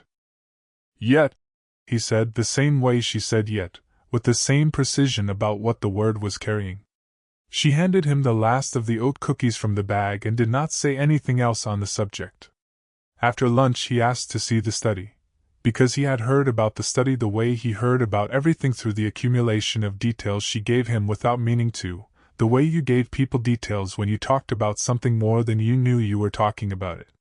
She took him through the house room by room, which was also the ritual, the end-of-job tour with Dale, who had been doing this with her since the barn in Rhinebeck, since the second year she was in the valley, since he drove up one afternoon in a truck that was older than the one he had now and said he wanted to see what she was doing with her time and had been coming back to every finished job since. He was quiet through the kitchen and the dining room and the east wing, which was the right kind of quiet, taking it in rather than withholding. He ran his hand along the load-bearing wall casing in the east wing parlor the way she had run her hand along it, the way their mother had run her hands along every surface of a house she loved, the gesture so inherited neither of them had ever remarked on it. In the study he stood for a long time. The floor, he said. 2.5 days. 2.5. He crouched and pressed his palm flat against the floor the way she pressed her palm against things. You did this in stages. You have to. I know. He stood. He looked at the window. The late afternoon light was coming in now and doing the thing she had watched it do for 3 days, running along the floor in a warm specific slant that landed on the north wall, and made something happen that she did not have a technical name for. She know what she's putting in here. A desk. Bookshelves. He nodded. Looked at the room. The room looked back. Good room for working, he said. That's what I said. He looked at her. The grin, the specific one, the one that meant he had arrived at a conclusion and was deciding whether to share it. He decided not to, which was unlike him, and which meant the conclusion was something he was going to give her room to find herself. She appreciated this. She did not say so. He knew. They did the thing they did at the end of every big job, which was to stand in the best room of the house for exactly 60 seconds and not talk. He had invented this ritual after the Rhinebeck barn, when she had driven home and called him and said she didn't know what to do with herself when a job was over, and he had said, "Start with 60 seconds of knowing it was good." And she had asked how she'd know when 60 seconds was up, and he had said she'd know, and she had, and she always did. They had done it at every major job since. They stood in the study for 60 seconds. Then he hugged her, which was Dale and required no commentary, and he said, "Call me." And she said, "I call you all the time." And he said, "Call me about this," with a specific emphasis that made it clear he was not talking about the house. She watched his truck go down the drive. She stood on the porch for a moment after. The house behind her. The valley in front. The maples at the fence line going gold at the edges. She thought about 60 seconds of knowing it was good. She thought about the 60 seconds stretching into something longer. About the study and the desk and the bookshelves and the fact that she had known, standing in the room, what it was going to be used for. About Miriam saying, "I'll figure it out when the finish is dry," with the specific intonation of someone who had already figured it out. She went inside. Cass came by Thursday with the box of deck screws that she had been promising to special order since August, which was a running joke between them that had by September become a running joke with an audience, because Miriam had heard it enough times to understand the structure of it, and had, once, completed the punchline before Cass could, which had produced in Cass an expression of genuine delight, and in Roz a silence that she had needed a moment to recover from. Cass came in with the screws and looked at the house with the competence of someone who had been watching Roz's work for 23 years and who applied, to every finished job, the precise standard of someone who had supplied the materials and therefore had a professional investment in how they were used. She went room to room in the way she always went room to room, not commenting on everything, commenting on the things that required comment. In the kitchen she looked at the window for a long time. "That's the window," she said. "That's the window. It changes the whole room. That was the point."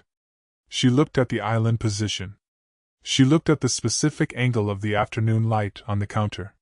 She said, "Whoever ends up cooking in here is going to be happy," and looked at Roz in a way that contained more than the words. "Cass, I'm stating a fact about a kitchen. I'm a hardware supplier.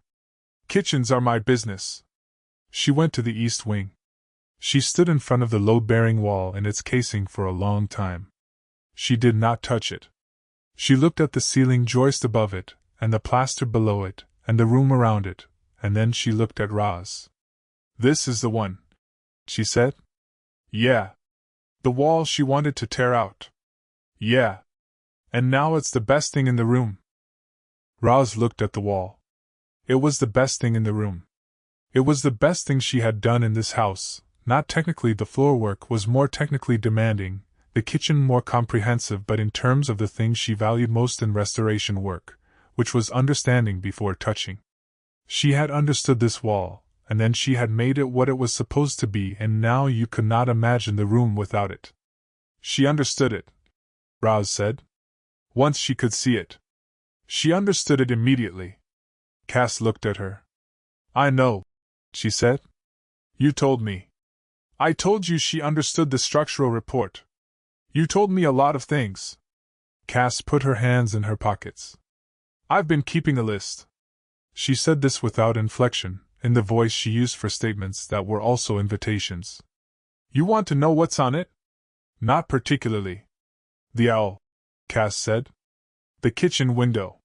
The study floor. The 60 seconds with Dale." She paused. "The structural report on the windowsill." Roz looked at her. "She put the structural engineer's report on the windowsill of the study," Cass said, "while you were doing the floor. It was there to reference." Roz. The Voice. 23 years of The Voice. It's a report she's read 6 times. She didn't put it there to reference. Roz was quiet. She put it there because she wanted it in the room while you were working. Cass said, simply and without drama. That's what that is. The study was visible from the East Wing parlor, down the short hall that ran between them. Roz looked at it. The study door was open and the floor was done and the light was coming through the west window the way it always came at this hour, and the structural engineer's report was on the windowsill where Miriam had put it. She had known what it was when Miriam put it there. She had let herself know. What happens next? Cass said. The punch list tomorrow. Then the handoff. She looked at the study. Then I go. And then? Roz said nothing for a moment. And then whatever comes after, she said. Cass looked at her for a long moment with the expression she wore when she had decided to let something land rather than catch it and carry it somewhere. Okay, she said. The deck screws are on the porch. She went to say goodbye to Miriam, who was at the card table, and Roz could hear the brief exchange, warm, precise, the particular register of 2 people who had developed a genuine appreciation for each other across the counter of a hardware store and the duration of a renovation. She could hear Miriam laugh. Not the covered laugh. The real one, brief and unmanaged, at something Cass said that she couldn't hear from the East Wing.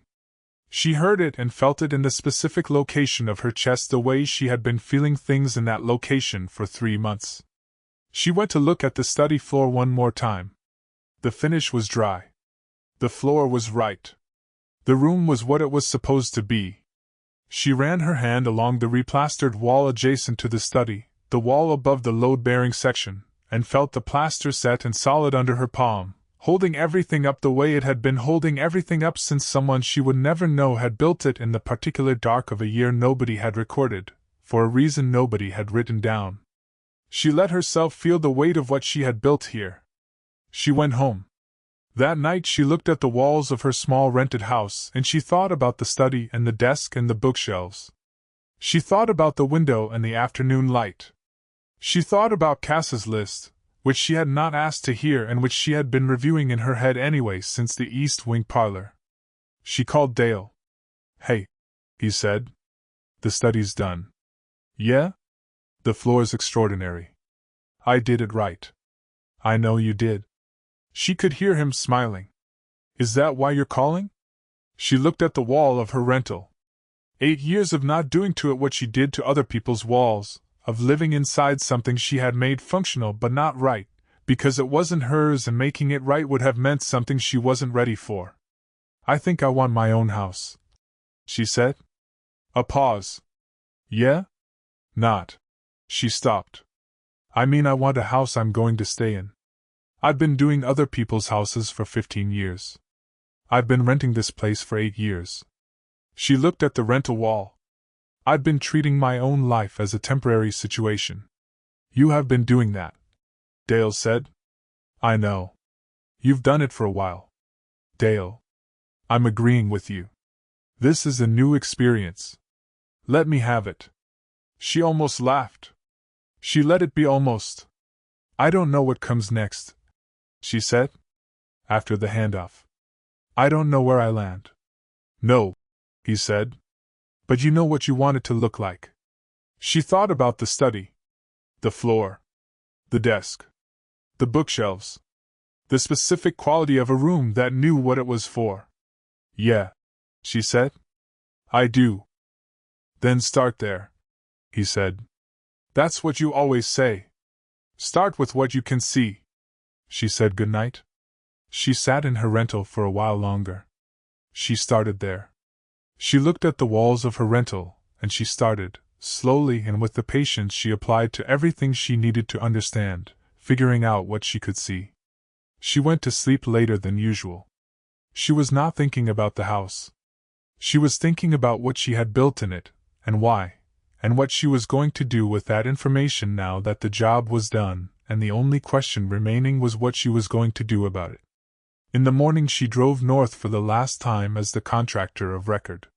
The valley was doing what it did in late September, the color in the trees, the particular quality of the air, the light lower and more specific and more beautiful in the way of late things.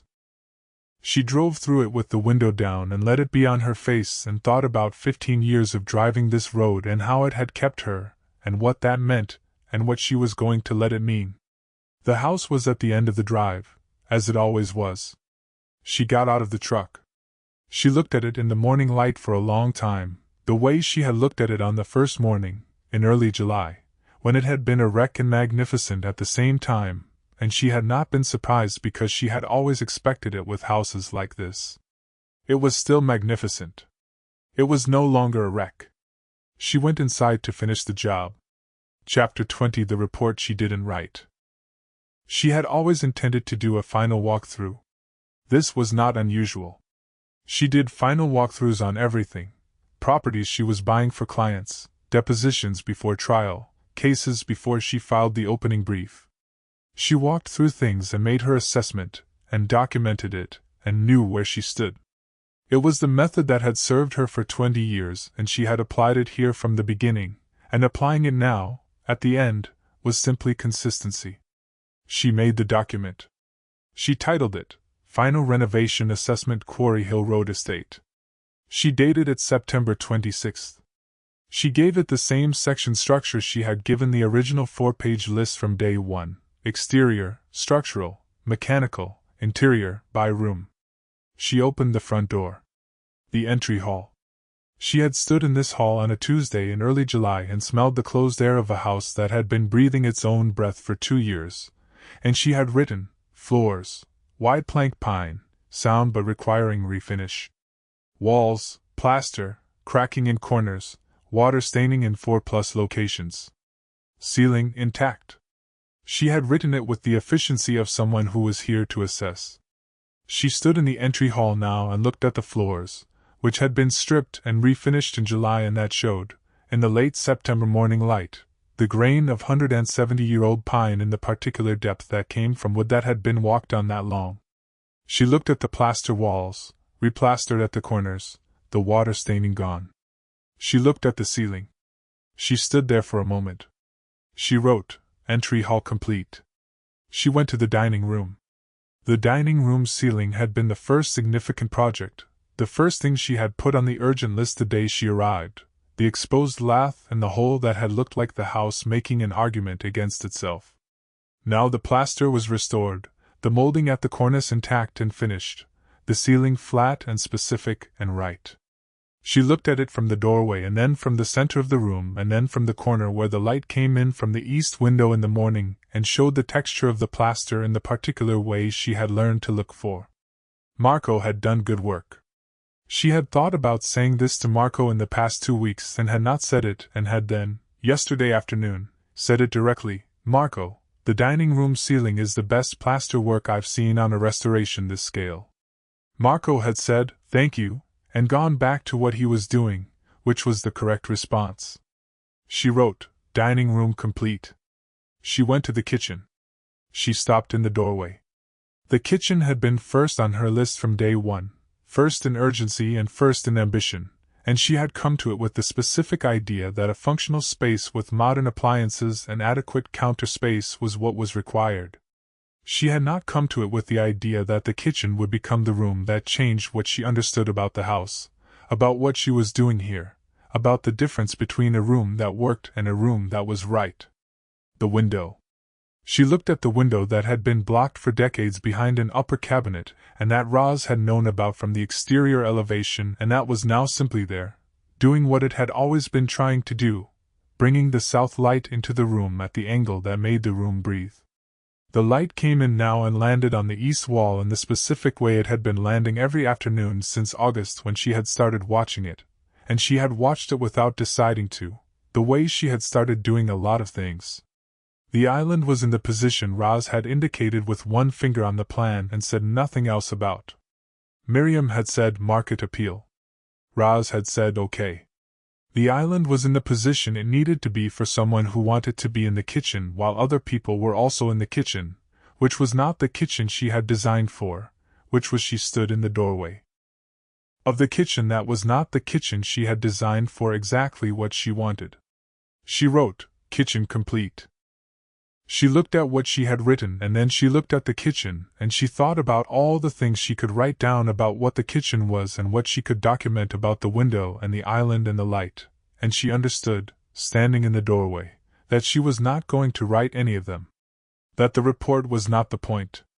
She put the pen down on the counter. She went to the East Wing.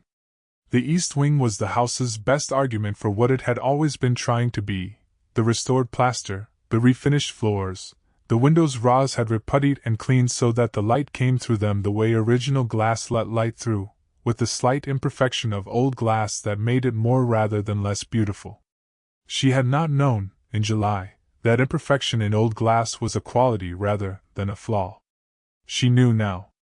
She stopped in front of the load-bearing wall. She had been avoiding this.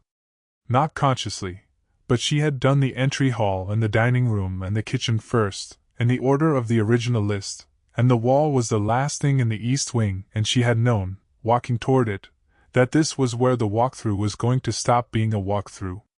She looked at the wall. The casing was clean and the plaster was right and the room around it was what it was supposed to be. The ugly thing in the middle of your room is the thing keeping your room. She had stood in the doorway with Roz and understood this, and then she had sat at the kitchen table with the structural report and begun, without quite being able to stop herself, to understand something else.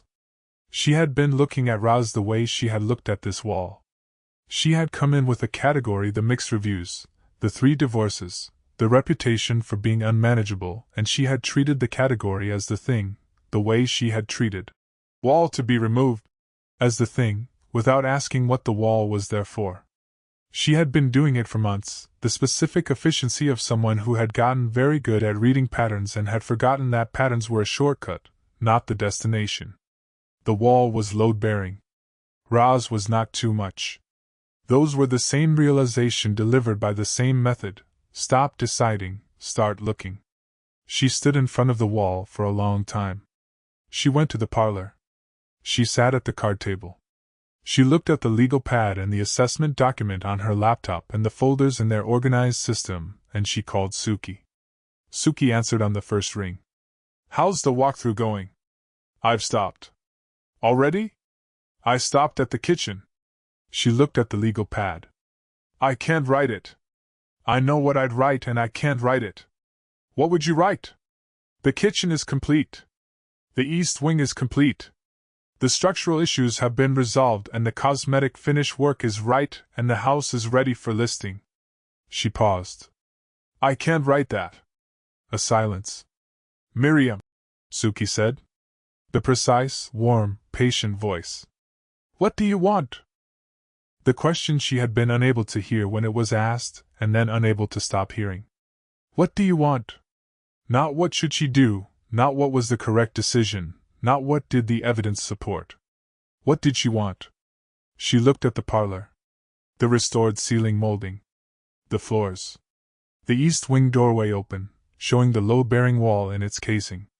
The card table where she had worked for 4 months in the only finished room in the house while the finished rooms accumulated around her. "I want to stay," she said. Not, "I am staying." She had told Franklin she was extending indefinitely, and she had meant it, and it was true. This was different. This was the thing underneath the practical decision, the thing the decision was built on. "I want to stay here," she said. "I don't want to list the house.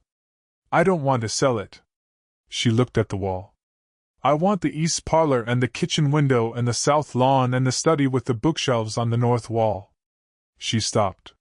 She gathered it. "I want to know what the valley looks like in February.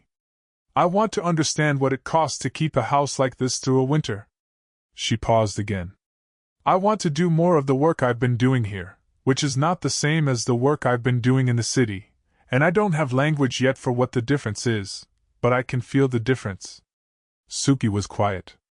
"And I want—" She stopped. The last thing. The thing she had been saying around and not saying. "I want Roz to not finish the job and leave. I want whatever this is to be, I want it to be something. I don't have the vocabulary for what I want it to be, and I know that's imprecise, and I'm going to have to live with imprecise for a while." A long silence. "Miriam," Suki said. You've been doing so much work. That's what I do. I mean the other kind. Her voice was soft. The kind where you sit with something you can't organize and you don't try to organize it, you just let it be in the room with you. A pause. You've been doing that. I've been learning to do it. There's no difference. A longer pause. Can I say something? You're going to say it regardless. True. Suki's voice was steady and warm and entirely unperformed. You have spent 20 years being the most competent person in any room. I have watched you do it. I have admired it, and I have also watched it cost you things. She paused. You have found one room where someone else is also, in their own way, the most competent person in it. And that person has not asked you to be smaller. She has asked you to look at things properly. And you have. And I think you should tell her that. Miriam looked at the east wing doorway. I know, she said. I know you know. I'm saying it anyway. She said goodbye to Suki with the warmth she always felt now and almost always expressed now, and she put the phone down and looked at the parlor, and the legal pad and the incomplete walkthrough assessment on her laptop. She closed the laptop. She looked at the east wing for a long moment. Then she got up and she walked through the house one more time, without the legal pad, without the pen, without the assessment document. She walked through it the way Roz had walked through it on the first day, slowly, with the full quality of her attention, building a picture rather than collecting data points. The entry hall and the dining room and the kitchen. The east wing and the load-bearing wall. The hall with the hidden closet that had held the hat boxes and the owl, who was installed now in the east wing on a shelf that Roz had built for it without commentary, at a height that made it visible from the doorway, and that was, Miriam had to admit, exactly the right height for a taxidermied owl. She looked at the owl. The owl had been in this house, possibly, for most of the 20th century. It had been in the dark of the closet for however long the closet had been closed. It was here now, in the light, in a room that was what it was supposed to be. She went to the study. The door was open. The floor was done, the finish dry, the warm grain of the pine showing in the late morning light. The window was doing what it did in the morning, suggesting rather than demonstrating, holding its light for the afternoon when the slant came in and did the specific thing she had watched it do for 3 days. The structural engineer's report was on the windowsill where she had put it. She picked it up. She read the sentence again. The load-bearing element, though originally informal and undocumented, has functioned effectively as primary support for the structure above. Removal is not advised. She set it down. She stood in the study for a long time, the way Roz stood in rooms she needed to understand, without agenda, without catalog, without the resolution point. Just looking. Just being in the room and letting the room be what it was. The room was what it was supposed to be. She went to find Roz. She found her in the outbuilding, which had been repaired in September and that Roz was using, today, to pack the last of the equipment from the job. She was moving with the specific economy of someone who knew where everything went and had been through this enough times that the process was familiar and the familiarity had its own quality. Not automatic, but practiced, the way you did things you had done many times and that you still brought your full attention to because the thing required it. Miriam stood in the outbuilding doorway. Roz did not stop working. She registered Miriam's presence and continued packing, which was not rudeness but was the thing she did with things she was going to address when she was ready to address them and not before. Miriam waited. She had learned to wait. She had spent 42 years not waiting the efficiency of the direct question, the managed conversation, the outcome plan before the meeting started. She had learned in this house that some things arrived better when you waited for them. Roz set down the case she had been packing and turned. They looked at each other across the outbuilding. I'm not going to list the house, Miriam said. Roz was still. I'm not going to list it, and I'm not going back to the city to reassemble my life the way it was. She looked at her hands, at the specific steadiness of them, the same steadiness she had had in the courthouse and the deposition room, and that was here now for a different reason. I've been trying to write the walkthrough assessment, and I can't finish it because the walkthrough isn't the point, and I think I've been building up to saying that for 4 months. Roz said nothing. The wall, Miriam said. I looked at the wall and I decided it was a problem. I put it on the list of things to remove. I didn't ask what it was there for. She looked at the outbuilding floor, the old stone that Roz had repaired in August, the specific solidity of it underfoot. I do that. I'm aware that I do it. I assess things for their utility and their disruption, and I make a determination, and I've always found that efficient. I've always found the speed of it useful. She paused. I've been doing it to you since the day you showed up. The outbuilding was quiet. The 3 divorces, Roz said. The reviews.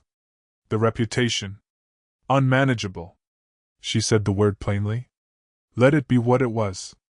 I had a complete picture of you before you'd finished introducing yourself, and I treated it like it was accurate. It's not entirely inaccurate, Roz said. Dry. The corner of the mouth. No. And here Miriam did look at her. Because this part required it. But I understood it wrong. There's a difference between unmanageable and unwilling to be diminished. I know the difference. I've spent my entire career fighting for that distinction on behalf of other people, and I didn't extend it to you for 1 single minute. Roz looked back at her. Unhurried.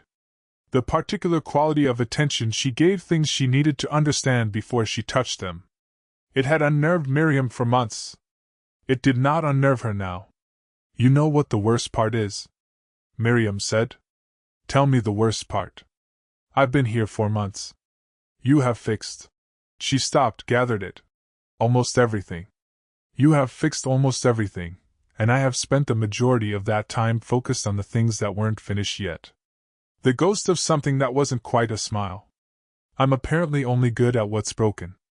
Roz was quiet for a long moment. That's not true, she said finally.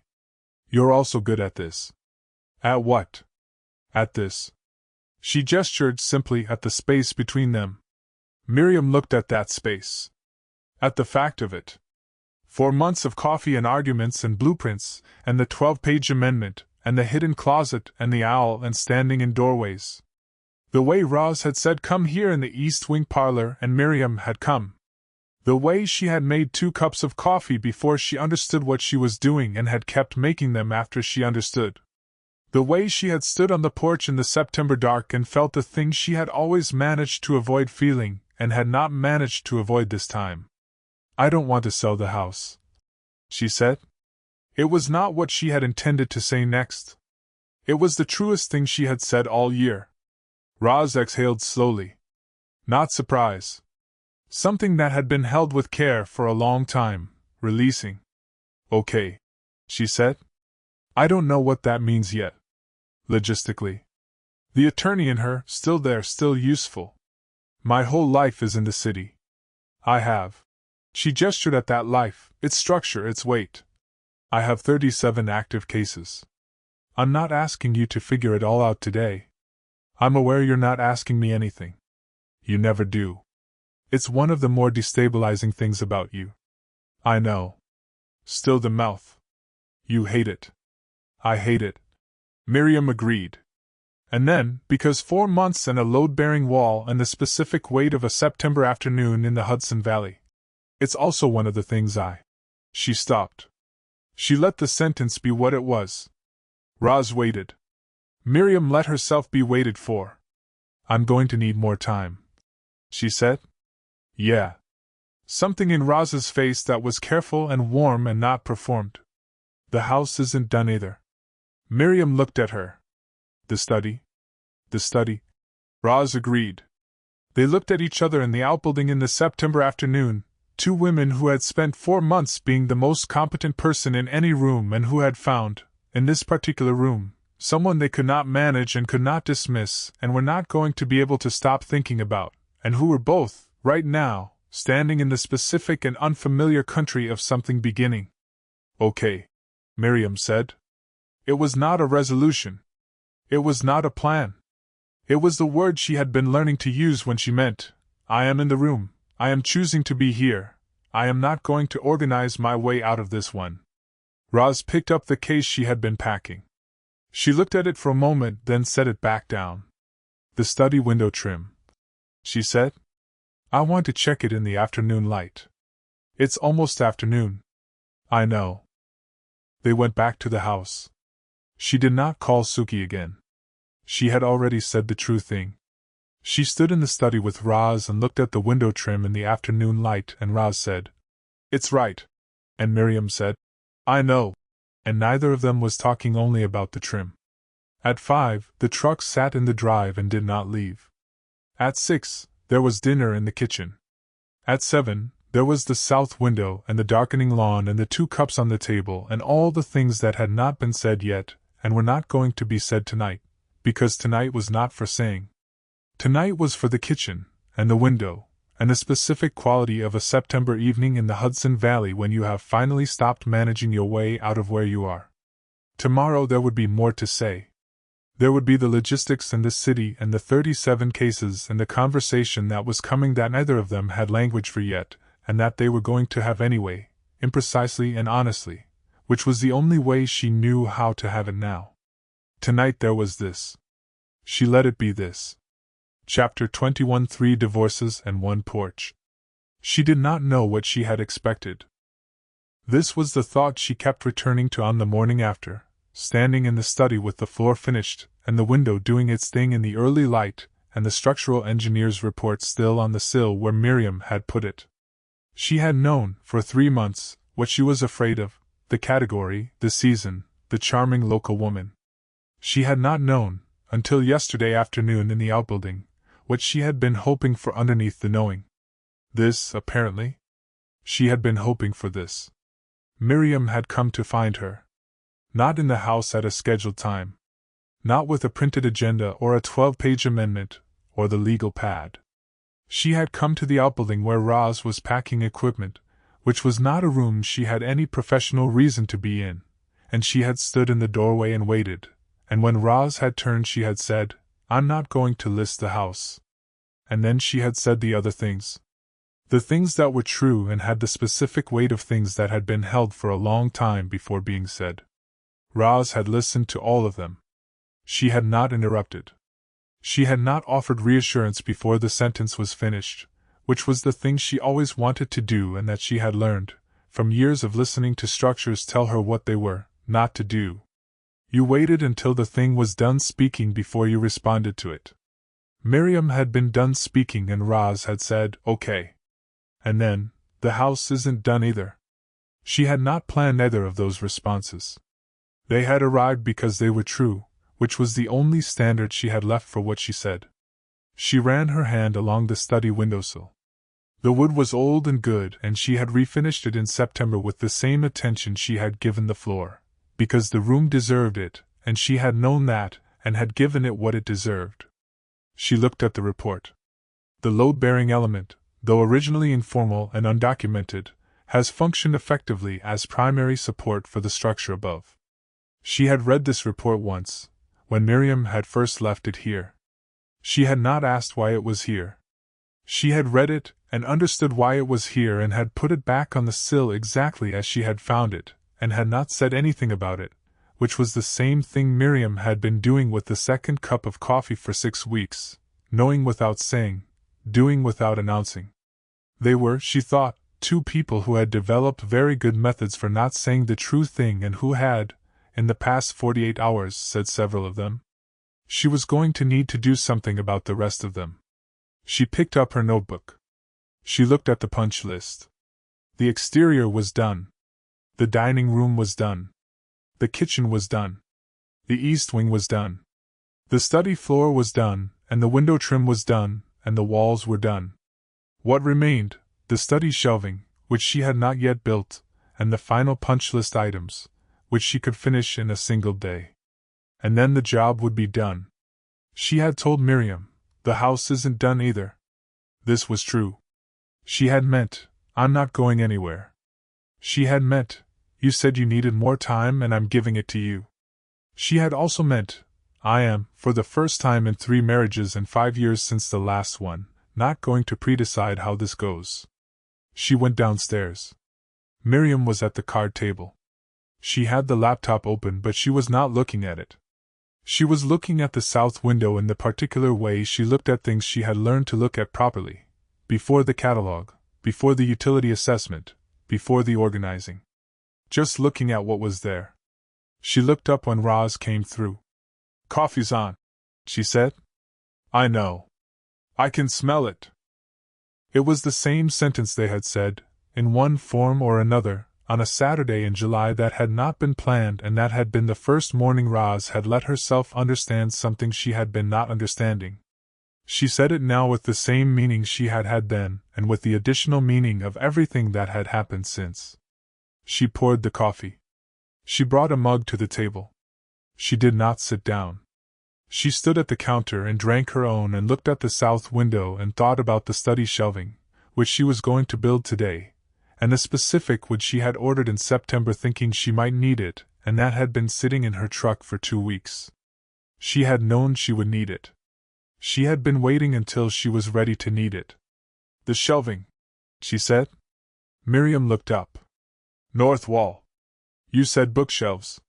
She set her mug down and went to get her notebook. "I want to talk about the depth. Standard shelf depth is 11 inches, but in a room that size it'll eat the wall. I was thinking 9, maybe 8.5. Closer to the original built-in proportions for the period." Miriam looked at her. The look that was the reading look plus something that was new since the outbuilding, something slightly more open than before, a degree of the usual composure given over to something else. 8.5, she said. "Yes. You don't want to think about it. I've thought about it. 8.5 is right." She picked up her coffee. "You knew it was right before you asked me. I wanted to ask you." She said this simply. It was simply true. "What else?" "The finish. I was going to leave it natural, let it read as new work in an old room. But if you're using it as a work room, you might want something more durable. A satin finish. Something that can be cleaned." Roz wrote it down. She looked at the notes. She looked at Miriam looking at her. "It'll take the day," she said. "The shelving. Maybe into tomorrow. Then it takes the day." Miriam looked at the south window again. "There's no rush." No rush. Miriam Cho, who had driven up to this house on a Tuesday in July with a 4-page list and a printed site plan and a contract amendment she had written before meeting the person it was for, saying, "There's no rush." Roz looked at her, and did not say this, and did not need to. "I'll get started," she said. She went to get the wood from the truck. The day was good in the way that final days of good jobs were good, unhurried, specific, the satisfaction of work that knew what it was doing and where it was going. She built the shelving in pieces in the study, which she had set up as a workshop while the floor finish dried, and that still held the particular smell of the finish, and the old wood, and the west light on the warm floor. She cut the shelf boards and rabbed the edges and fitted the cleats to the north wall, and she worked with the attention she gave everything, which was the full kind. Miriam came to the doorway at intervals. She did not say anything. She watched the work with the watching she had learned this summer, the real kind, not the assessment kind, just being present to the thing without needing to organize it. Roz was aware of her in the doorway the way she was aware of everything in a room she was working in, completely, in the peripheral way that left her hands free for the work. At noon, sandwiches appeared on the study floor. Miriam set them there without comment, and went back to the parlor. Roz sat on the study floor and ate and looked at the north wall and the cleats and the light from the west window and thought, this is the last day. She let herself think it fully, which was the thing she had been not doing for 2 weeks and that she was now going to do, because the work had taught her that avoidance was not the same as readiness, and that the only way through a thing was to look at it. This was the last day of the job. The job was going to be done. She and Miriam had said true things in an outbuilding yesterday, and were going to say more true things at some point that was not yet determined, and the logistics were unresolved, and the 37 cases were unresolved, and what came after was genuinely unknown in a way that she had spent 5 years avoiding because unknown was where she had gotten hurt before. She ate her sandwich. She thought, I have 3 divorces and 1 porch, and I am going to stay on the porch. She went back to work. before the shelving was in. She stood back and looked at it. 8.5 inches, satin finish, fitted to the north wall with the precision she gave to built work in old rooms, not competing with the period, not performing it, just belonging. The room was complete. She went to find Miriam. Miriam was on the back porch. Not the front porch, which was the porch they had used all summer, the one with the rebuilt railing and the repaired column and the south view over the lawn. The back porch was smaller and faced east and had been on the punch list since week 2. The decking had needed replacing, which Marco had done in August, and the steps had needed sistering, which she had done herself, and it was now the kind of porch that had always been there and looked like it. It looked out toward the tree line and the suggestion of the river beyond it, and the particular quality of a Hudson Valley evening in late September that had no direct equivalent anywhere else she had worked. Miriam was sitting on the steps. She had her boots off. She was looking at the treeline in the way she looked at things she had learned to look at. Roz sat down beside her. Not at a professional distance. The kind of distance you sat from someone whose coffee you'd been drinking for 4 months. They sat for a moment without speaking. The evening was going the way September evenings went, gradually and completely, the light changing in degrees too small to catch in the moment, the treeline going from green to something darker. "The shelving is done," Roz said. "I know." I looked. A pause. "It's right." "Yeah."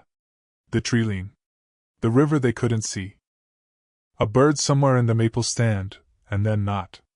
"I've been thinking about the wall," Miriam said. Roz waited.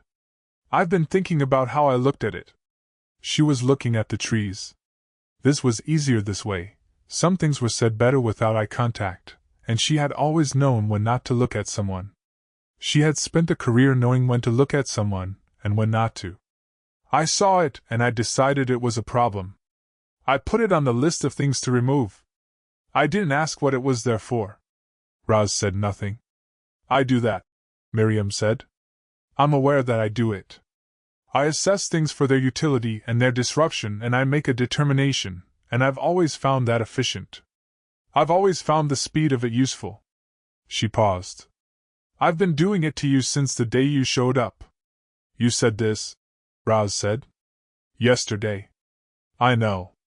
I'm saying it again because I want to say it on a porch instead of in an outbuilding while you're packing to leave." She looked at the trees. "The context matters to me." Roz looked at the treeline too. She let the context matter. "The 3 divorces," she said. "The reviews. The reputation. Unmanageable." Miriam said the word plainly. Not the first time she had said it in the outbuilding, but differently here, with more air in it, more willingness to let it sit. "I understood it wrong. There's a difference between unmanageable and unwilling to be diminished. I know the difference. I've spent my entire career fighting for that distinction on behalf of other people." She stopped. "I didn't extend it to you." Roz was quiet. She was doing the thing she did with structures she needed to understand. She was letting it speak before she responded to it. "It's not entirely inaccurate," she said finally. "The reputation." "No." Miriam looked at her then. "Because some things required eye contact." "But I understood it wrong." They looked at each other. The evening was going dark at the edges of things. The treeline held the last light the way it always held the last light, for as long as it could, and then it let it go. "You know what the worst part is?" Miriam said. "Tell me the worst part." "I've been here 4 months. You have fixed almost everything." The ghost of something that wasn't quite a smile. "And I have spent most of that time focused on what wasn't finished yet. I'm apparently only good at what's broken." Roz looked at her for a long moment. "That's not true," she said. "You're also good at this." "At what?" "At this." She did not gesture this time. She let the word do its work. At the porch and the evening and the sitting beside and the 4 months of everything that had accumulated into the fact of the 2 of them here. "You're better at it than you think." Miriam looked at the space between them. She looked at it the way she had learned to look at rooms, seeing what was actually there rather than what she had decided to see. Then she said quietly, almost to the treeline, I don't want to sell the house. I know, Roz said. You said that. I know I said it. I wanted to say it again out here. A pause. I keep saying the true things in the wrong rooms and then having to say them again somewhere better. Roz looked at her with a thing that was not quite a smile, and was something better than one. You can say them as many times as you need to. In as many rooms as it takes. Miriam looked at her. The direct look. That's very patient of you. I'm a patient person. You are. She looked back at the trees. You're also one of the most aggravating people I've encountered in 20 years of a profession that requires me to be in rooms with people at their worst. I know. It's also one of the things She stopped. The same stop she had made in the outbuilding. But here, on the porch, in the late September dark with the river somewhere beyond the trees and the house behind them holding everything up, she did not leave the sentence where she had left it before. She came back to it. It's one of the things I value most about you, she said. The patience. The not requiring anything of me before I'm ready to give it. She paused. Nobody has done that before. In my experience. People either require everything or they require nothing, and both of those things have always felt like the same problem, and you're the first person I've met who just waits. Roz was still. I'm not good at being waited for, Miriam said. I'm learning. I know. She turned slightly on the steps. Not facing her, not away from her. The angle of someone who was present, and not performing the being present. You want to know why I never quit on this place? Miriam waited. First week I was here, I could see it was a wreck. Anyone could see that. But wrecks that are still standing, that's a different thing. Something in a wreck that's still standing decided to hold on. She was looking at the house the way she always looked at it, understanding before touching. I always want to know what that thing is. Miriam Cho, who had spent 20 years in a profession devoted to the careful, legal dismantling of things, who had made an art form of the exit and a reputation from the precision of her endings, sat on the back porch of a house she had inherited and never wanted, next to a woman she had misjudged and then understood, and felt the specific, unfamiliar, structural sensation of something deciding to hold. Now you know, she said. The light was doing something to the valley. Roz did not answer. Some things don't need an answer. They sat on the porch for a long time after that, in the way of people who have said the things that needed saying and have earned the silence on the other side of them. Roz made tea. At some point she went inside and found the kettle and the tea Miriam kept in the cabinet above the counter, and brought 2 mugs out without asking, because she had stopped asking about the things that were given, and they sat with the mugs and the tree lean and the dark gathering around the valley. Miriam's shoulder against hers, somewhere in the dark. Not an announcement. Just the thing that happened when you sat close enough on a porch step for long enough. Roz did not remark on it. She let it be what it was. I'm going to need to go back to the city, Miriam said. Not permanently.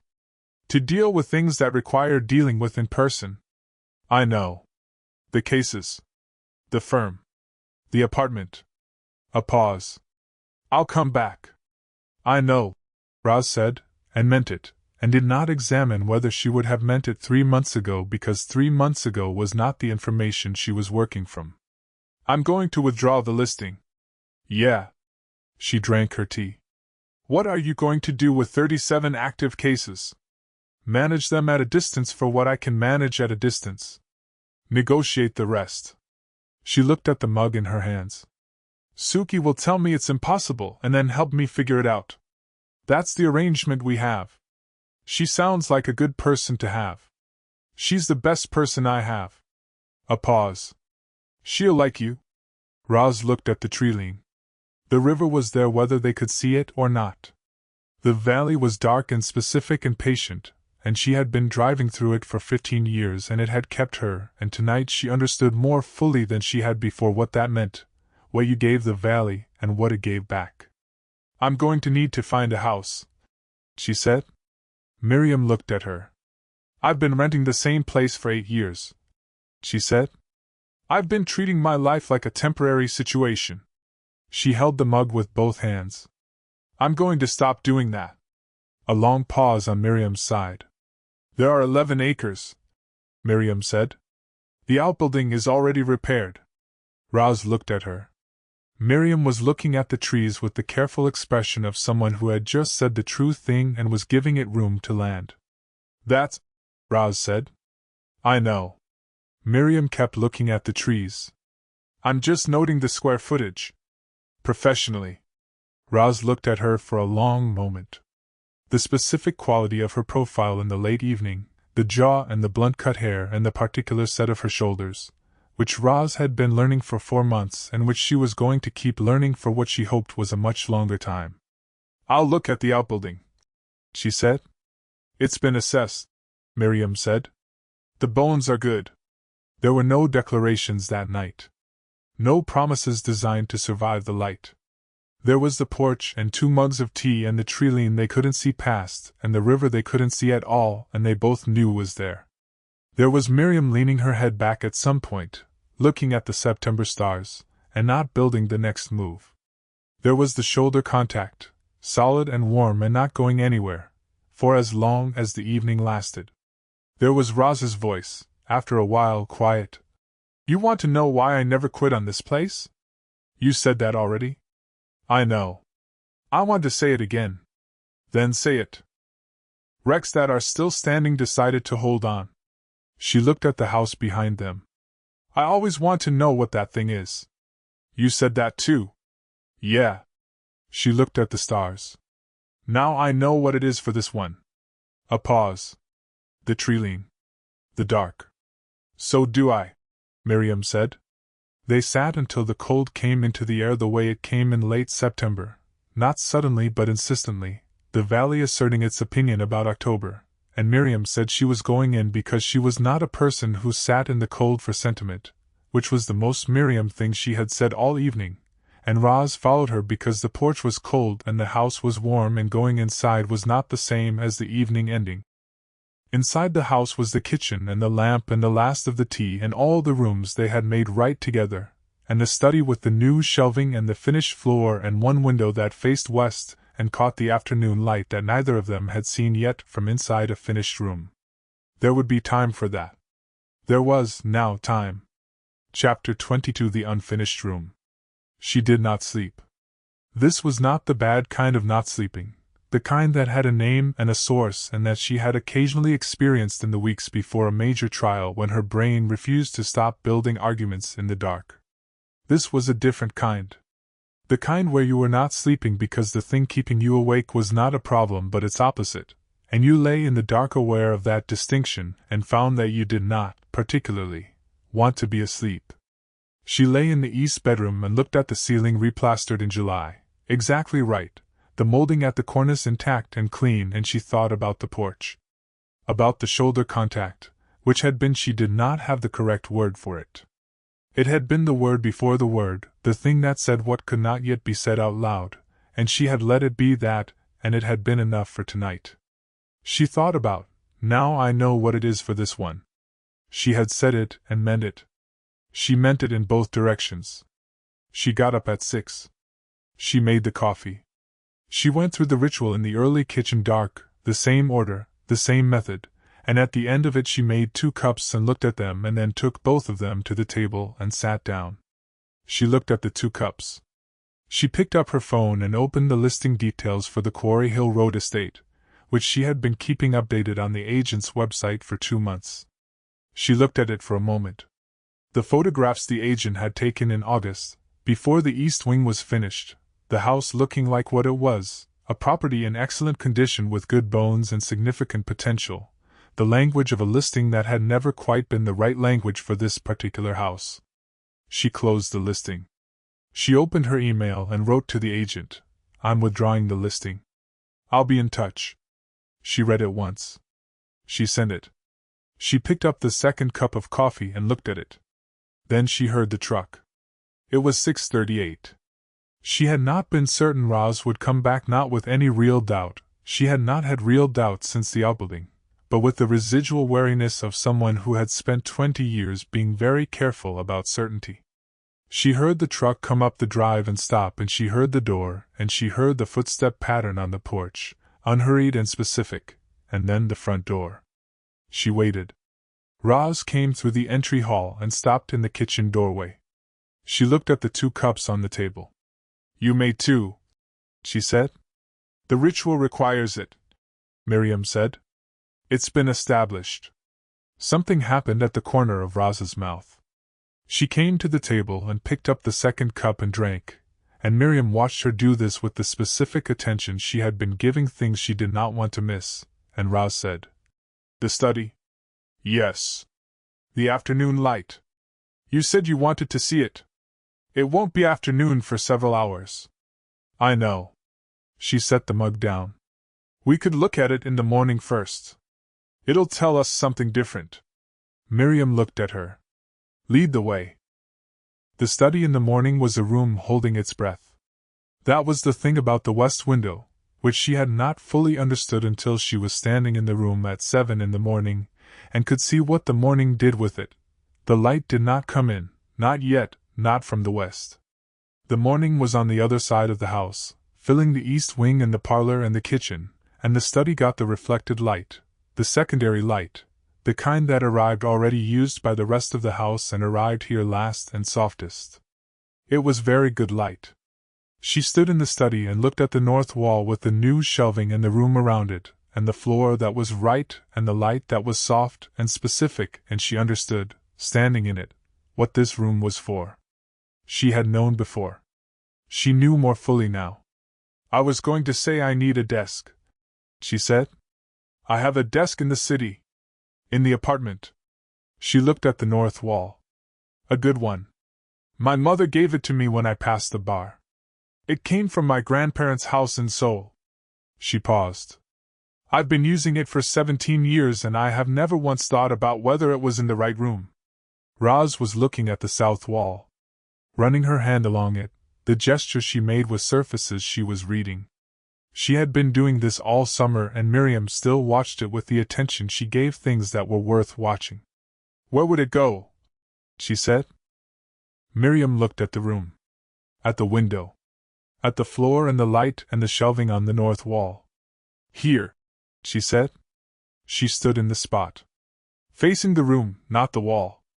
I want to see the window from it. That's the right position." "I know." She looked at the spot.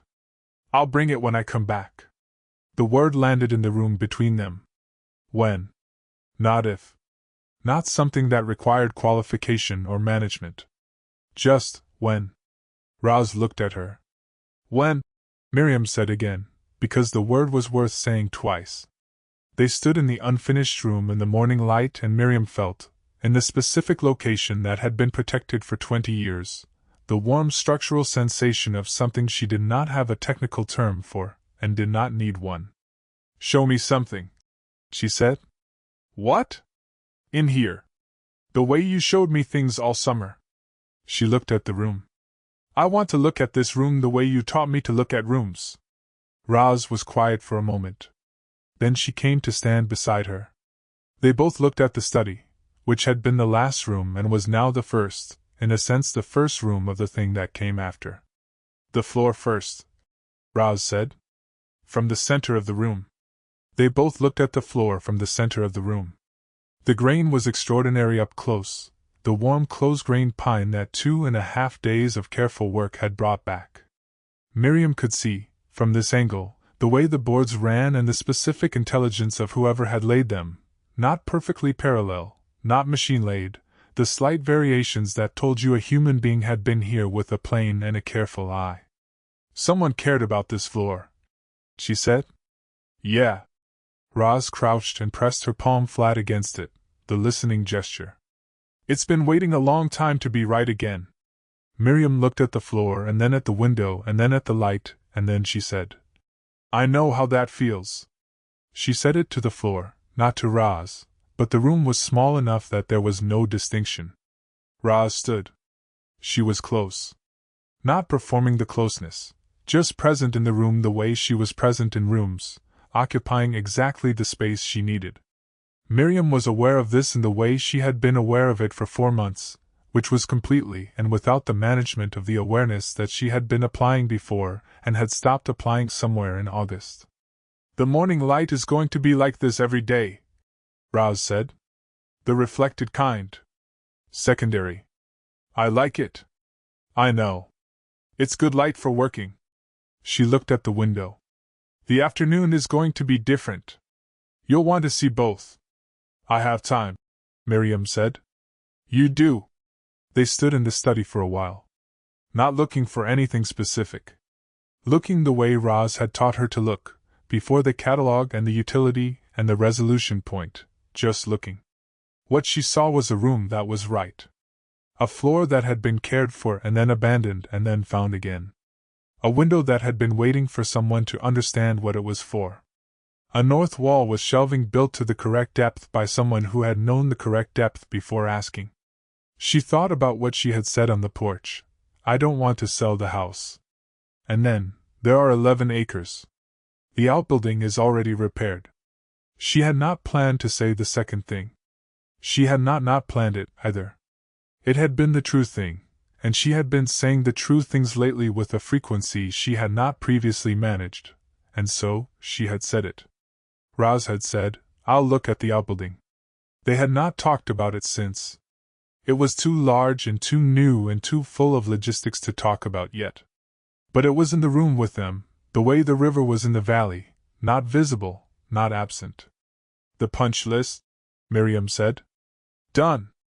I finished it yesterday." Roz looked at the window trim, the final coat she had checked on Tuesday evening. "The job is complete." Miriam looked at the study. At the shelving and the floor and the window and the light. At the room that was finished and the one thing it was waiting for, which was a desk from a house and soul that had not yet arrived in this room and that was going to be right when it did. "Not quite," she said. Roz looked at her. "The desk?" Miriam said. "The room isn't finished until the desk is here." A pause. Something in Roz's face that was the thing before a smile and also more specific than that. "Some things take longer to figure out," she said. "So you've said?" Miriam looked at the room. "You said it about this room. The first time I asked why you hadn't started it. I remember. You were right." She turned to look at Roz directly. The direct look, which she had been learning to hold without the management, without the extra beat of professional distance she had trained into the habit. "You've been right about most things this summer. I'm going to find that easier to say the more practice I get." "I've been wrong about things too," Roz said. "Name one." "I thought the kitchen island was going to be a fight." "It was a fight." "I thought it was going to be a longer fight." "The corner of the mouth." "I was wrong about the time it would take you." Miriam looked at her. "What does that mean?" "It means you're faster than I expected at understanding things that are true. Once you decide to look." She said it without inflection, as simple observation. "I've worked with a lot of people who can see the structure and still argue with it. You see it, and you adjust.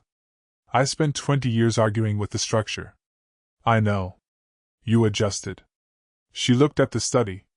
"That's not nothing." They stood in the room for a long moment. "I'm going to need to leave Thursday," Miriam said. "To the city? The firm needs a conversation in person, and there are things with the apartment, and Suki has been managing my physical mail for 4 months, and at some point that becomes unconscionable." "Thursday," Roz said. "I'll be back by the following Monday. Tuesday at the latest." She paused. "I don't know what the shape of it looks like yet. The back and forth. I'm going to have to figure out what I can do from here and what I can't and negotiate the rest. Yeah. It's going to be impractical. Most worthwhile things are." Miriam looked at her. "You sound like Patience Vale. She's a smart woman." "She is. She told me that wisdom is deciding to try anyway." She turned back to the study window. "I've been thinking about that. And I think she's right. I think knowing the cost before you pay it isn't wisdom. I think trying anyway is." She paused. "I've been the kind of person who knows the cost and doesn't try. I'm going to try to stop being that person." Roz looked at her for a moment. Not the long reading look and not the brief direct look, but something that had emerged over the past week that she did not have a name for, something warmer and more settled than either of those. "How's that going?" she said. "Better than expected." The ghost of the smile again, the one that kept arriving without being planned. "Some things take longer than others." "They do." Roz looked at the study window, the morning light. "The things worth getting right always take longer than you think." They stayed in the room for a while. Not working. Not assessing. Just in the room, the way you were in a room you had finally understood. At some point Miriam picked up a paintbrush. This was not a planned action. The paintbrush was on the windowsill, a trim brush she had been using to do touch-up work on the window frame, and she picked it up and looked at it, and then she looked at the section of windowsill trim that was not quite right, the very last section, the corner Roz had mentioned needing one more pass. She loaded the brush. She looked at the corner. She applied the paint. She had never in her life painted a wall. She had renovated a house. She had learned to read rooms and read floors and listened to what plaster was telling you by the sound it made when you knocked on it. She had made sandwiches for a crew and stood on the north elevation in the morning and told Pete the trim was good and meant it. She had looked at an east wing doorway and understood what the ceiling joist was doing and where the load path went. She had held a crowbar and stood in a cloud of white dust and understood something fundamental about what she had been looking at wrong. She painted the corner of the windowsill with the small trim brush, and it was not the best painting she had ever seen, but it was not the worst either, and she held the brush very still and did it with the attention she brought to things she intended to do correctly. From the doorframe, Roz watched. "Not bad," she said. "Don't. I mean it. The angle is good." Miriam looked at the corner. It was, she thought, a reasonable corner. She was not going to say this out loud. She was going to do the second pass and then let it dry and then look at it in the afternoon light, because that was what you did. She did the second pass. She set the brush down. She turned to look at Roz in the doorframe with the expression of someone who had just painted a corner of a windowsill for the first time in 42 years and was not going to perform humility about it. "The afternoon," she said. "The afternoon," Roz agreed. They went to find lunch. They ate on the south porch, the front porch with the rebuilt railing and the repaired column, because the back porch was for evenings and the front porch was for noon, and they had sorted this out over 4 months without discussing it. The valley was doing what it did in late September, the color happening at the edges of things, the particular quality of autumn light that was different from summer light in a way she was only beginning to understand because this was the first autumn she had been here to see. "What's February like?" she said. Roz considered this. She always considered questions before she answered them, which was one of the things.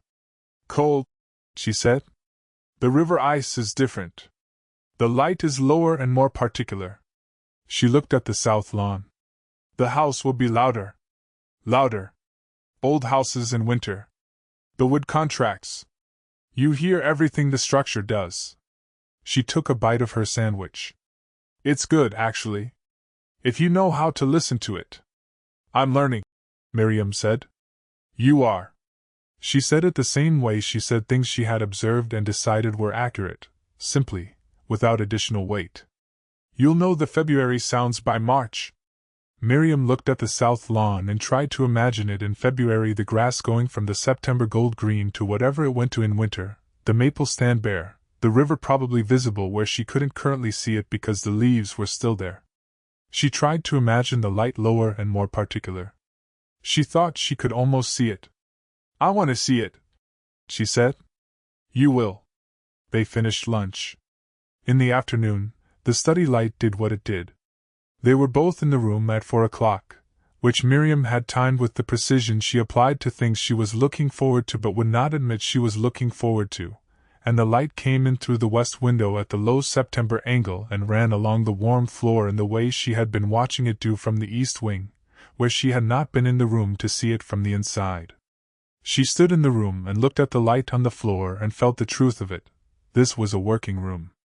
This was the room she was going to bring the desk to, the desk from Seoul that her grandfather had sat at and her mother had sat at, and she had sat at for 17 years in the wrong city, and the desk was going to be in front of the window so she could see the light when she looked up from the work. She was going to look up from the work. This was new. She was going to practice it. "It's a good room," she said. "I know." Roz was standing at the window, looking at the light on the floor. She was not touching anything. She was just looking. "I knew it was going to be. You said you didn't know? You said some things take longer to figure out. I didn't know the specifics." She turned from the window. "I knew it was going to be good. That kind of room, that orientation, the floor quality, you know some things before you can prove them." Miriam looked at her. "You know a lot of things before you can prove them. It's a method. It's a good method." They looked at each other in the good light of the afternoon study. The painted corner of the windowsill was dry and was, she decided, acceptable. The shelving was right.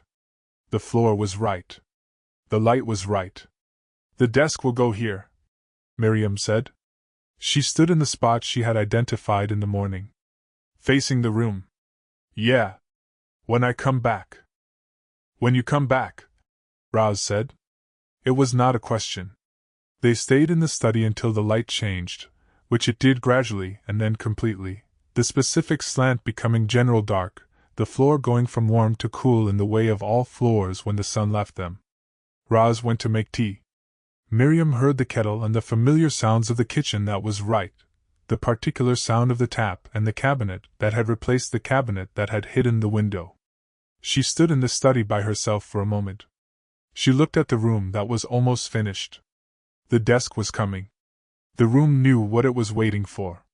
She knew what she was waiting for: Thursday, and the city, and the conversation with Franklin, and Suki's apartment, and the very large coffee Suki was going to put in her hand before she said a single word about the firm.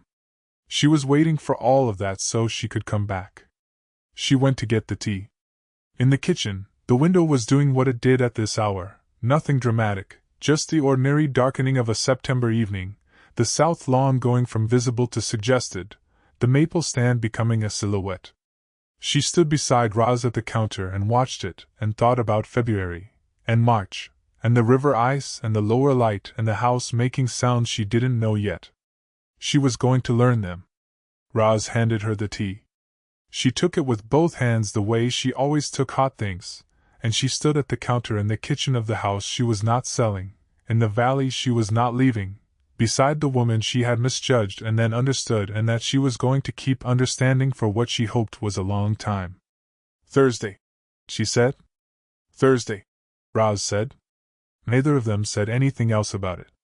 Neither of them needed to. Outside, the valley settled into its evening. The river was there. The house was right.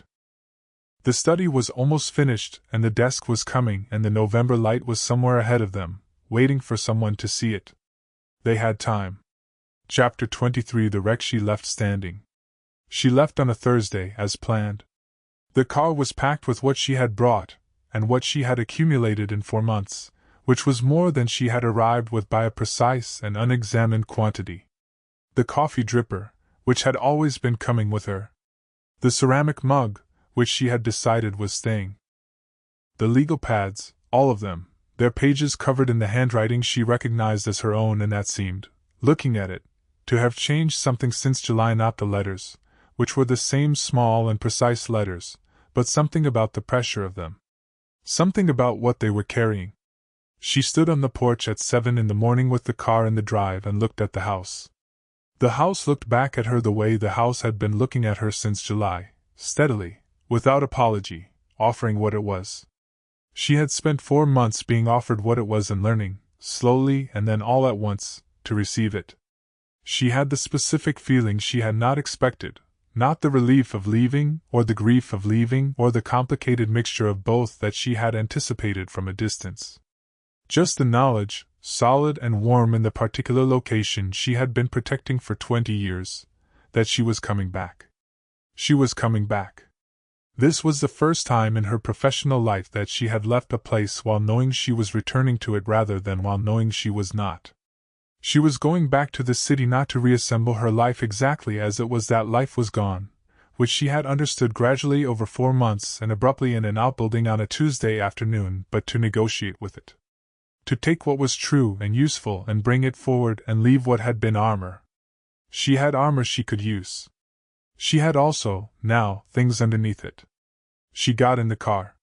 She called Suki from the thruway, at the specific point south of Kingston where the valley opened up and the river was fully visible on the left, wide and silver and impervious, the way it had been every morning she had looked at it from the house, and that looked different from this angle, from the movement of going rather than the stillness of being there. "I'm coming back," Miriam said. "I know," Suki said. "I've been watching your GPS. You have not. I have the emotional version. I know your timings." The sound of Suki's office, which Miriam had not been in for 4 months and that she could reconstruct from memory, the particular quality of the morning light through the east window, the way the street noise came up from the 30th floor as a low continuous murmur. "How is it?" "The house is done. Almost. There's a room." She looked at the river through the window. "There's a study. The shelving is in. The floor is right.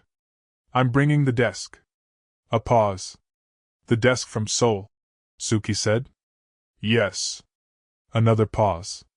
Longer. The kind of pause she recognized as Suki deciding something. "Okay," she said. "Good." And then, "Miriam, are you all right?" She looked at the river. The silver of it. The way the morning light came off it with the specific quality she had been watching from the house for 4 months, and that she had not known, in July, that she would miss from a moving car. "I'm better than all right," she said. "I'm in the process of figuring out what all right actually means." "That's enough for now," Suki said. "It's quite a lot, actually." "It is." Warmly. The specific warmth of 6 years of professional intimacy that had quietly become the most honest relationship she had maintained in the city. "Come in tomorrow. We'll talk about what can stay remote and what can't and how to structure it. Franklin is going to manage his expectations at me. At significant length. I know. I'll manage them back." She looked at the river until it disappeared behind the tree line. "He can have the work. He's not getting the life." Suki was quiet for a moment. "Who are you?" she said. It was warm and precisely calibrated, the voice of someone looking at something they had been hoping for. "What have you done with my extremely alarming boss?" "She's the same person," Miriam said. "She's just finished arguing the wrong case." She could hear the smile in Suki's silence. She let it be there, the way she was letting things be there now, completely, without organizing it into something more manageable. The smile and the river and the drive and the specific weight of going towards something rather than away. "I'll see you tomorrow," Miriam said. She hung up. The drive was 2 hours and 15 minutes on a good day. Today was a good day, the Tappan Zee light and the city appearing on the horizon the way it always appeared, relentless and specific, the skyline she had been earning for 20 years. She looked at it the way she had looked at things all summer, before the catalog, before the utility. Just the city, doing what it did, which was to exist without reference to her presence or absence. She had spent 18 years belonging to this city the way you belong to a fact. She still belonged to it. The belonging had changed. She drove with the windows down for the first time in longer than she could accurately remember. The September air was different on the highway than it was in the valley, more particular, more mixed, the specific compound of a city that processed everything through its own system, and she let it be what it was, different and familiar, and she drove into it. The apartment was on the 31st floor, and she had been away from it for 4 months, and it looked, when she opened the door, like a place she used to live. Not a place she had abandoned, she had maintained it. Suki had collected the mail. The cleaning service had continued, but a place that had the particular stillness of a space that had not been inhabited by someone who knew it. She stood in the entry and looked at it. The floors were pale oak. The kitchen had professional appliances she had used with precision and without pleasure. The view looked north up the park. She walked through it room by room the way she had walked through the estate in early July, looking for what was there. The bedroom and the study and the kitchen and the living room with the view. She had looked at this view every morning for 11 years and she had never once sat in front of it without her phone, without the email queue, without the legal pad. She sat in front of it.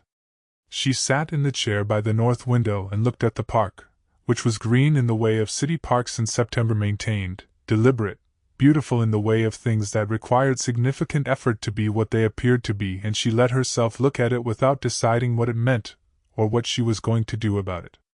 It was a good view. It had always been a good view. She had earned it, and it was genuinely good, and it was not, she understood now, enough. It had never been enough. She had simply not allowed herself to know that. She called Nora. Nora picked up on the second ring, which meant she was at her desk and had seen the name. Miriam. Is everything? Are you back? I'm back for a few days. I wanted to check in. She looked at the park. How are the Abernathy depositions going? Chin handled them well. The asset valuation bifurcation work. Delaney didn't push back on the sequencing the way I expected. A pause. I've been working on the Lindholm brief. I think I've found the jurisdictional argument you were looking for. Send it to me tonight. I'll look at it. She paused. Nora. Yes. I said something to you on the phone a few weeks ago. About the system not being the point. A silence. Not the short professional silence, the longer one, the one she recognized as someone being seen when they had not expected to be. Yes, Nora said. I meant it. I want you to know I meant it. She looked at the park, at the deliberate maintenance of it, the significant effort. I also want you to know that I'm not the model. I don't want you to spend the next 10 years modeling yourself on how I've done this. You should see how I'm doing it now. She paused. I'm doing it differently. Differently how? I'll tell you when I'm sure I have the language for it. She looked at the park. But I wanted you to know it's possible. To do it differently. A pause. The Lindholm brief. Send it tonight. I will. The voice had something in it that was not quite the too formal precision she usually maintained on calls with Miriam. Something slightly softer. Thank you, Nora said. For calling. Thank you for picking up, Miriam said and meant it. She hung up. She looked at the park for a while longer. She thought about the difference between a view you had earned and a view you inhabited. She had been earning this view for 11 years. She had not, until 4 months ago, inhabited anything. She was going to inhabit things now. She spent 3 days in the city. She met with Franklin, who managed his expectations at her for 45 minutes and then, because Franklin had been at this firm for 31 years and had not gotten there by being unable to read the room, said, "You look well, Miriam. Better than before." She met with Suki, who put a large coffee in her hand before she said a word, as predicted, and who had organized, in 4 months, a restructuring of Miriam's case load that was so elegant Miriam had to read it twice before she could find anything to improve. She found one thing. Suki accepted the improvement without comment. This was their arrangement. She called Theo on the second day. "I'm in the city," she said. "I know. Suki texted me." "Suki texted you. We've been in contact." He said this without apology. She thought I'd want to know how things were going. "And how are things going, according to Suki?" "Very well," she said. "Better than expected, on several fronts." A pause. "She said you brought the desk up." "I'm bringing the desk up. It's here. I'm shipping it Monday." "The desk from Mom's?" he said. "Yes." He was quiet for a moment. She could hear his apartment, Ada somewhere, the particular sound of a house that ran at full population. "Miriam," he said, "are you happy?" She looked at the park from the apartment window. At the view she had earned. At the city that had not needed her for 4 months and had held her place regardless, the way cities did. "I'm in the process of being happy," she said. "I think that's probably the correct verb tense for where I am." "That's enough," he said. "That's actually the right speed. It's not my natural speed." "No."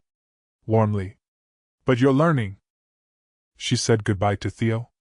She went to call the shipper about the desk. She did not ship the desk on Monday. She drove it herself. This was not logical. The desk was in 3 pieces for transport, and would fit in the car she had rented, and she was driving up on Monday anyway, and the 2 hours and 15 minutes with the desk in the car felt, when she thought about it, like the correct way to arrive somewhere new with the thing you were bringing from somewhere old.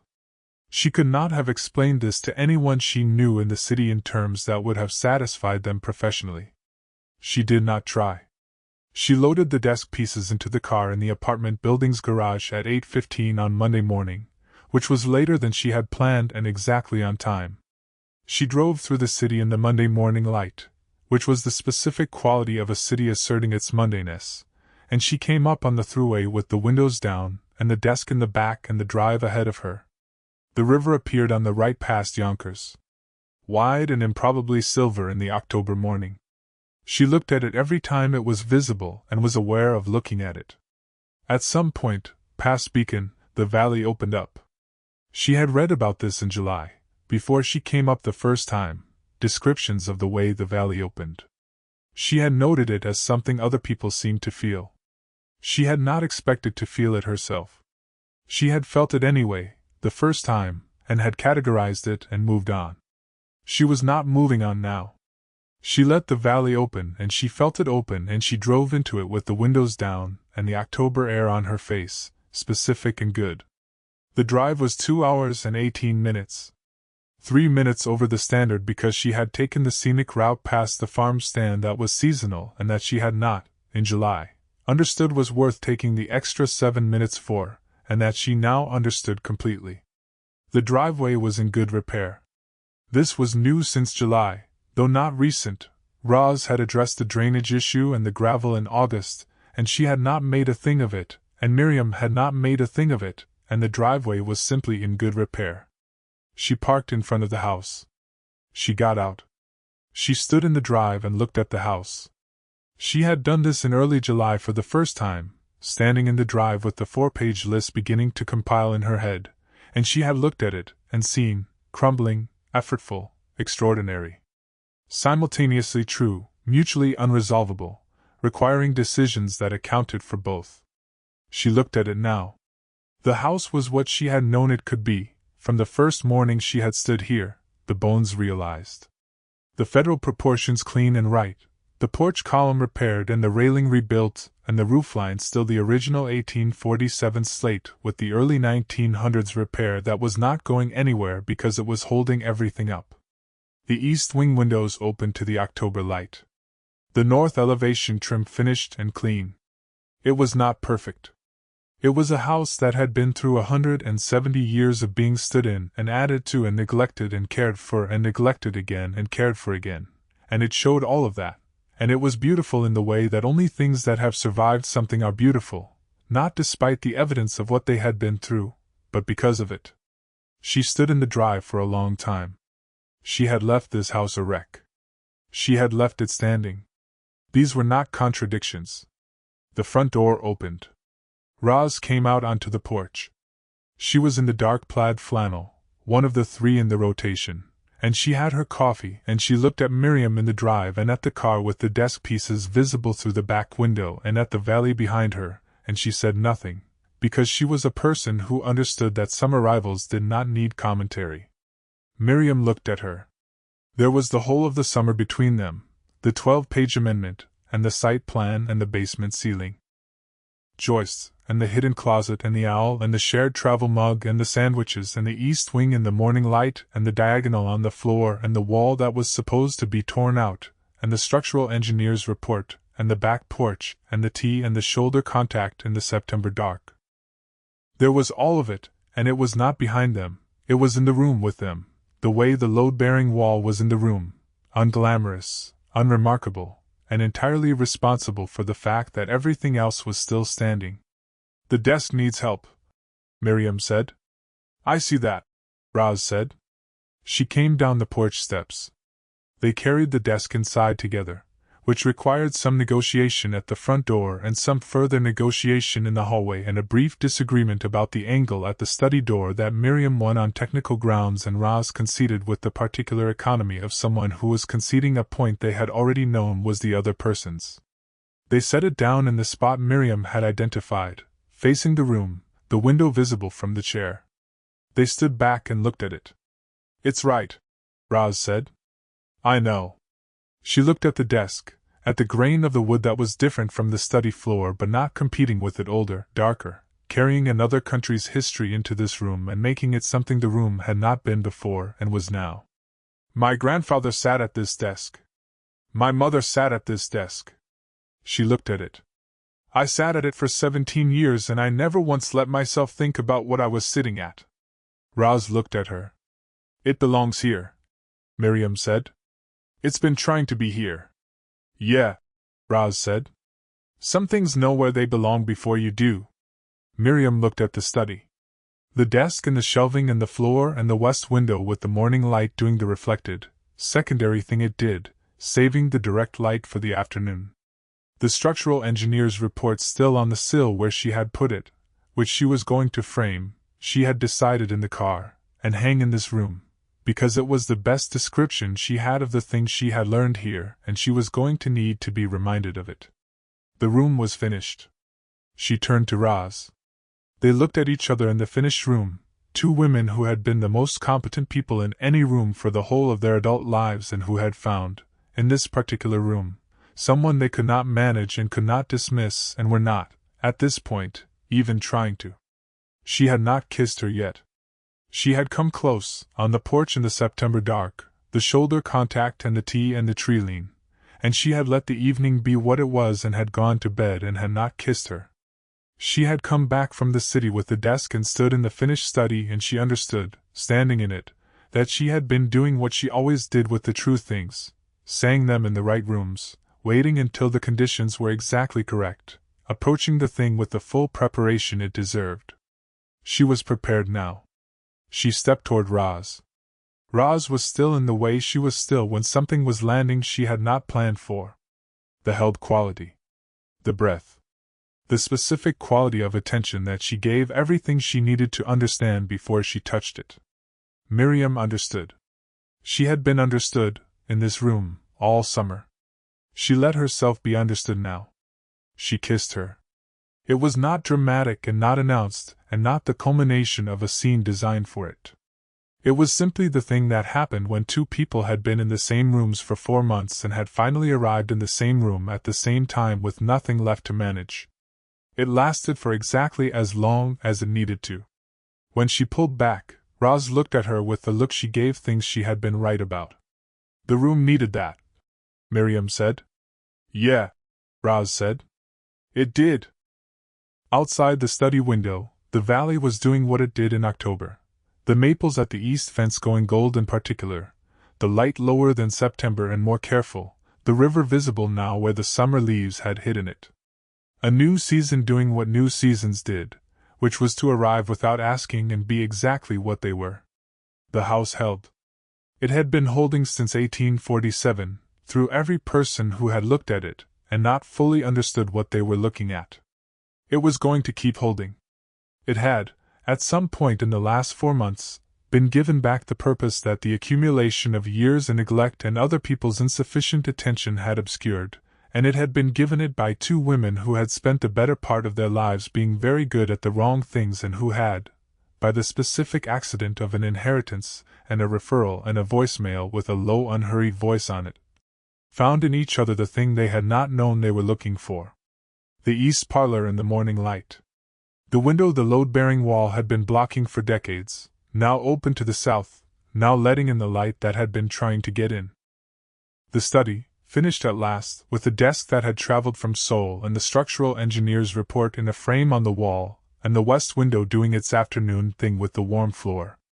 Something deliberately unfinished in the air between them, the whole architecture of what came next, impractical and honest and built without a plan, the way the best things were built. Something that had time. Something that had decided to hold.